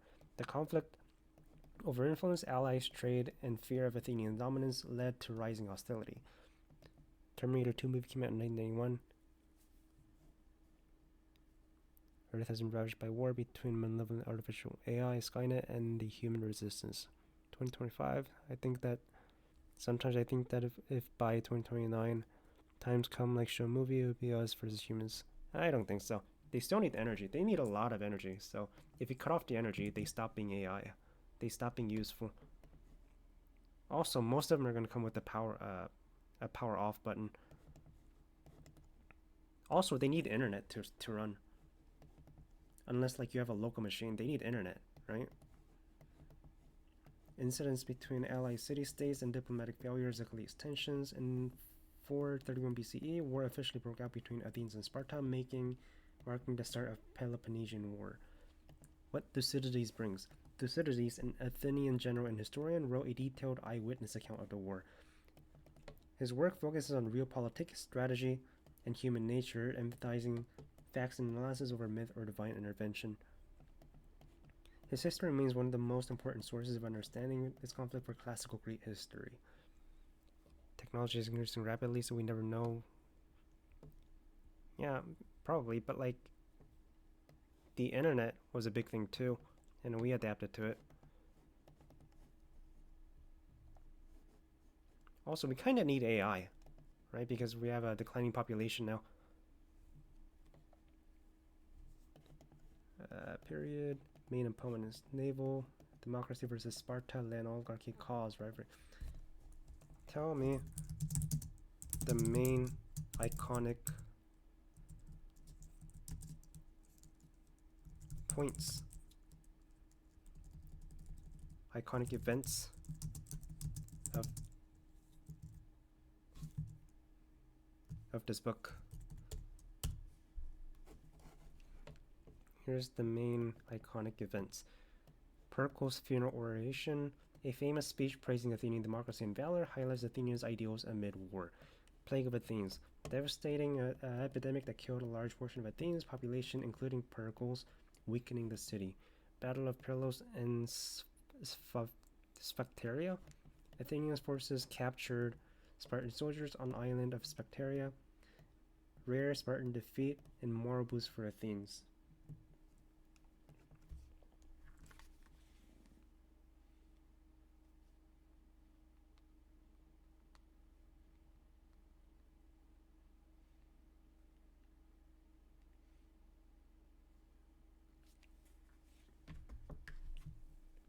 Brasidas campaign in Thrace. Spartan generals Briseis won several key victories, encouraging revolts against Athens and shaking Athenian control. Peace of Nicias, a temporary truce between Athens and Sparta, intended to last 50 years but collapsed after 6 years. Sicilian expedition. Athens launched a massive but disastrous military expedition in Sicily, ending in total defeat and loss of ships and soldiers. Battle of Mantinea, largest land battle of war. Before later battles, Spartan victory reasserting dominance in the Peloponnese. Alcibiades' defection and role throughout war. Charismatic or controversial Athenian leader who defected to Sparta, then Persia, then back to Athens, influenced the war's course. Battle of Arginusae, Athenian naval victory. Battle of whatever this is, and then fall of Athens. Athens surrenders, its walls torn down, navy dismantled, and democracy replaced with the oligarchy 30 tyrants.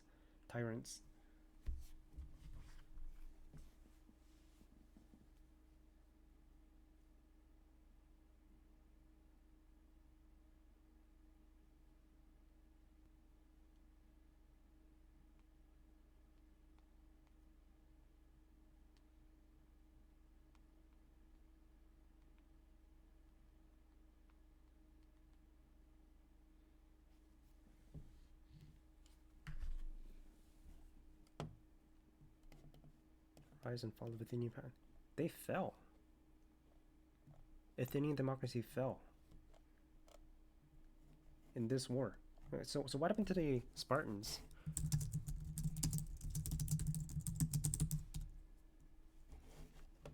Here's what happens. Victory over Athens. Sparta emerged victorious. They destroyed Athenian fleet at the Battle of Aegospotami, forced Athens to surrender. Sparta imposed an oligarchic regime known as 30 Tyrants in Athens, military dominance. After the war decline and challenges, temporary hegemony, Sparta became dominant power in Greece, but its rule was fragile. 2 bombs dropped, nuclear bombs, which everyone was close. Everyone are even more powerful, which means more destruction. The Stockholm International Peace Research Institute estimated that 9 countries have the following stockpiles of military nuclear weapons: Russia, US, China, France, UK, India, Pakistan, Israel, North Korea. North Korea has 50.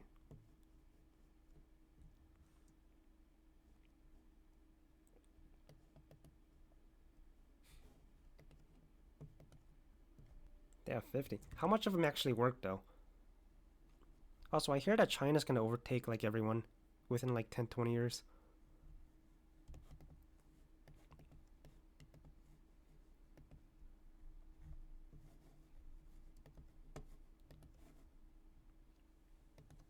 By common consent throughout the millennia, it has been agreed upon as one of the great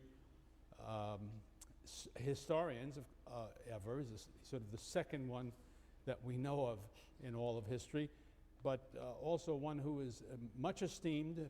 I would argue that right now he's probably esteemed more than he has ever been throughout the history of the world, because he's had such a great influence on thinking in the West and then in the world as well. Around the world as well.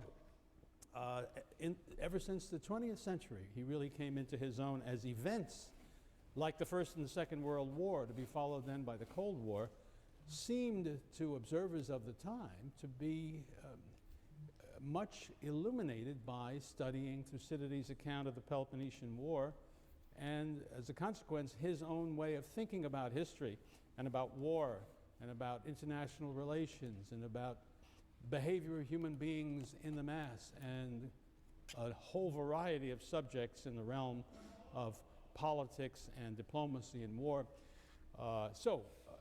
It's for those reasons, I think, that this story has been so carefully looked at compared to others in history. You know that for almost 3 decades at the end of the 5th century, the Athenian Empire fought against the Spartan alliance in this terrible war that changed the Greek world and the civilization of the Greeks forever. From the perspective of the 5th century Greeks, the Peloponnesian War deserves to be thought of, I think, as a world war. You know, I'll keep studying classical it just literature. involves the Greeks themselves, and that's not quite right. That's one of the points Thucydides makes. It drew into it other peoples other than the Greeks who were very important. The Persians were to play a critical role, and similarly the Macedonians, and similarly peoples in Sicily and in Italy. So it doesn't require much defense from the Greek point of view to think of it as a kind of a world war, a critical turning point in Greek history, causing enormous destruction of life and property, intensifying factional and class hostility, dividing the Greek states internally.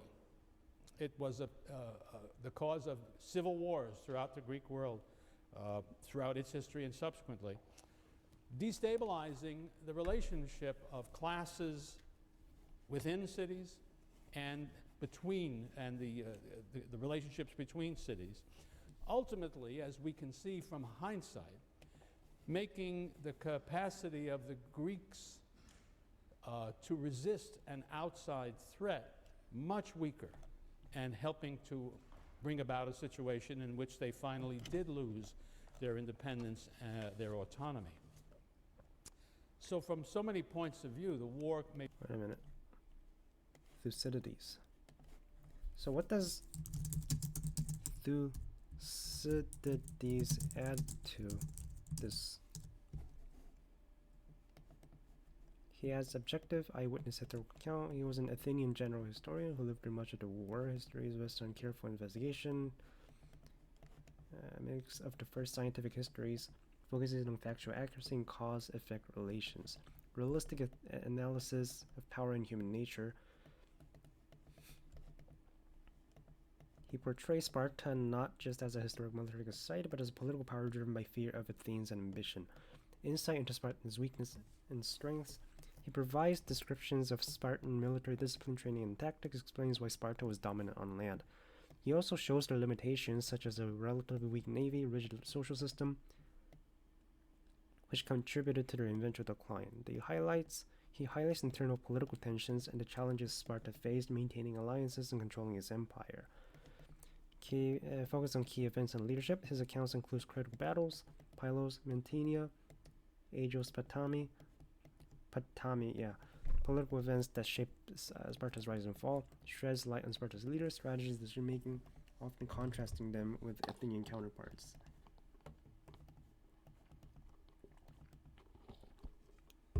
Ultimately, Thucydides' history warns about the destructive nature of prolonged conflict for Sparta, Athens, and Greece as a whole. He shows how even Sparta's victory came at great cost, weakening the city-state and destabilizing the region.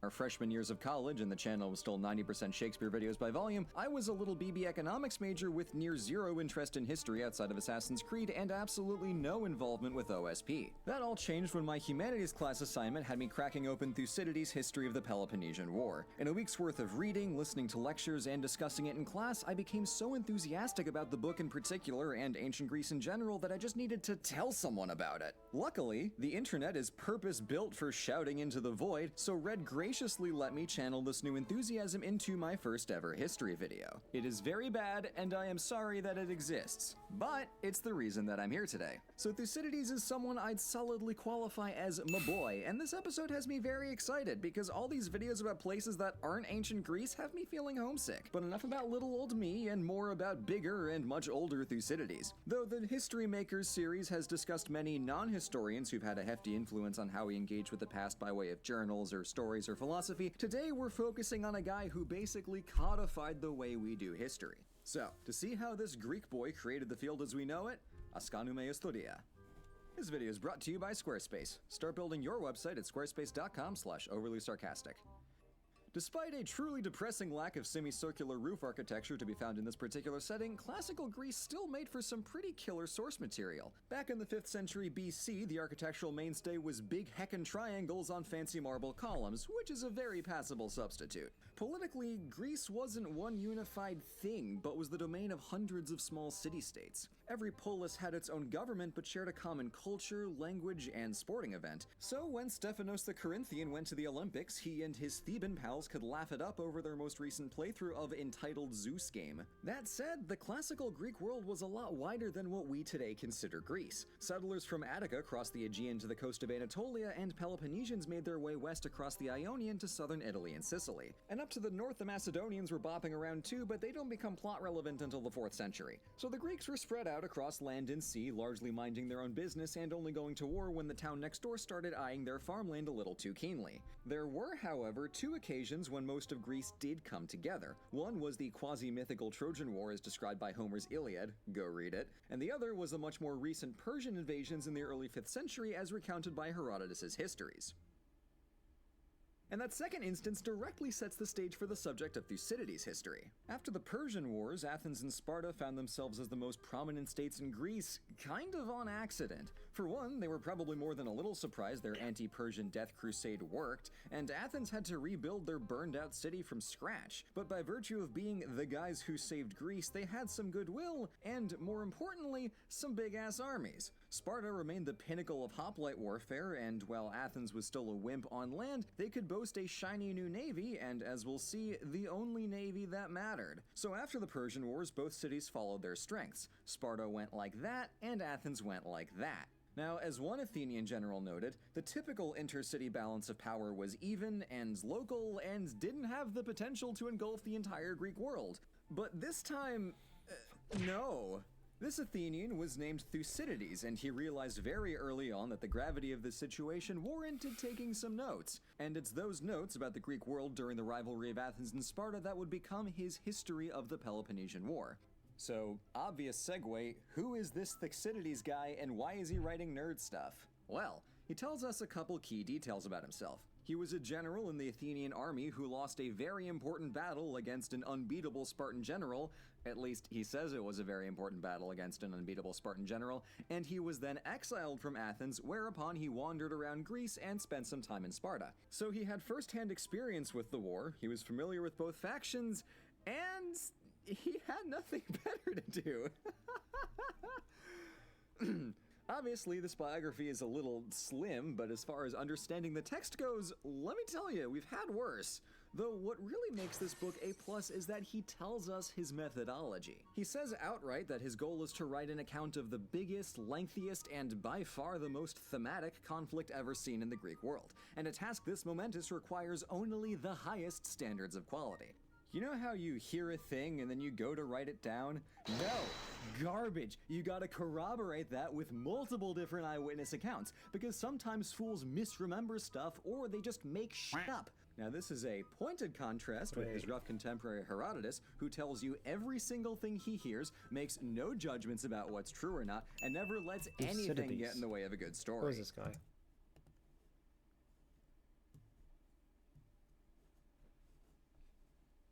Sparta to Athens in its modern context.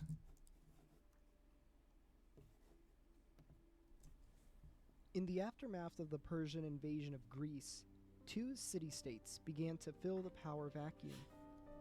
Sparta, the city-state that took the principal lead against the Persians, held hegemony over the Greek world. In opposition stood Athens. In the 50 years since the city was sacked by the Persians, it had once again grown in prominence. The city controlled a vast naval empire, and its colonies were spread all around the Mediterranean world. In summary, there was a strong land-based power against a strong naval-based power. In the words of the great... What's the Thucydides trap? Explain Thucydides trap. However you spell his name.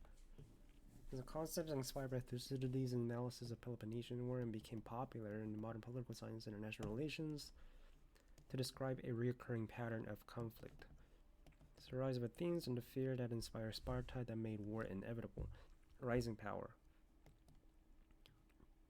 A new state or power grows economically, militarily, or politically challenges status quo. Established power. Current dominant power feels threatened by the rise of the challenger.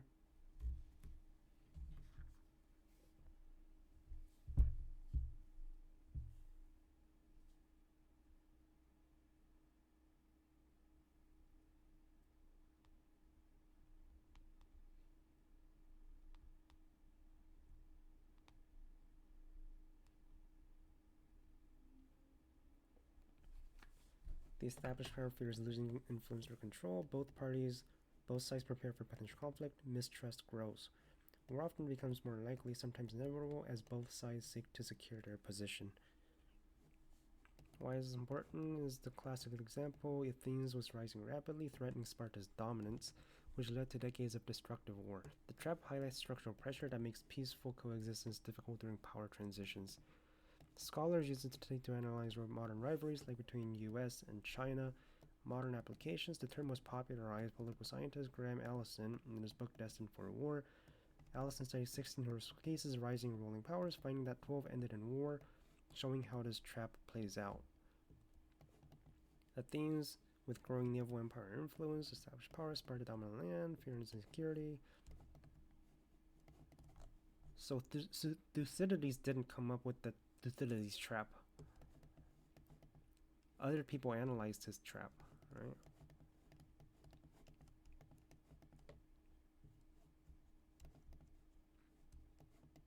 Classic example, Athens was rising rapidly.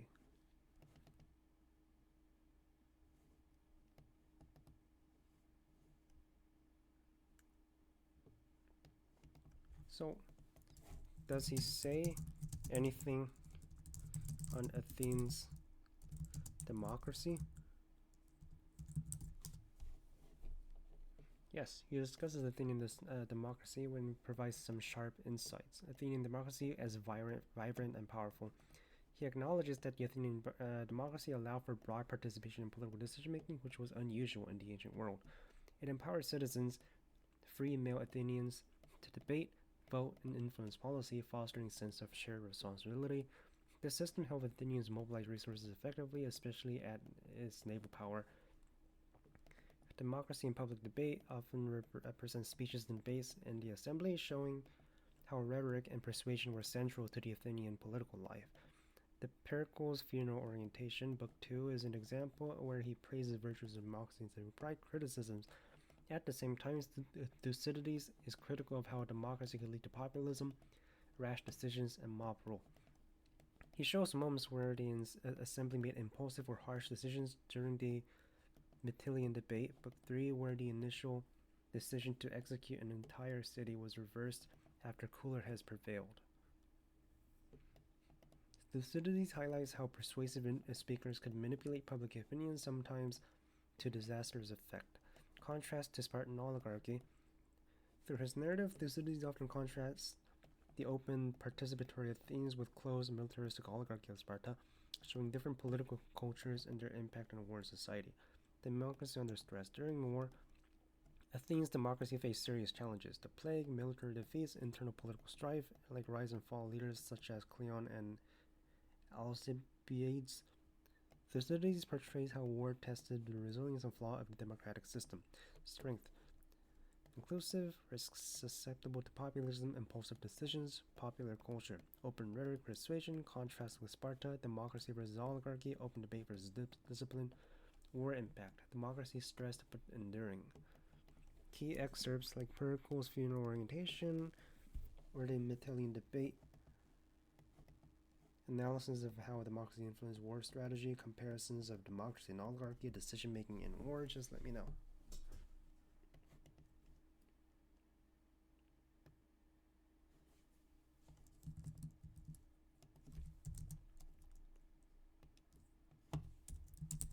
Do both. Pericles Funeral Orientation, Book 2, Chapters 34 to 46, delivered by Pericles, died in the Peloponnesian War. It's both a eulogy for the dead and celebration of Athens and its democratic system. Praise for democracy, citizens have equal opportunity to participate in government, Athenians' exceptionalism, cities' openness, cultural achievements, and military courage, encouragement to the living, to honor the dead by upholding their values and continuing to fight.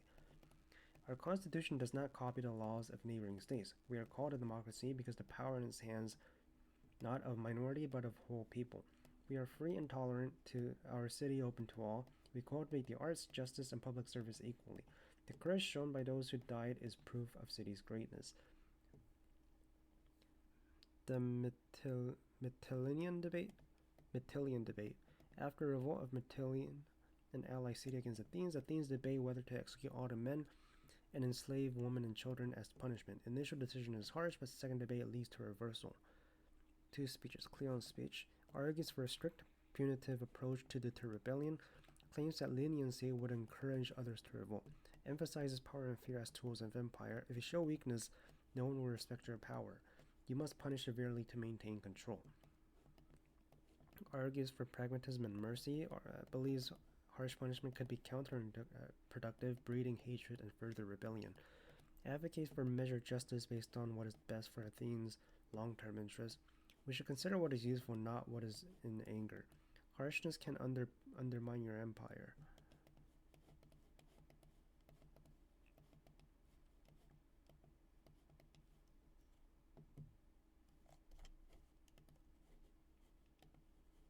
Historian Thucydides, the growth of the power of Athens and the alarm.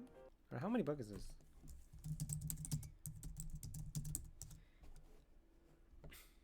8 books. Summarize each book with examples and key events.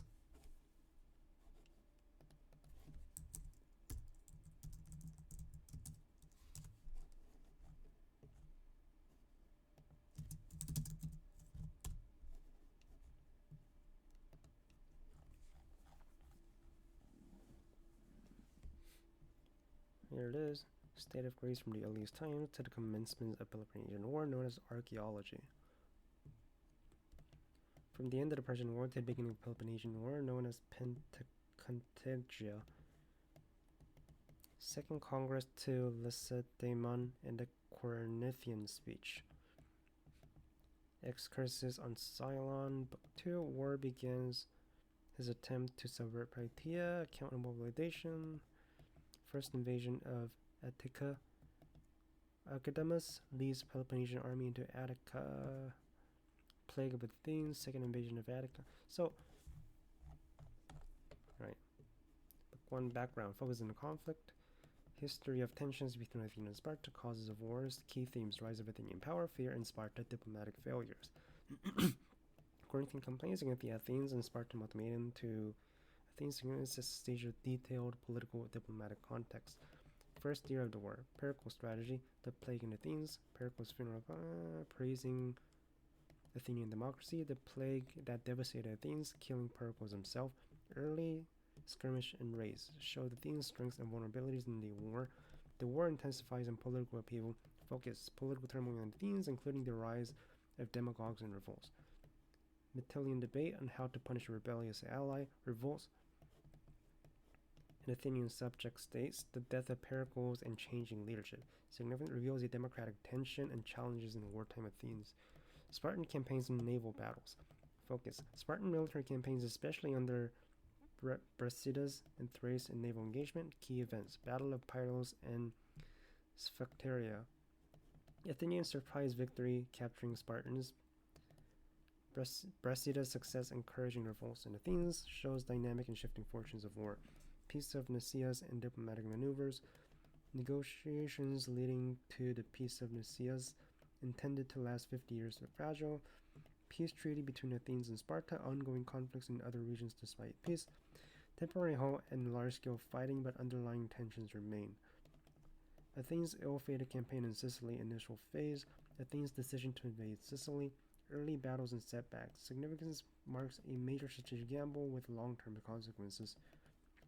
Complete failure of Sicilian expedition, key events, capture and destruction of Athenian fleet, loss of thousands of soldiers and sailors, devastating blow to Athens, shifting balance towards Sparta. A lot wars later stages, renewed fighting, Persian involvement and continued conflicts, battles of Aegean and Asia Minor, rise of new leaders and shifting alliances, sets the final phase of the war, which Thucydides never completed. His history is unfinished. He stopped the 9th book, but stopped it. Why did he stop?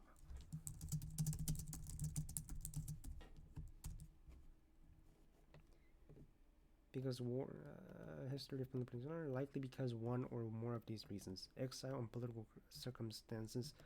He was an Athenian general who was exiled in the Iliad War after military failure, loss of Amphipolis. His exile lasted 20 years, during which he wrote his history. Political changes or personal circumstances may have disrupted his work. Death or illness, he died before completing his history. Since his account stops abruptly about 411 BC, it suggests he was unable to finish due to death or serious illness. Scope and ambition of work. History was ambitious, detailed project covering the entire war. The war itself continued until 404 BCE, several years beyond the Thucydides narrative ends. It's possible he intended more volumes but never had the chance to complete them. Historical and political complexity. Later parts of the war involved complex political and military developments.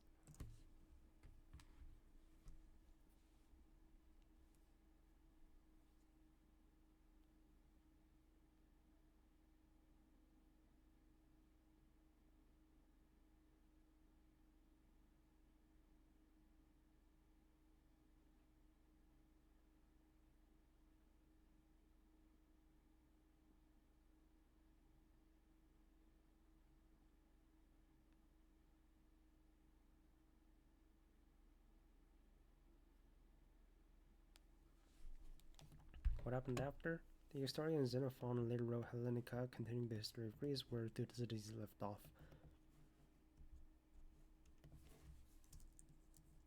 What's his realpolitik philosophy?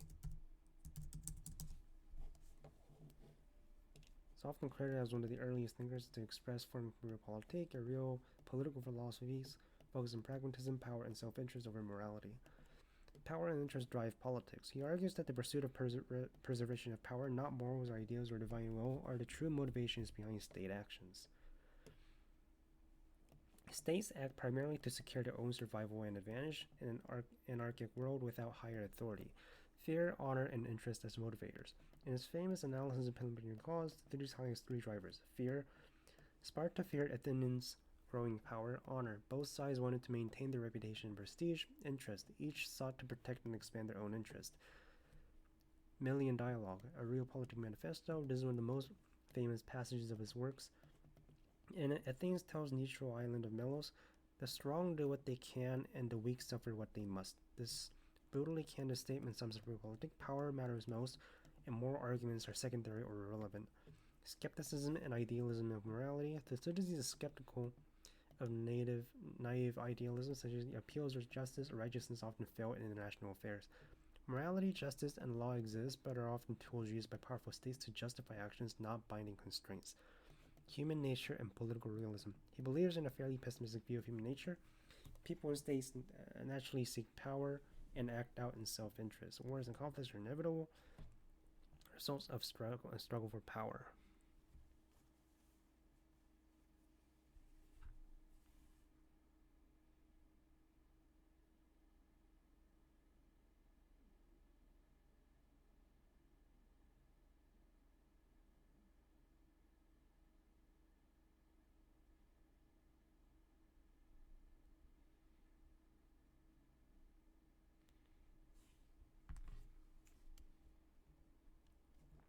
Thucydides' philosophies laid the foundation of modern political realism in international relations, influencing thinkers like Machiavelli, Hobbes, and modern realists.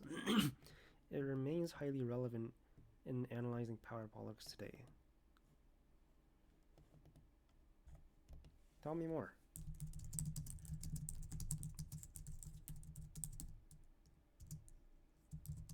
and key findings. Realism, father of real political realism, because his views political struggle for power driven by self-interest are more than reality.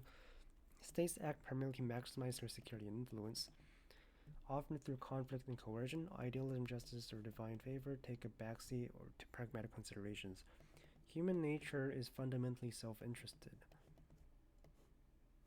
For example, in the Million Dialogue, the Athenians bluntly state that power matters the most, and the weak accept their fate.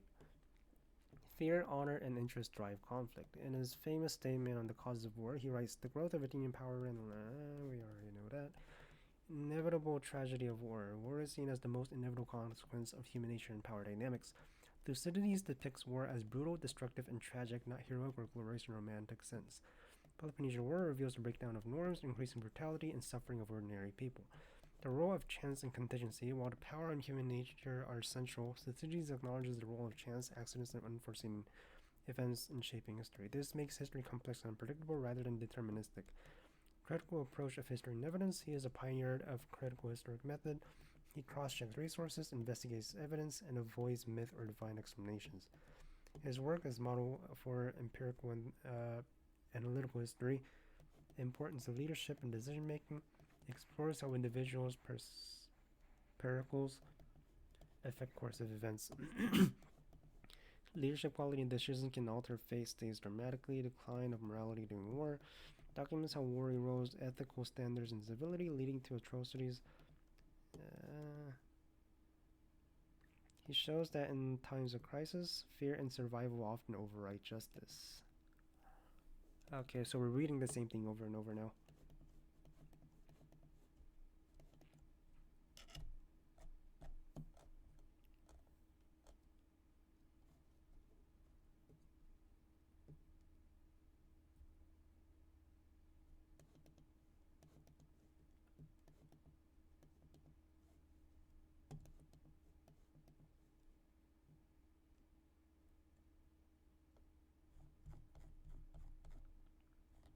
So I guess we know what happened now.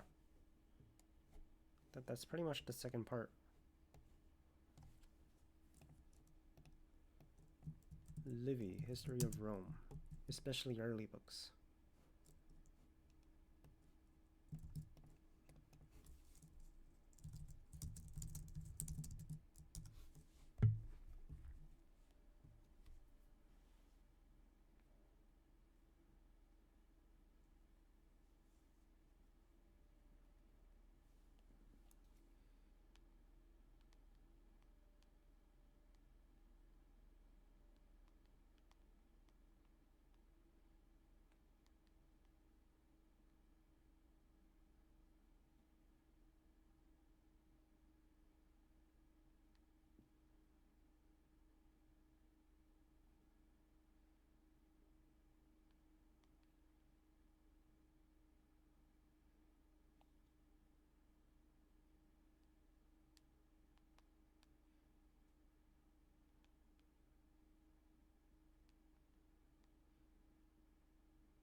I'm just gonna edit here. Study for 4.5 hours, 4 hours 50 minutes.